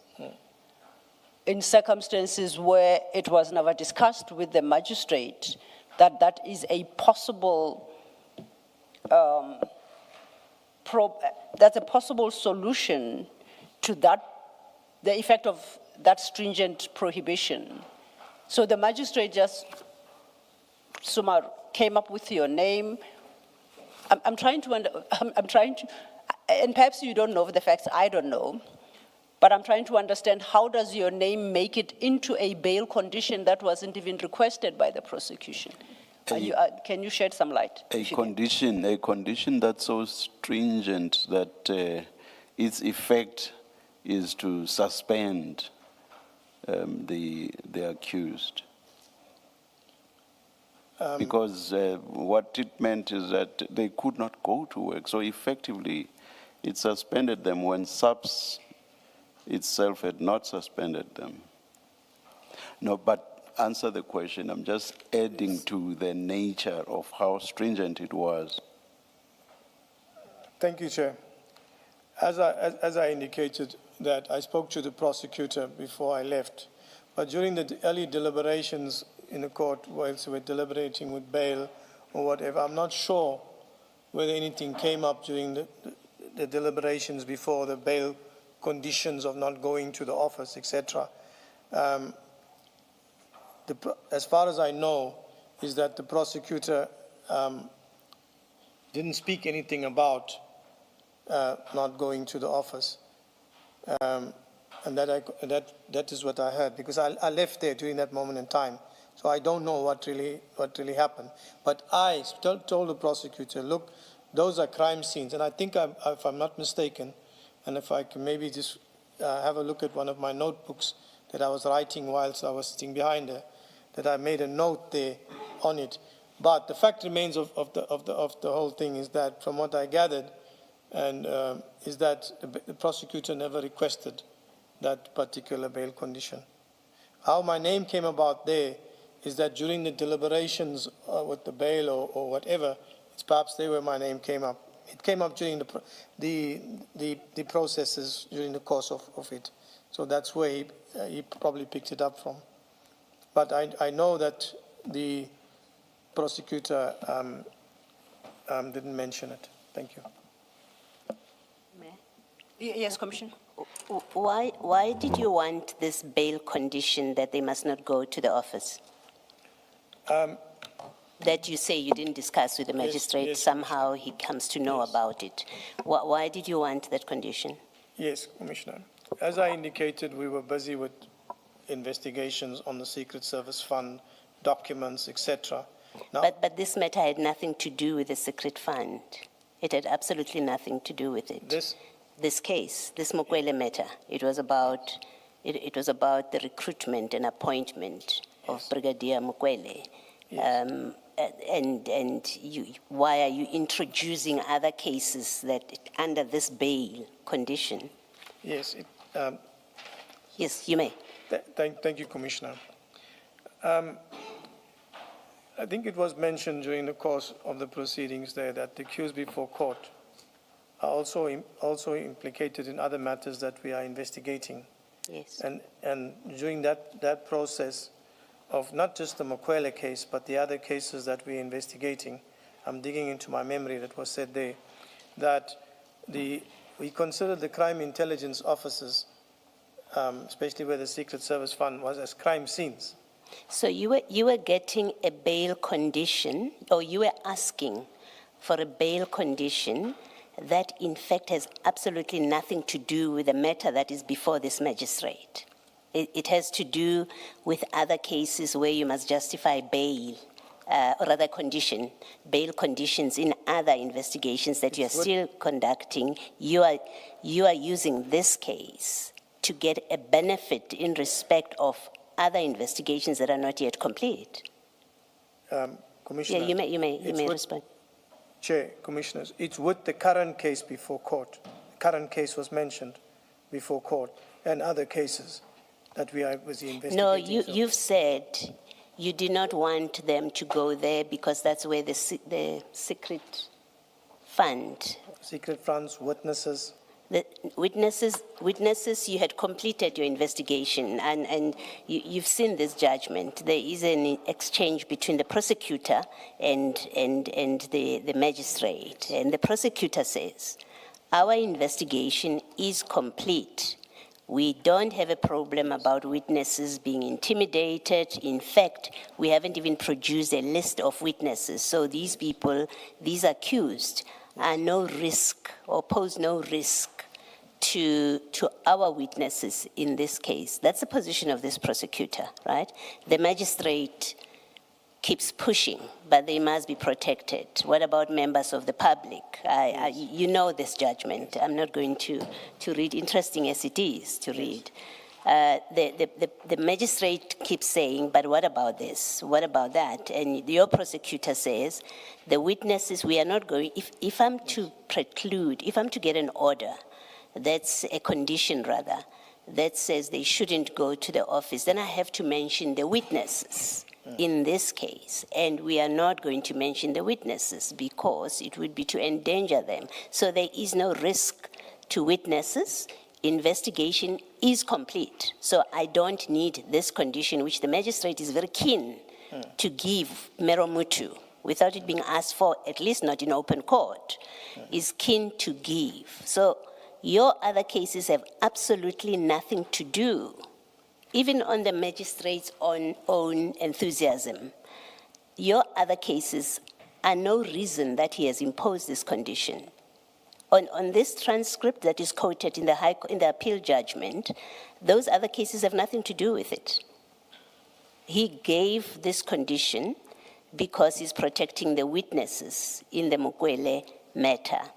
My question to you is, why would you want this condition, as you say, you did for cases that have nothing to do with this Mokwele matter, that are still incomplete? They are not before court. You don't know whether eventually they will result in prosecution.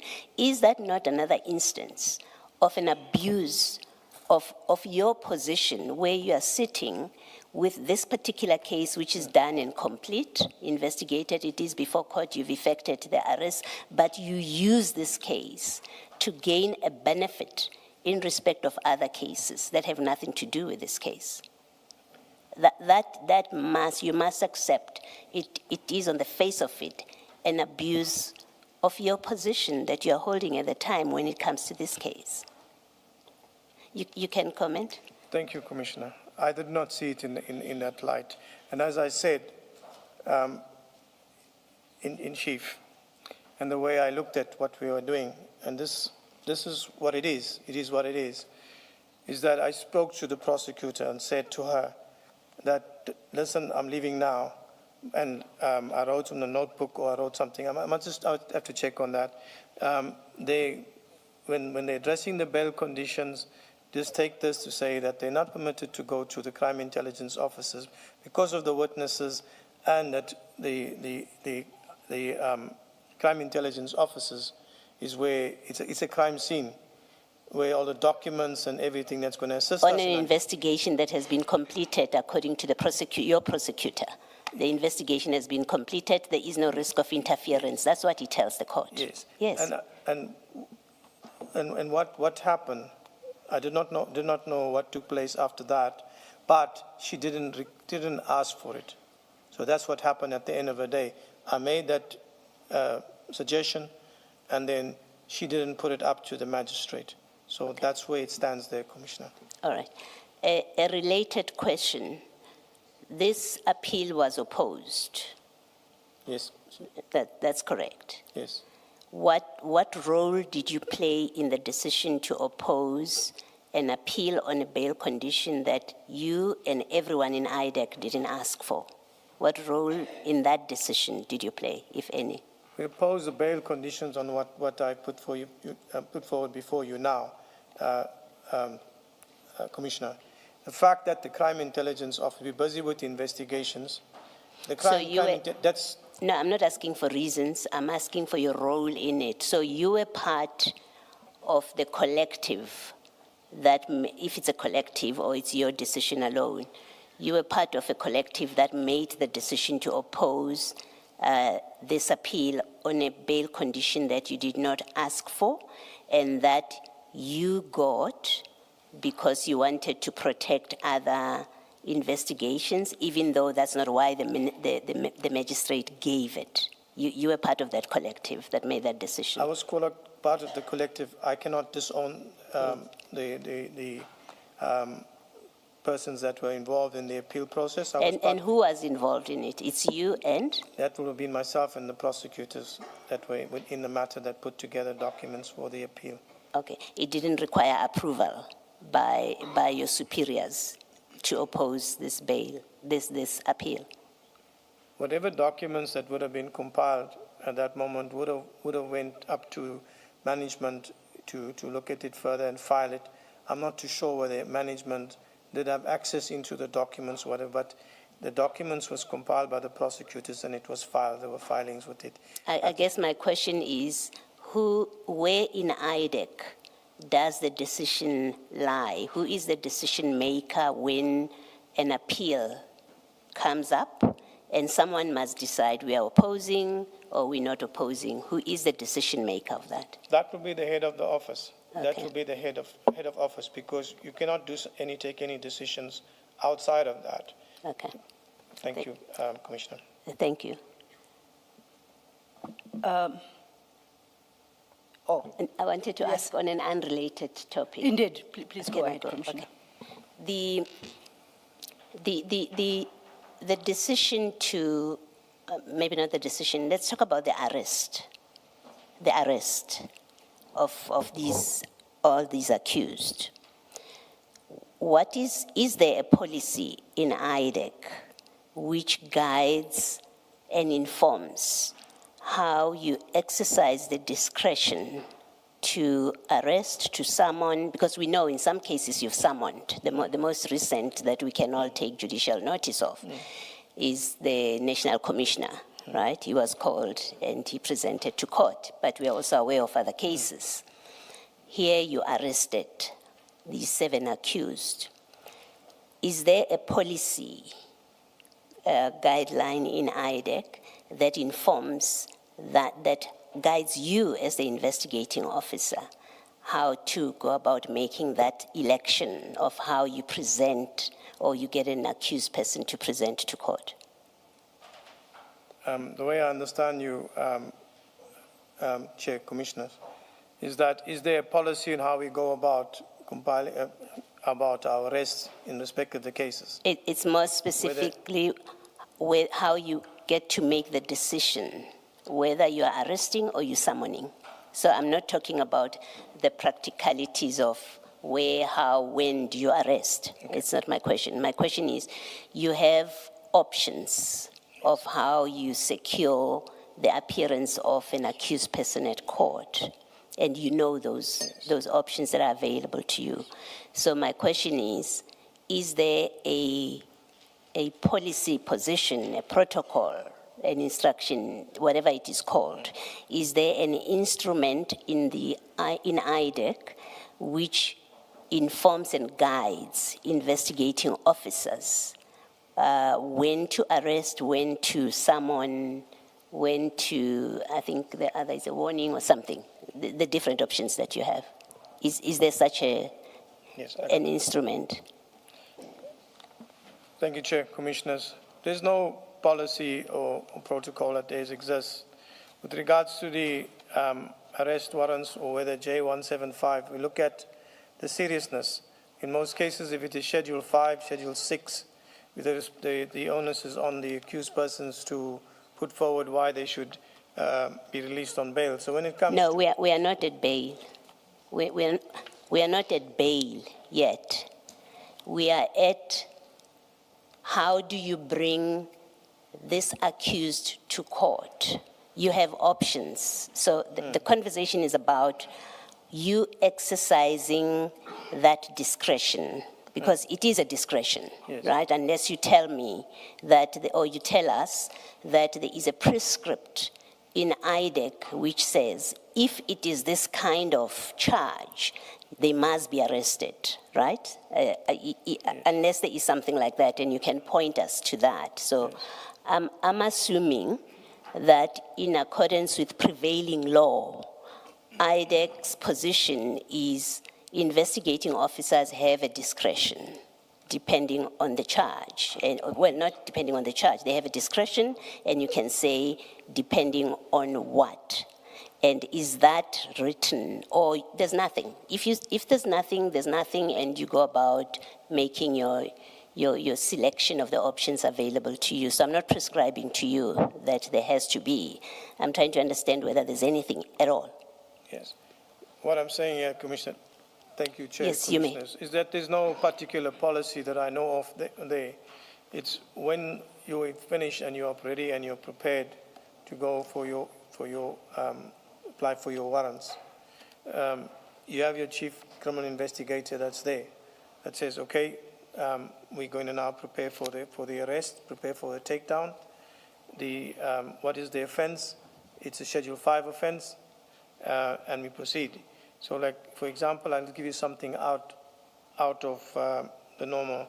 When the matters like one of the recent ones was done, and why was it J175? When you look at it, it was the PMFA. So a J175 will be issued.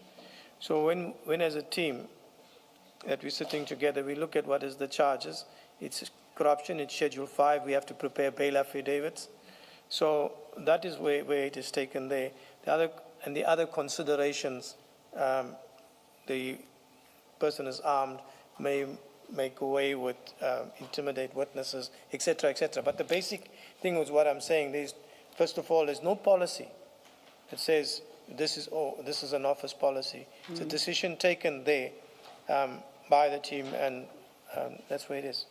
So is it irrelevant to the decision that is made by the team that you know where the accused lives? If you know, and let's come back to these facts. Yes. You know where General Madondo lives, or you can easily get her information. You actually now have a full docket, so you have her address, you know where she works. Are you saying, well, notwithstanding that I know where to find her and I can serve her with a summons to appear, notwithstanding all of that, all I look at is it's a Schedule 5 offense that I'm charging her with. It follows, I must arrest her. Is that what you're saying? That it doesn't matter that you know that you can bring her to court in a less drastic and less intrusive way than an arrest, because you know her address, her details, and her workplace. Chair, Commissioners, it's a Schedule 5 offense. Let's put it there. But the way we apply for a J50, it's a warrant, but we don't go to the person's house to execute the warrants. All since I've been at IDAC, we phone the person, come to the police station with your legal representative. We don't go to their homes and place them in handcuffs and blue lights, whatever. The warrant is just there so that we have it, but we call them to the station. And you place them under arrest at And the station? We place them under an arrest at the police station where they're processed, but it's not something that where we go to the house. You see, we're going in circles, and maybe I should leave it. You probably have answered as best as you can, and I'll tell you what it is that I'm looking at when I ask this question. Yes. We back at, you call them to the police station where you arrest them.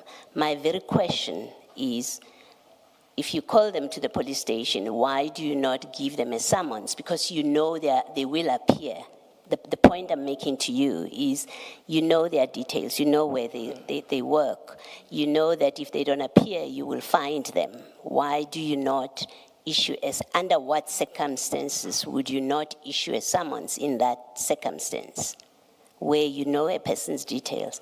And I ask you this because the SAPS has got a policy position about it, and that policy position that has been adopted in a National Instruction 11 of 2019, and it may be that IDAC should consider this very seriously, to have something similar.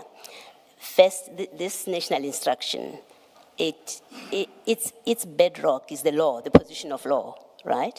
And what they have done is they say there are various methods by which an accused attendance at a trial may be secured. Oh, I see they've given you a copy. Apparently they've given you a copy.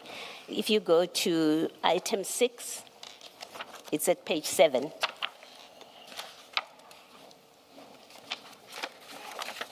At page 7, securing the attendance of an accused at the trial by other means than arrest. And one says there are various methods by which an accused attendance at a trial may be secured. Although arrest is one of these methods, it constitutes one of the most drastic infringements of the rights of an individual, and a member should therefore regard it as a last resort. This is what SAPS is saying to its members, not to you. I accept it's not to you. Arrest is never an obligation, irrespective of the offense. But you seem to consider it an obligation when you say, well, in a Schedule 5 offense, I have to arrest. They must come and argue for bail. That's contrary to the SAPS's position and guidance to its members. And then the next paragraph recognizes that it's impossible to lay down hard and fast rules. Each case must be dealt with according to its own merits. A member must always exercise his or her discretion in a proper manner when deciding whether to arrest or not. And then 3, I'll just read the one. It says that a member, even though authorized by law, and you are not saying, I'm mindful that you are not saying, because it's a Schedule 5 charge, the law requires me to arrest. I'm mindful you're not saying that. 3 says, a member, even though authorized by law to arrest, in appropriate circumstances, should always refrain from arresting a person if the attendance of the person may be secured by means of a summons, as provided for in Section 54 of the Criminal Procedure Act. Mindful this is SAPS, why could you not do that with these accused? Why couldn't you, instead of arresting them, why could you not issue them a summons to come and appear? Because remember, there's no law that says because it's a Schedule 5 or even 6, they must be arrested. Why was that not an option that is available to you? Why did you not choose that option and chose the more intrusive and quite punitive way of bringing them to court? Thank you, Chair, Commissioners. I see the SAPS regulation and the manner in which they do, and each case is decided on its own merits. However, ever since I've been at IDAC, with regards to matters that's being investigated, when a matter is serious, it's a serious charge, I know I'm mentioning Schedule 5, the other circumstances with regards to this firearm, witnesses, etc. The normal thing is that we apply for J50s. And as far as I've known, or the operations that I've been involved in myself, is that the J50 that we have is not taken to the person's house and where they're being arrested. They're brought to the station and they are processed there. So all that I can say is that, Commissioner, but then the question will be, why apply for a warrant then? The warrant is there. We have it in case there is something that where the person doesn't report or the person decides he's going to now evade justice or whatever else is there. Thank you. Well, I think the correct thing to say, to express how IDAC does things, is to say that as a matter of course, we apply for warrants and we arrest them at the police station, because that's what you're saying. We call them to come to the police station, and when they arrive, we arrest them. So your modus is an arrest. We are charging this person, we arrest. That's how IDAC operates. That you are correct. Okay, thank you. Thank you, Mr. Thank you, Commissioner Baloyi. Chair and Commissioners, that would bring me to the conclusion of my questions for the witness. I don't know if there.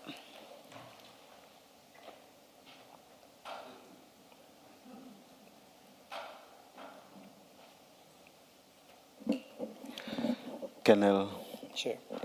thank you very much. You are excused. I thought Chair was going to ask me more questions.